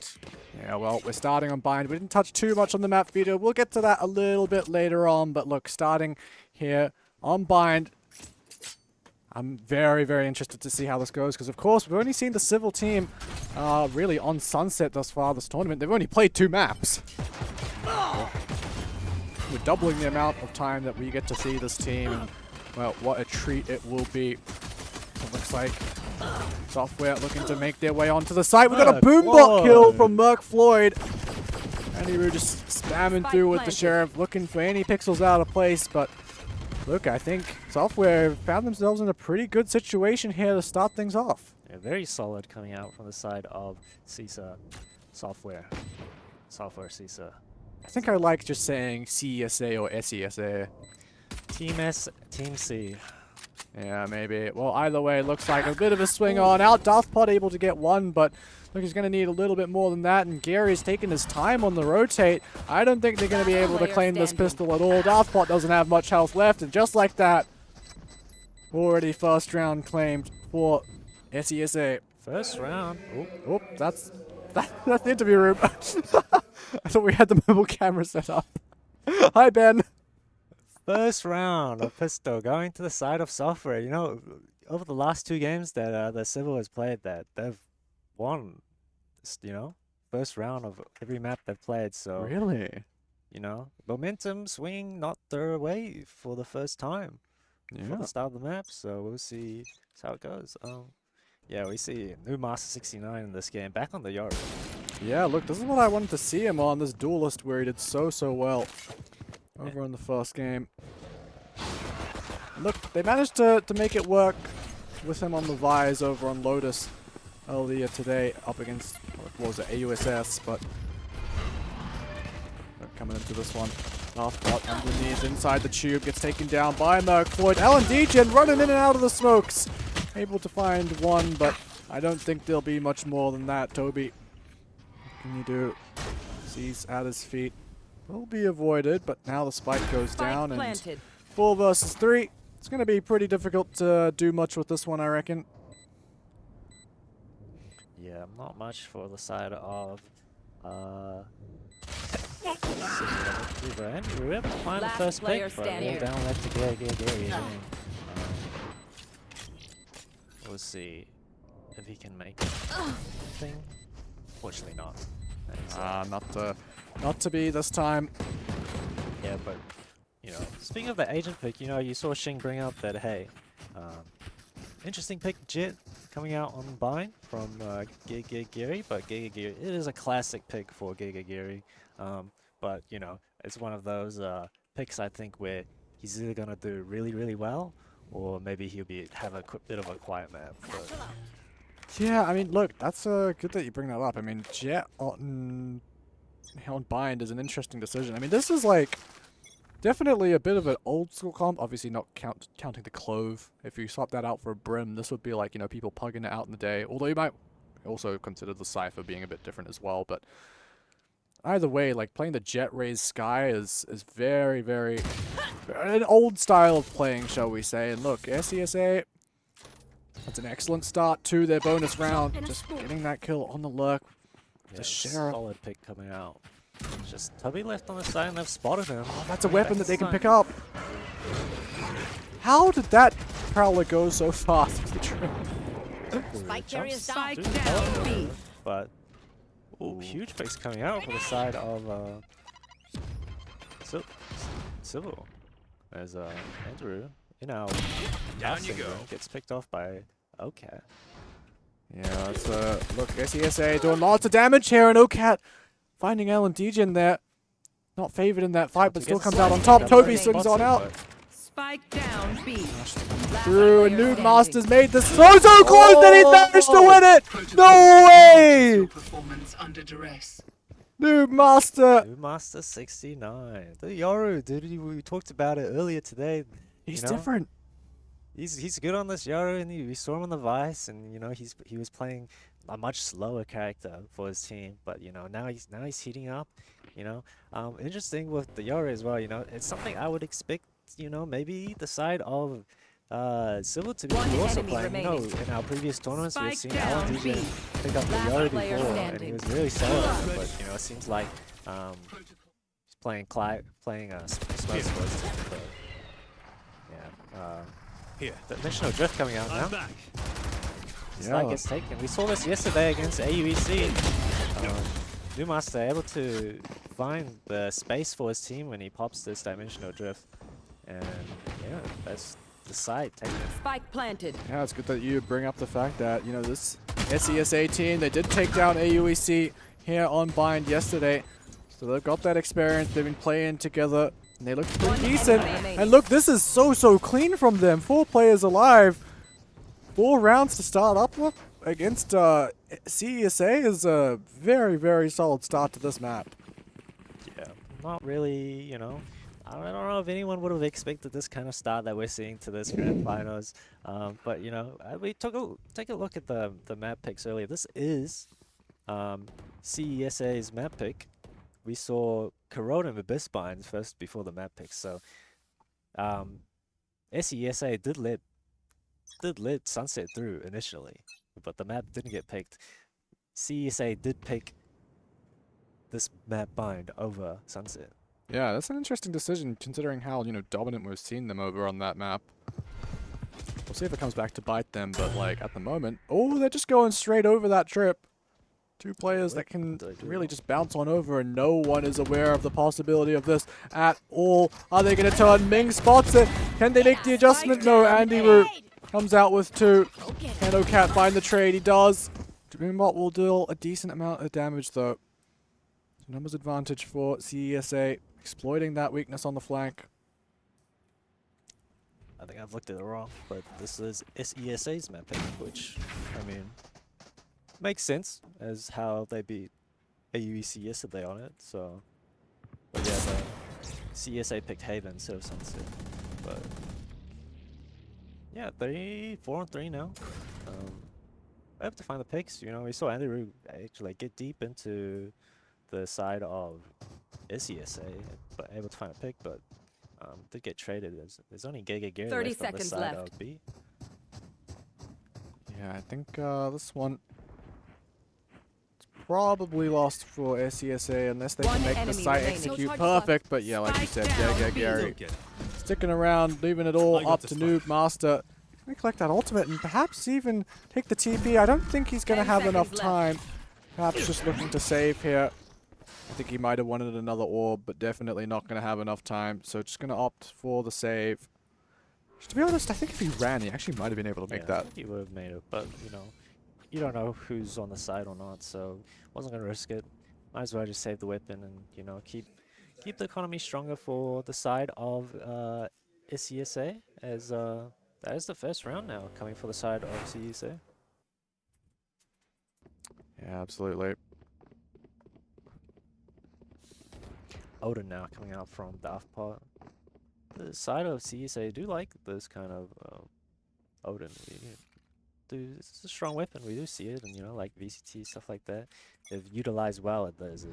Drop in a face your fear. Ultimate's coming out, being spent by the side of SESA. There's Merkwood. Oh, he turned his head at the wrong time. Just missed the timing. LNDJ lucky to be alive there. Completely deafened by the Nightfall as the showstopper ripped out of their hands. It's running past LNDJ again. A lot of strange timings going on here as now we see the showstopper from Andy Roo. That'll connect onto McNaught. LNDJ looking to find his way into you. Here comes the ultimate orbital strike. Should land. Linos, but okay. Seem to have forgotten where this liner was. It feels like it's going to land a bit too far off. I don't think that landed on the spike at all. But the fuse has been denied. But the nade will still find the trade. Oh, wait, was it just defused before that even all came through? I think it was. Yeah. Oh, no. Blood forgetting, or OCAP forgetting the lineup there. I mean, It's just slightly off, or either that or he just had to tank it. yeah, I mean, any faster I think would have been a little better, but yeah. Unfortunate. It was, sorry, I mean, Alan Degen able to walk past 2 people there when he probably should have died the first time against that showstopper. Aggressive now. Aggressive push coming out for the side of CSA as they would find the pick onto McFloyd. Bring them down. Yeah, blind out on towards long as well. Just a little bit of info, but look, this is why I'm questioning the Sky. You don't have those rechargeable flashes anymore. Sky's not nearly in the same position she was, you know, just a year ago even.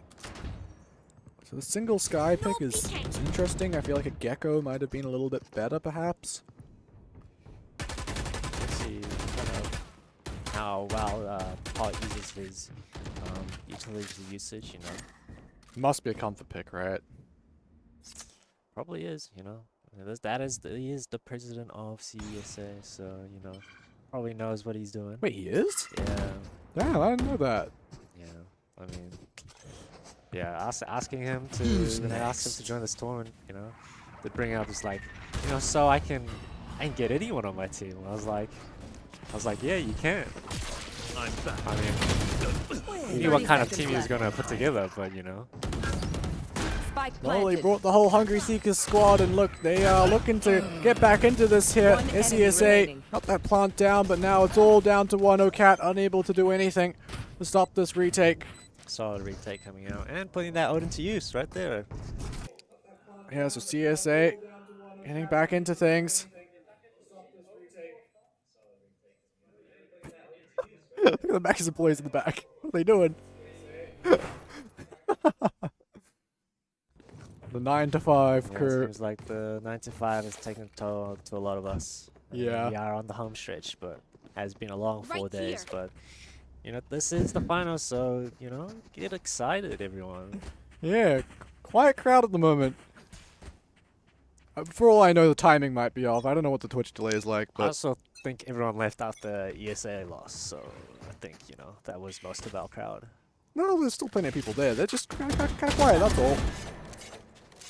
But CSA now heating up, you know, they're getting really aggressive as this round starts. Moving from Darth Pot, you were just bringing that up before. Only able to get the one before Ming does eventually get a trade. I didn't manage to pick up his teammate's rifle though, so I think he's still going to be carrying forward a Bulldog into this round. And look at this.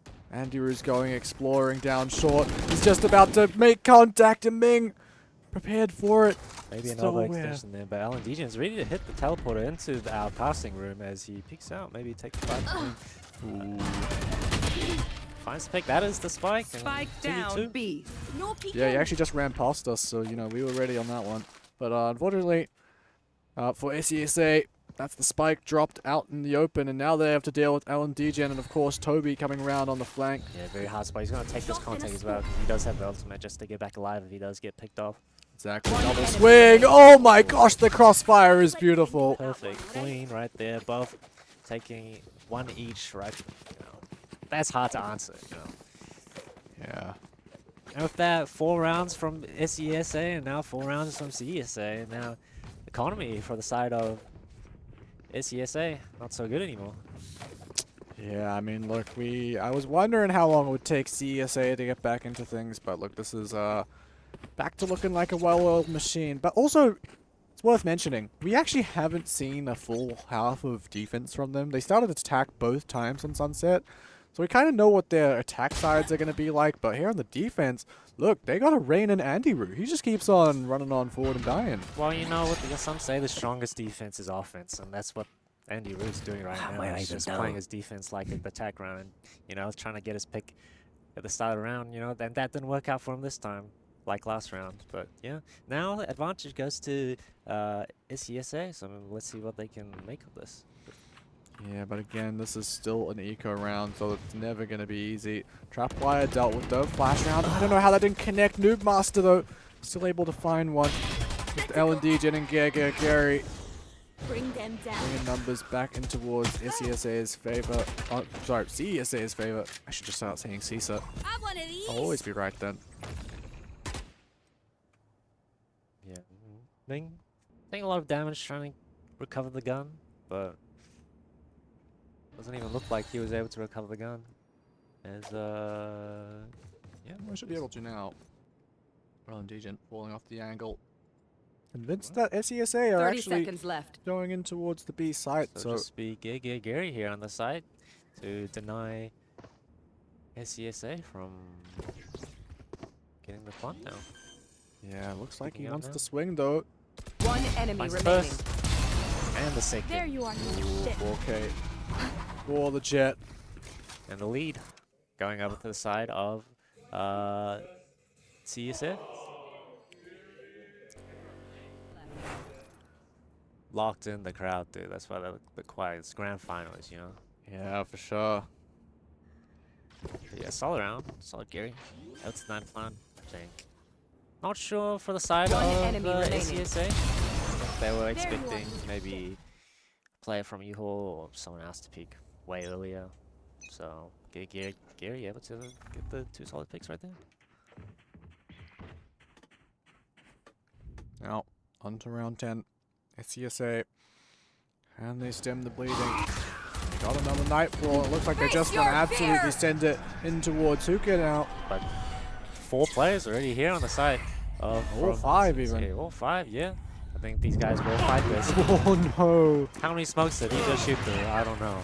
I mean, there's no doubt about it. That was a blind shot, and the Showstopper finds the kill as well. But with that being said, SESA all of a sudden getting a couple kills back their way. Ming doing God's work here for his team, down to a 1 versus 1.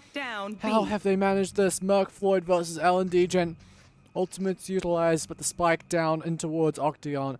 And L&D Gent knows that Merc Floyd has to make this drop.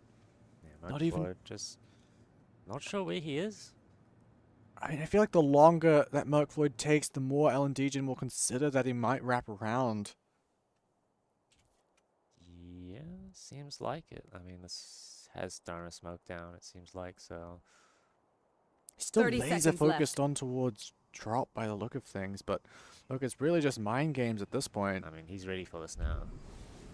With the time left, you know, Merc Floyd doesn't really have much options left. Like, if he picks up the spike, he has to go B, so. And you'll hear him if he drops, so just, you know.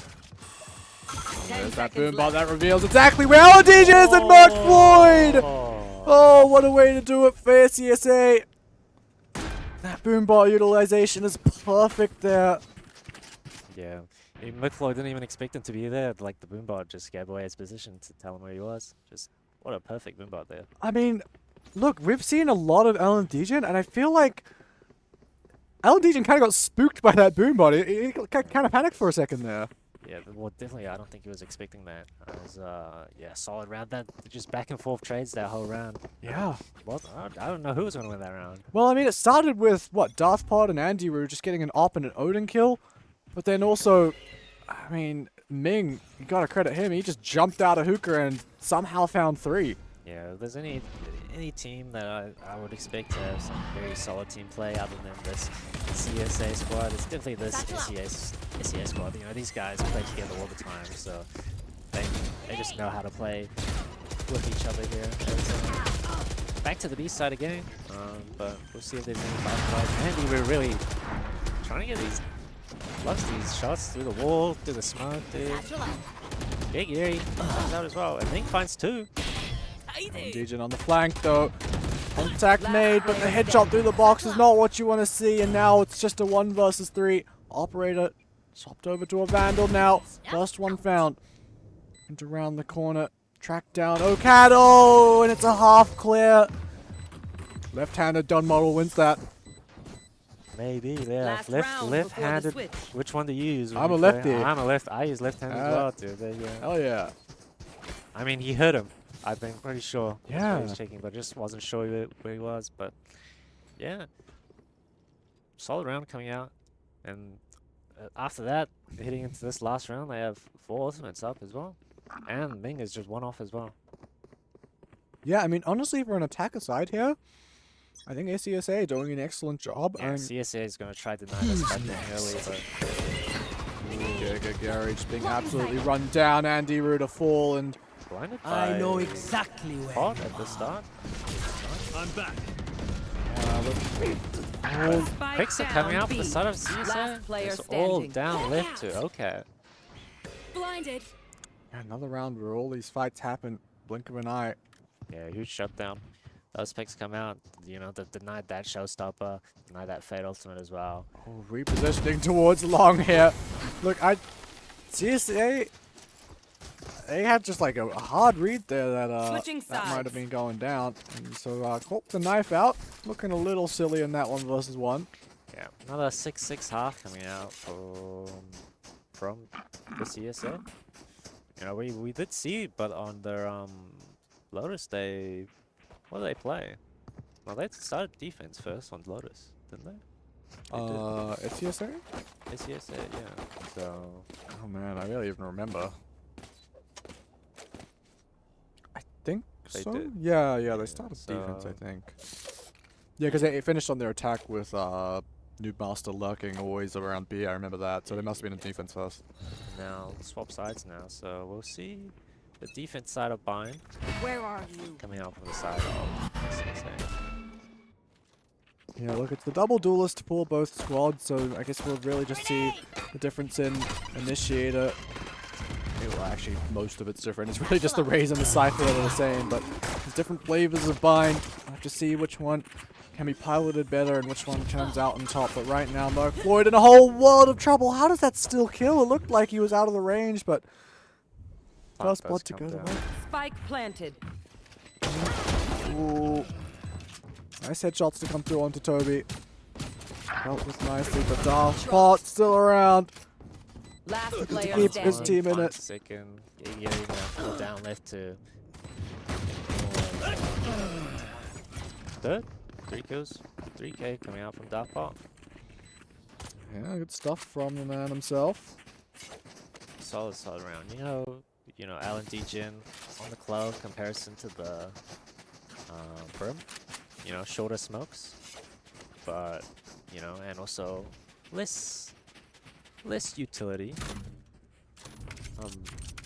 You know, but you know, he has those frags. You know, he's utilizing his agent very well.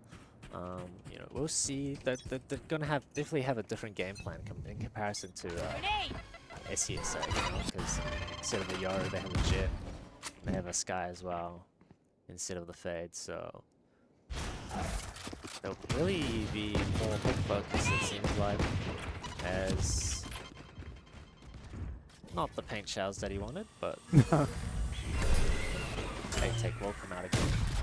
We've seen SCSA make some of these eco rounds very, very close, very doable. But with this Bucky going into lamps, it's going to be a difficult one to deal with. Merc Floyd, though, swinging out of the smoke, does manage to grab a kill towards triple, but Andy Root, also equally good with the Ghost, as now pushes on forward right into McNaugh's crosshair. Before that buckshot can be rattled off. One enemy remaining. Cat doing well to thin the numbers of CSA. I don't think there's any guns around to pick up. Maybe that Bucky. But look, I think already CSA have done a ton of damage here. It wasn't the heaviest buy-up from CSA, but look, they might, you know, if the next round doesn't go their way, might start to feel that a little bit later on. Weapon here. Maybe the start of CSA running away with this game, but, you know, can't count them out. This goes here. Oh, this is a nice spot. Yeah, let's see what their game plan is. You know, from previous games, you know, we do see that they do like to give up site quite easily to the other side and then, you know, retake really heavily together. But I think we'll see how aggressive the side of CSA is, because I think they might be one of the teams who will be able to take advantage of that. We haven't seen the other teams that CSA have faced yet that, you know, were able to punish the space that SCSA gives them. Satchel out.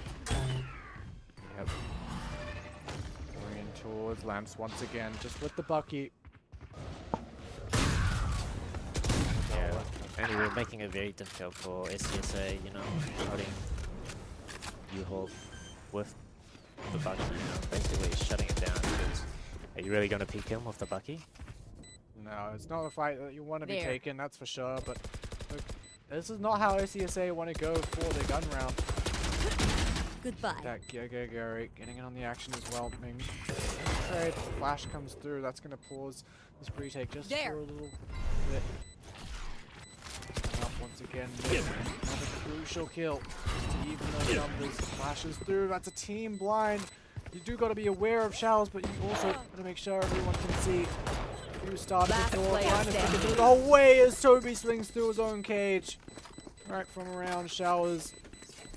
CSA convert their bonus. Yeah, and that's the bonus to the side of CISA. So now CISA is on a force to Viper. Economy set back a bit as, you know, unable to buy the full shields or any weapons, and Andrew here with the Outlaws, so might be perfect pickings for him, you know, and they're picking off the side of CISA here as looks like they might just about to walk into him. Yeah, right there, and he finds the first onto me. I know exactly with this Outlaw this entire tournament. On the back of that, I wasn't even near him, but anyway, and we're looking for another. Do exactly that. Flying on forward. So the Sheriff and CSA making this one very, very comfortable. Yeah, very solid round coming out inside of. One enemy remaining. Did you take the TP in a 5v2? I mean, these guys are playing solid. They're not messing around here today. That's BM. Just take the fights. They're against Sheriffs. What are they going to do? Shoot you? I mean, Master has some very nice sheriff shots this game already. Yeah? So, you know, I mean, they're respecting it as, pick up the spike, guys. This ain't a ranked game. Yeah, well, Aniru's been sent back to it, which is an interesting person to get it, considering he's already got his ult, and it's likely going to be the one entering the site. So But 10 to 6. 4 rounds at the start of the game for SCSA, and we've played 12 rounds after that, and they've only gotten 2. So yeah, it was a good start, but yeah, definitely things kind of cooling off after that initial momentum.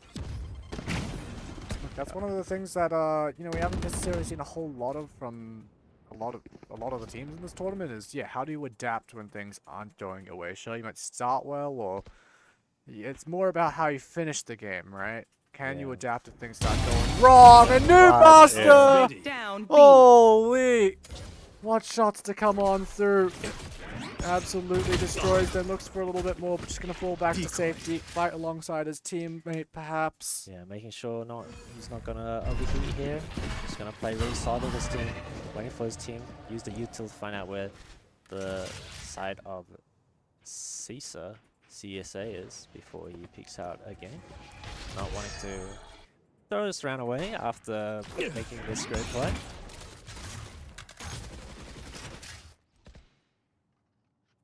"30 seconds left." Is just left to Toby and LNDG. You know, if there's any 2 people I would, you know, count on to enemy win this round, remaining. it would be these 2. But 4 picks now for New Master, and Toby's gonna peek into him, and the ace for New Master. 69. We can do this again. An ace for the Yaru. You know, we spoke about adapting. You know, what does SCSA need to come back into this game, and you know, maybe this is the start of just what they One need. enemy remaining. This Yoru, you know, we spoke about this Yoru. You know, it was really solid yesterday. We didn't see it when they played AUSS, and that game was really close. And you know, they put New Master 69 on a row where you can't make plays like these too often. As yeah. 10 to 7. I've got your trail. As ultimates now coming out to the side of Spike carriers down. Spike down A. Paint Showers lands perfectly on 2 of the players on the side of CSA. I thought must have been in the Trailblazer, because It's pretty hard to just completely tank a nade like that if you're in full shields. But if you're in the Trailblazer, I'm pretty sure you just die if it hits you directly. Yeah. I mean, nothing much you can do there usually, you know. You just gotta have to accept it. This is Yeah. happens as Alan Dejan just looking to play his pick. Spots out Mo Floyd. As I have retrieved the spike. round slows down after that. They Andrew would find a pick on OCAD, solid pick. It's just Ming left on the side. But they're not gonna speed up. Seems like they're gonna group up now, which is probably the best play for them. But yeah, we saw the Trailblazers. I mean, saw all the YouTube being used out before. 30 seconds left. As the showstopper comes out now. Trade comes out for both the Razors. Trips are on the side for McNeil is maybe really to stop the count. Dimensional drift now from Moodmaster. You'll find all this information on the players. As 2 TVs come out. Just trying to delay. They've always managed to get the kills. Moodmaster again, another massive round. He's more than done enough. No time to plot. Yeah, Gary. 69, putting his team on his back, you know. Don't know, but this guy does have a test at 6:30. That's what he's saying. He won't be able to play map 2 of this game, so he's making sure getting his team his first map before he subs out. Spike down. There's yeah, solid rounds coming out right now for ACSA from the back of Moodmaster 69. The question is though, can they just continue to rely on him, or like you said, if he has to go, I mean, sure. There was I forget who the sub was, but like, you gotta check out this lineup. So I'm watching this yesterday. Find you. Ooh, oh, I think that was meant to land the way you wanted top. to go. Yeah, I think that was meant to land a tiny bit earlier. Get out of my way. Scout destroyed. Dog, clears out Uka, but not much on the side. Spots out Ming, but yeah, what can they make of this? Go get him. Not out. It's broken though.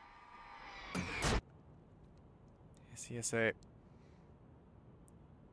not wanting to give anything away for free against CSA. This looks like they're still gonna test Moodmaster 69. You know, how many rounds are you gonna walk into this guy and let him take picks? Are you gonna find the pick on him this round? This contact style.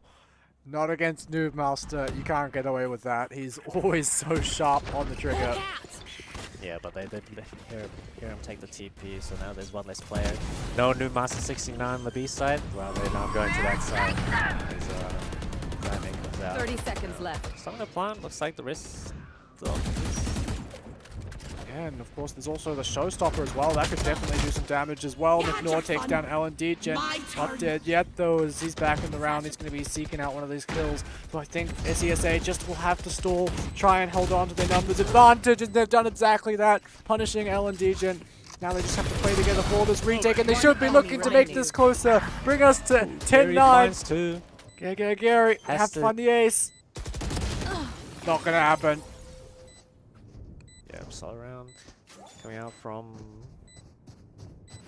ACSA. Yeah, just like very patient, these guys, you know. They do give the side to the other team.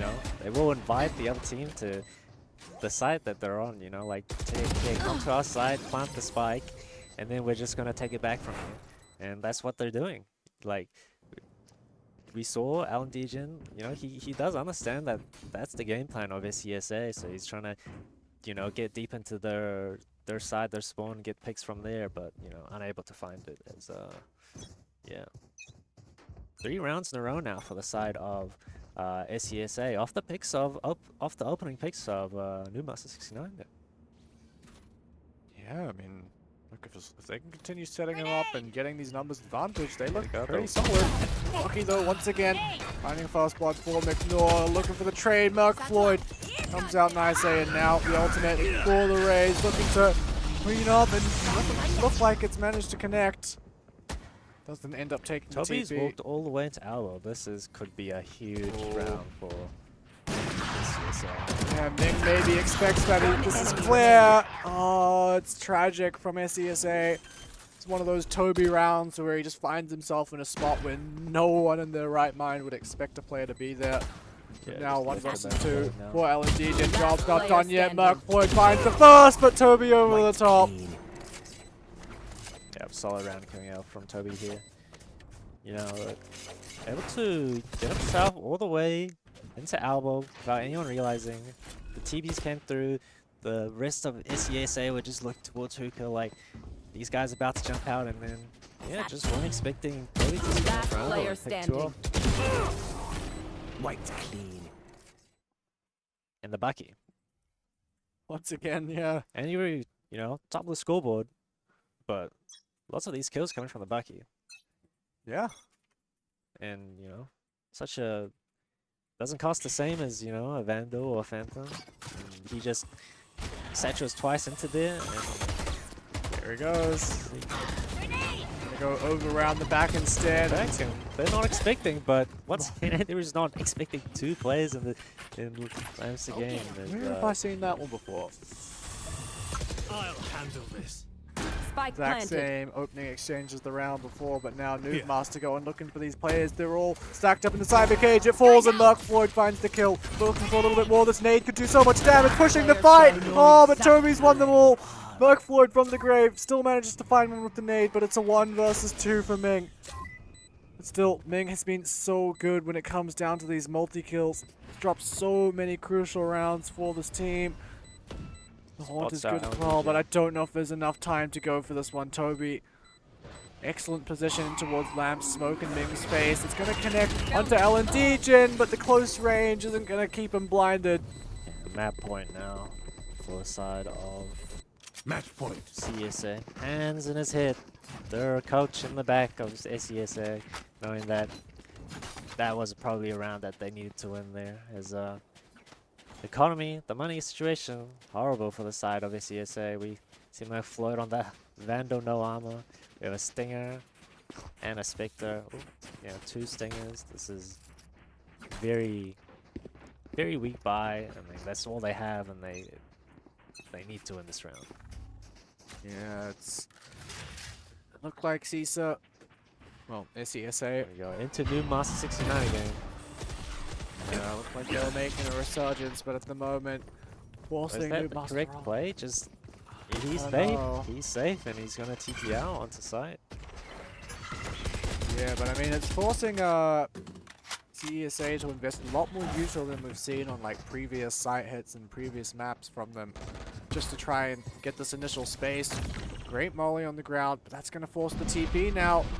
Noob Master already there waiting. All down to new Master 69 here. You just have to find the picks. But great sack shot from Andy Roo, able to make sure he's safe even if he hits the trip. Nidus Plant. Plant eating a lot of damage, but the kill doesn't come through. Ocat, though, will finish it off. Finds the headshot through the box. Andy Roo. Oh, look at this flank from Toby. This should not be expected, and Andy Roo's found 3. Has he done enough to flank the backstab? It's coming through. It's not expected. LDJ still finds the kill.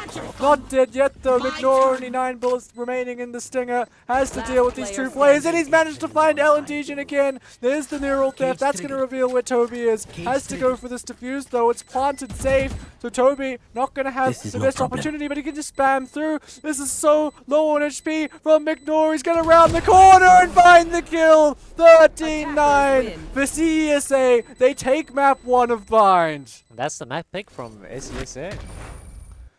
Yeah. So, yeah.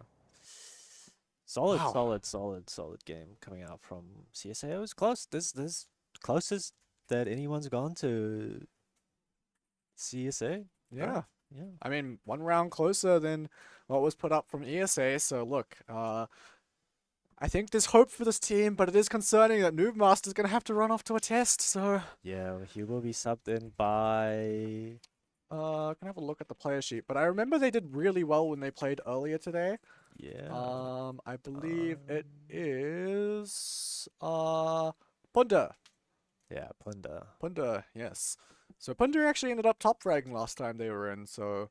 The question really is just...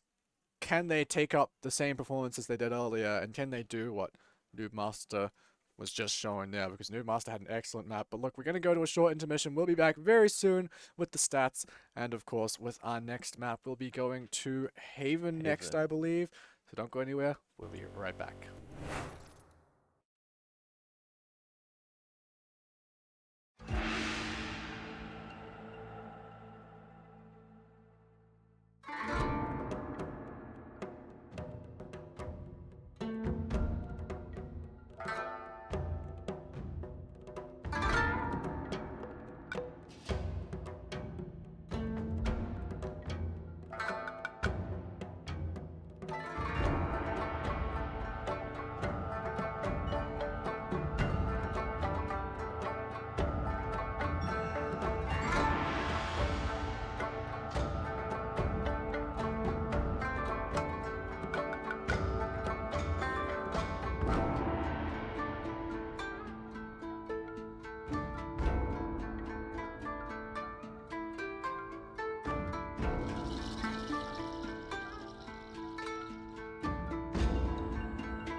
Hello everyone and welcome back to AUEC Interclub, and well, this is some new scenery. Yeah, map 2, Haven. We're on Haven now, and yeah, let's check out what happened last game. Yeah, absolutely. Well, as you mentioned, we'll go to the map video. It was 13-9 on SESA's map pick, and of course Haven is next, which is CSA's map pick. So look, this one maybe a 2-0. We'll have to wait and see though. You know, Haven, you know, I'm surprised they didn't pick the Sunset, but Haven is a strong map for the side of CSA. But yeah, looking at stats of last game, Andy popping off. Lots of picks coming out from him. We saw the Outlaw, we saw the Bucky, yeah, new Master 69. We're not seeing him this game, it seems like. Yeah, I think he's swapped out for Punda. Yes, yeah. Punda is back. So yeah, we'll kind of see how it goes. But look, this one should be fun nevertheless. And look, well, we're about to get into the game, so of course we're gonna send it over to our analyst room. So look, don't go anywhere because we got some special content lined up for you guys. Yep. No. Ladies and gentlemen, welcome back. Thank you for tuning in to Interclub Esports Championships 2025, brought to you by Indomie and Brave the Crave. I'm here joined by Linda, Jack, Leon, and Justin. What's his name? Now, going into the grand finals. Ms. President, Ms. President, what do you think? So I think CISA is gonna take the win. Whichever CISA it is. I think CESA is gonna take the win. I'm rooting for you guys. I have a mic, bro. Don't worry, it's fine. Look, a really dominant showing from CISA, I guess, in the group stage going through playoffs. 13-9, first time they've been tested. So going into their map pick, we'll see what they're made of in their map pick. Yeah, so from what I can see here, from last game, actually SESA had a really good start at the start of the game. They were actually up 3-0 or 4-0 at the start.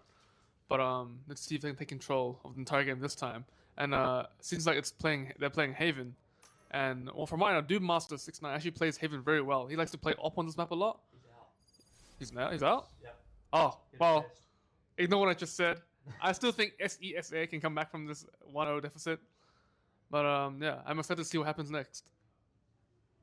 Yeah, for sure. I mean, look at the Indomie stack. And Brave the Crave. That is incredible. Guys, the game is about to start soon. And let's take a look at the player intros. Woo!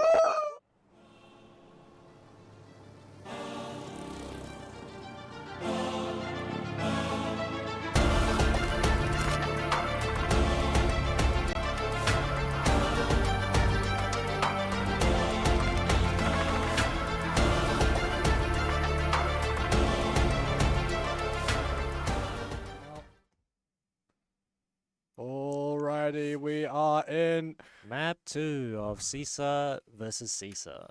Yeah, we saw the agent picks coming out very, you know, a very pick-focused comp, I think, coming out from SESA, but CSA, are they playing VCT or AUEC Interclub Esports? Because, you know, this looks like comp straight out from VCT, and Neon, Yoru, they are some of the strongest duelists out there right now, and pretty a little broken, some would say. I think they are. This Neon is too strong. We'll see what Gary can pilot with this agent. And Alan Degen on the Yoru. Yeah, I mean, look, it feels like years since I've seen this guy on Yoru, but look, I'm excited to see what they can do with it. Gary is an interesting player because I feel like he's a little feast or famine. It feels like It reminds me of like Optic Victor back in the day, right? He's always doing his job, not necessarily the star player of the team, but he kind of just gets sent in to die and then gets traded, right? Yeah. I feel like that's his role, often allowing for L&D Gen to kind of take that star role. Look, we are getting right into things, and I think we might need to swap the cameras around at one point, but look, we'll get that sorted later, because right now we're in the pistol, and Punda, welcome to the server. That's an excellent tag off the back of that recon bolt. Looking for those shock dart kills, and Punda's found Gary jumping around on the back of side. Ming's found 3! And just like that, SESA looking to get off to a great start once again, almost flawless in the pistol, and this Toby can do anything about it. Into his own cyber cage, couple bullets going his way. He's just gonna fall back and maybe go for around the world. I mean, that's gonna be a long way around. Then looks like another first round going to the side of SESA. Yeah, this one is going to be difficult for... Oh, yeah, there we go. Difficult for Toby. But excellent stuff there. Yeah, interesting stuff there. We see, you know, this is a Ming chamber coming out.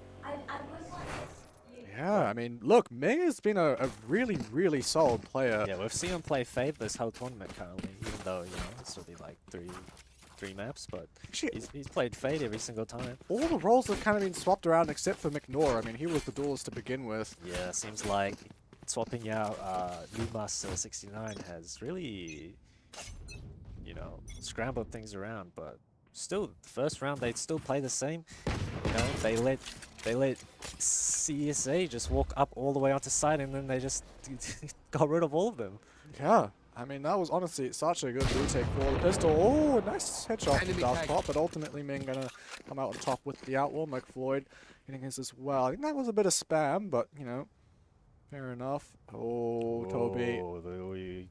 You jump higher, okay. He's aware. Oh, that got dangerous. Yeah, got dangerous there. Toby about to make a crazy lurk again, but, you know, spotted that hat. Those hat was too big, and yeah, Alan DJ now trying to poke his way into Gary maybe and find a pick, but you know, McNor and Ocat have walked themselves up A long, and you know, very tough round for them to find. There's one enemy remaining. Is that like 3 or 4 headshots with the Spectre through that wall? Oh, some consolation kills for Andy Rue. Another role change actually. He's gone from Raze to Omen. That's... What do you think about that one? I'll kill that Omen. I'll take his memories. Coming out on the side. I don't know what he usually plays on this map. You know, I think Andy is usually the go-to player when they pick Raze, but you know, there's not kind of an agent you would play on this map. But yeah, usually you would also see him on the server, but I think that's a more comfortable pick for Daftpot. So yeah, only puts him on the smokes then. So I mean, still a solid play on Omen, but Ming unable to teleport out and gets picked off by Alan Legion. Making his way down mid though. Look, SESA keeping this one close for their bonus round. They just have to be able to pull off this retake, and look, there's a fight coming in, but I think it might have been heard by Andy Rue. Bunda caught with his knife out. Bit of a fake TP to come through, but I mean, is that just for info? He's getting out of there. Bunda on the angle. Looked like his crosshair was right, but unfortunately just still couldn't find the shot. McNor and Ocat now. What can you do? Coming in from CT. Shock darts come in, and Gary with the Bulldog will end up finishing off with all the kills. Yeah, 3 picks for the side of Gary. You know, I would maybe expect them to play Jet on this map. You know, Jet is a comfort pick for him, but you know, iPad's out for the side of CSA. But yeah, a Neon. I mean, it is a solid pick on this map, and a very strong agent as well. Yeah, absolutely. Look, I mean, it's a good test of the agent pool for Gary. Really Bolt's going to come out, force Ming to TP away. This one's just a fast hit coming in. Bunda, though, will find the first. Recon Bolt once again. Oh, I don't think that was meant to land where it did for that shock ball, but either way, Bunda still alive. Bunda with 3. Eventually traded by Daftpot, but so much damage dealt. Great undercut to come through, and Toby finally dealt with. No more mid-lurk for you. Daftpot now in a 1 versus 3. Looks away from Garage right as the swings come through. So Cat finds the pick, and SESA off to another excellent start. Yeah, excellent start. You know, didn't find the bonus this time, but you know, even made the most of the bonus and, you know, winning the buy round after, and, you know, the economy of the side of CSA has just been sit back and do that. Yeah, it's a lot of stuff going on here. Like you said, yeah, that economy for CSA, it's kind of been reset. Now, what do you think of this Hayden pick coming out from the side of CSA? You know, I did mention how this is a difficult map for the side of CSA, but you know, we did see SESA play this map yesterday against UACS. Did we? Yeah. Oh, man, so long ago, I don't remember. Man, it's hard to believe SESA, they've come all the way through round 1. They didn't get the bye like CSA did. Let go. Look, they're making this one as competitive as can be. Okay. Making cover. Wanting to make his way in through A-Link. Of course, teammate at his side, shield dealt with, and look, CSA, they're making this stinger by. Look like it's got some legs. Toby will finish things off with a double. Yeah, Thrifty coming out from the side of CSA, you know, taking advantage of the space that CSA gives when they let you take the sites, you know, but you get on B, you know, even with a stinger, you know, those angles are really close and it plays into them. So yeah, Toby finding 2 there at the end as well. It's, yeah, probably not what the SCAC wanted. But looking back at yesterday's game, you know, most of the comp was the same. We had New Master 69 on the Jet yesterday, and Ming was on the Sage. Who's next? But Cutting through. Dimensional just spun out there. Decoy. Yeah, a lot of information gained as well to deal with the 2 of the force, and now jumping on in. It's actually the headhunter that ended up taking him down. Judge not going to be able to find too much. Trades are good for either side though, is now 3 versus 3, but look at the ults from CSA. All 3 online for the remaining players, whereas SESA, they just have to retake with their guns and util. Destabilizing. Very though, suppressed, vulnerable. Ocat finds the kill. Darthpot low on HP as well. Ocat's going to jump on that defuse. Nowhere to run. Draw out that Hunter's Fury. The spam to come through and towards Market. Now Punter gets back on, looking for that swing from Darthpot. He's so low, he's just sticking through. Is he going to be able to get it? No! Andy Root fixes timing, saves the round for CSA, but a lot of ults drawn out, and CSA should be relatively, I mean, they probably would have wanted the win, but look, all things considered, get 3 ults that round. And I guess they did use some themselves as well, so. Yeah, what do you think of this pick Ming going on Chamber instead of Sage? Do you think they felt like they were missing firepower with Blue Master 69 being, you know, having to sub out, and McNaught going from the Sova to the Jet now, but... Yeah, I mean, I guess it'd have to be right. It definitely has something to do with that substitution coming through. But yeah, we're just standing behind this trip as A site is completely open though for the CSA to take. This is really going to end up being a test of how well can they flood retake this coming in for both Heaven, CT, and of course Spawn as well. Double tap popped, Ocat running it down with the stinger, Darthpot to receive, and he finds the kill. Spike planted. Now the overdrive to come in, eco around, all but Ming immediately removes him, McNaught as well, trying to get on the action with the Blade Storms, but Toby and Ellen do well to anchor on the site. I don't think they're aware that these last few players are coming in on the flank though, but I think that Neural Theft has just revealed exactly that.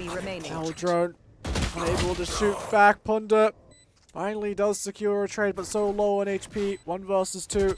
How do you deal with this? Alan Dejan just going for the flash and swing out of the smoke, and it's perfect stuff from the Yoru. Dollars. Now little rough from CSA. Fall onto the back foot a little bit.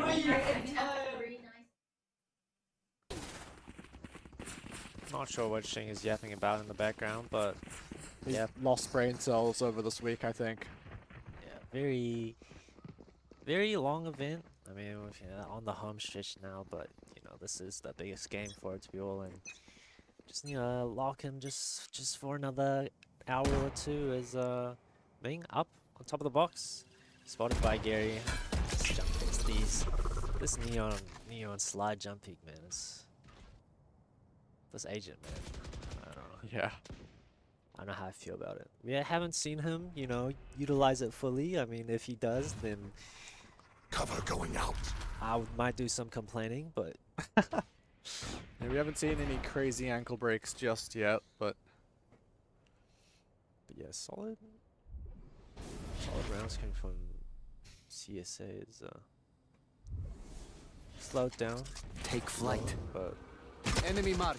Very different approach now from the side of CSA. They will be taking these fights on the site now. I'm out of here. this is all fake though. It's drawing the players off the A site and the dimension, the kill contract. Sorry. Planted. Oh, it's invested for nothing. And look how much space CSA have. That's a masterclass of calling right there. Split into A through B. Now so much to clear. Andy, you're up in heaven as well to get that kill. It out. Just playing very solid right now. TSA. I think that's fine to pick on Gary. Guru though, still around, still shooting well. Look, SCSA making a good job getting back into this, but Andy causing so many problems. Ming now in the 1 versus 1. Sentinel versus Sentinel. Toby probably just doesn't have the time though. Yeah, well, I mean, he's gonna go in just for the insurance. He won't be able to keep his gun, but I think that was the correct play. I think if he hadn't, that might have had a chance to come through, but we don't want to see any repeats of before. Yeah, we're seeing right now why the side of CSA has picked this Haven. Last player standing. A lot of, I would say, take advantage of not only the map, but the space that CSA gives. So fucking fragile. That's why I can't get a low car. So it's not the car's fault. It's kind of your skill. It's my fault. Some yap in the background, but. I see push now coming out from the side of CSA investing with the site and somehow, how have CSA gotten away with that? It's a thrifty of their own. Blink of an eye. And these players locked in, seemingly no reaction. Are locked in. There's no. No yelling. It's no just yelling, no standing up. That's these guys probably the calmest 10 people from all of the 12 teams that played in this tournament. Last player standing. Look at that kill feed into the green.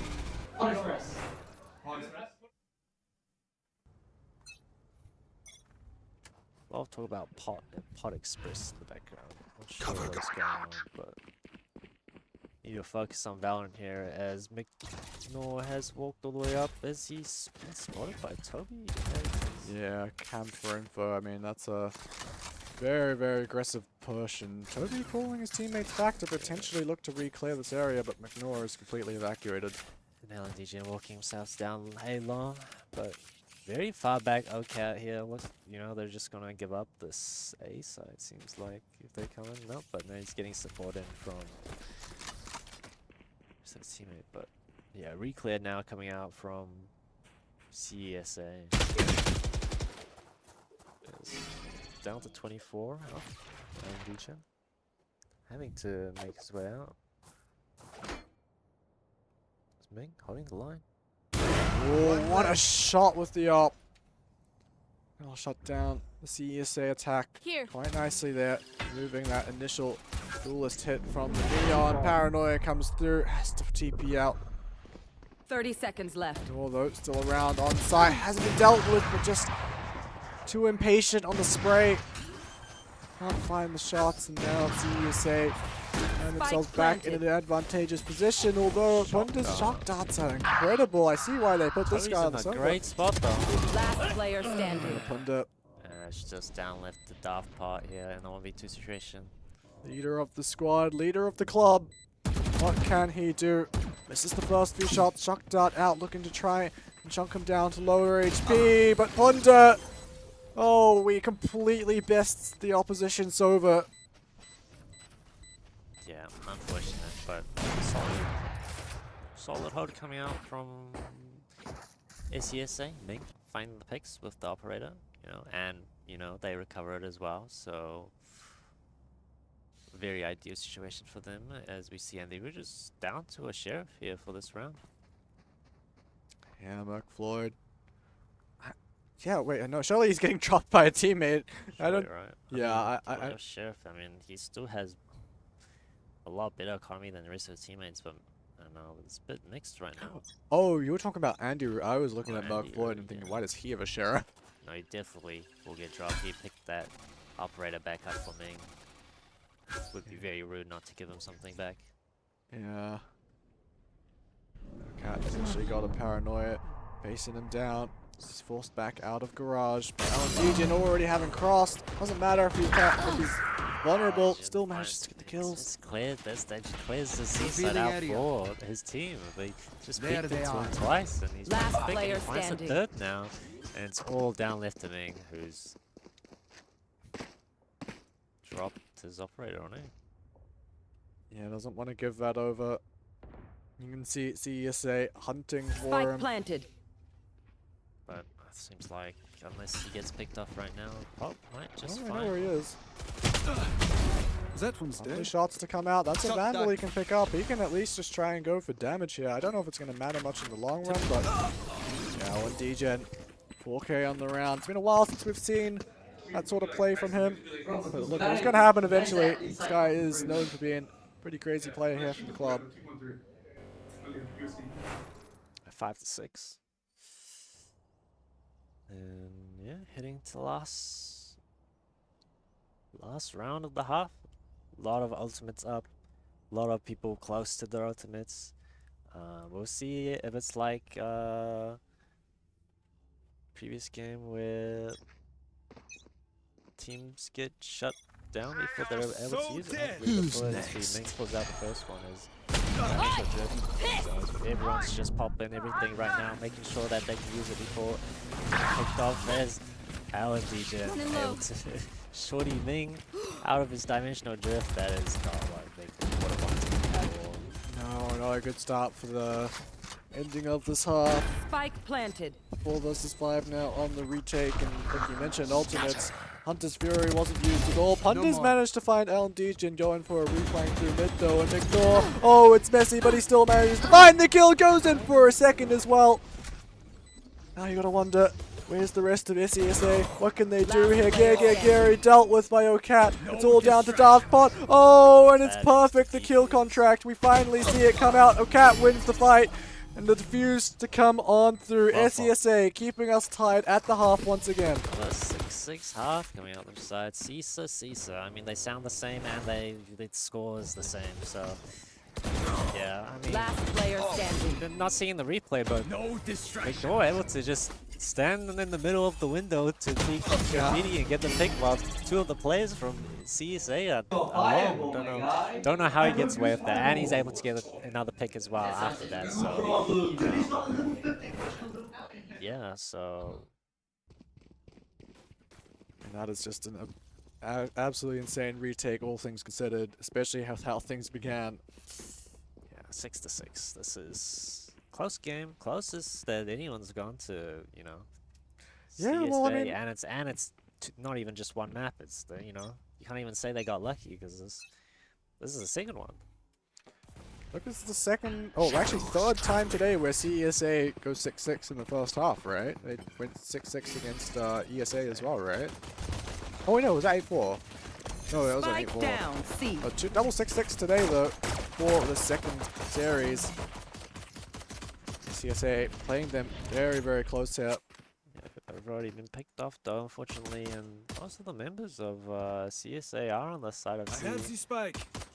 Is Andrew up close and personal. So try to make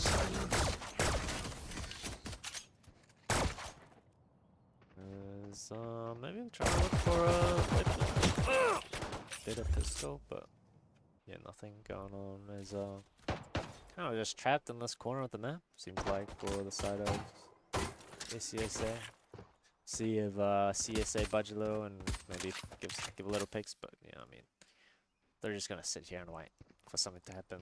We see Giga Gary just sitting on B. We see Pot just sitting hidden on A. You know, they 30 seconds left. they're just gonna let SCSA make some noise. Maybe probably let them plant the.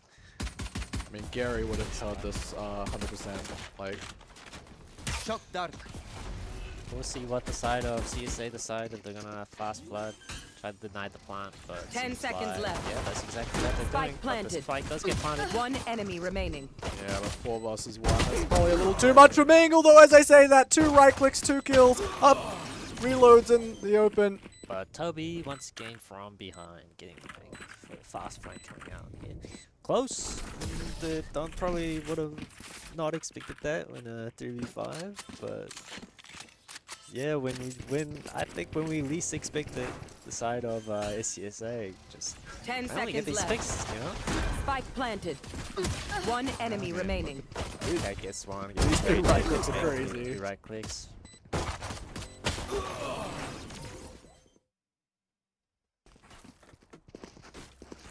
Score now 6-7 as Stingers. 5 Stingers, Stinger armor coming out. 4 seconds into this as Andy Rue with the outlook gets a tag on one of the only players with full armor. Able to double think McNaught for the pick is Spike planted. yeah, we saw this on the side of CSA on their attack half. You know, if you have a bunch of Stingers, let's just hit B. You know, it would be very hard for side of CSA to get the pick six. Still has been spotted by Toby, but Last player standing. CSA, they do well to deal with the eco round. Classic strategy of just send it B on your eco.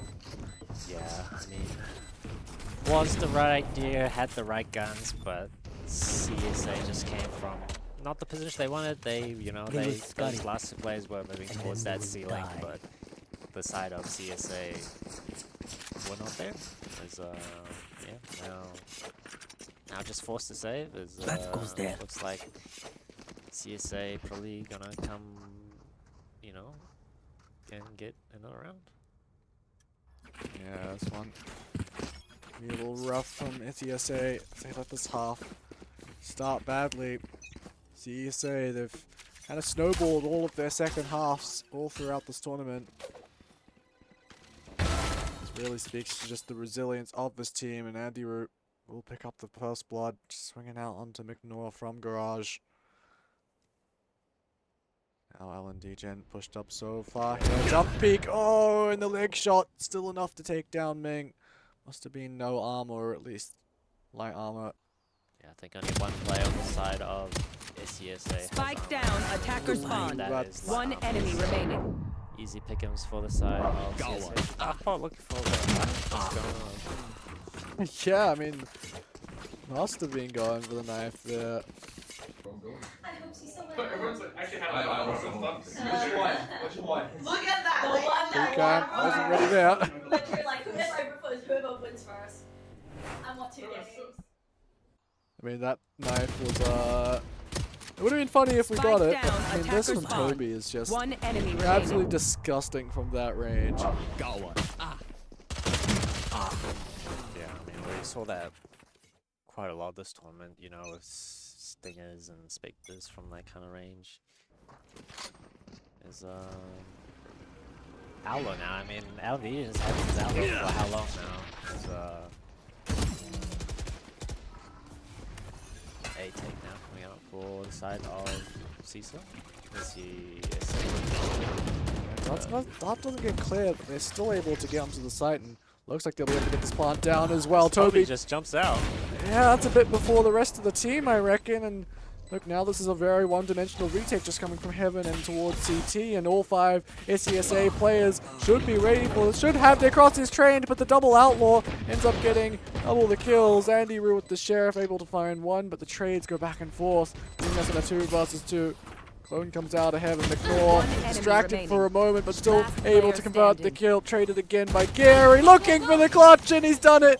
1 versus 2. Gary finds 3 for the round. 1 versus 2. Smiles all around for the team, but again, no one's popping off. Everyone's locked in, but he's very satisfied with what he's just pulled off there, I'm sure. One Toby enemy just remaining. jumped out at the start. Last player standing. Without the support of his team, but yeah, those double Outlaws proved to, you know, really work against him. But 3 players with full armor now, and we see Alan Degen pull out the Operator. I mean, Operator Yoru, so strong. Just can't give a pick, just teleport out. You want to Now play? you're outside Let's map, play. Just pick that angle. It's like. Idiot. My ult's ready. Okay. Yeah, there's the first, and now looking for a little bit more, but McNaw does manage to take him down. It's just a 1-for-1 to start off with here. But, you know, rest of CISA just gonna run towards this A site now, as we see Gary just has walked all his way into their spawn, so. Yeah, and this time it's Andy Rue. What is going on? It's like a feeding machine from Heaven. Just dropping some tasty morsels in front of them. They'll take it any day. McNaw. Oh, here comes the next one. It's Toby once again. McNaw now on for the ace. Oh, Gary. 1 versus 2 in the last round. Can he bring us 3, or will it be McNaw for the ace? Taken down. 2 more targets left to go. Slide for Util available. Steps on out into the open and has a good inkling on where these players are. 4 bullets remaining though, 30 HP. It's not going to be likely. Merc Floyd takes him down, and SESA finally put a round on the board for this half. Yeah, first round. Not sure what the game plan is for the side of CSA with the retake onto. Take this. Yeah, I mean, we don't see it in the replay here. This is just the attempt from Gary.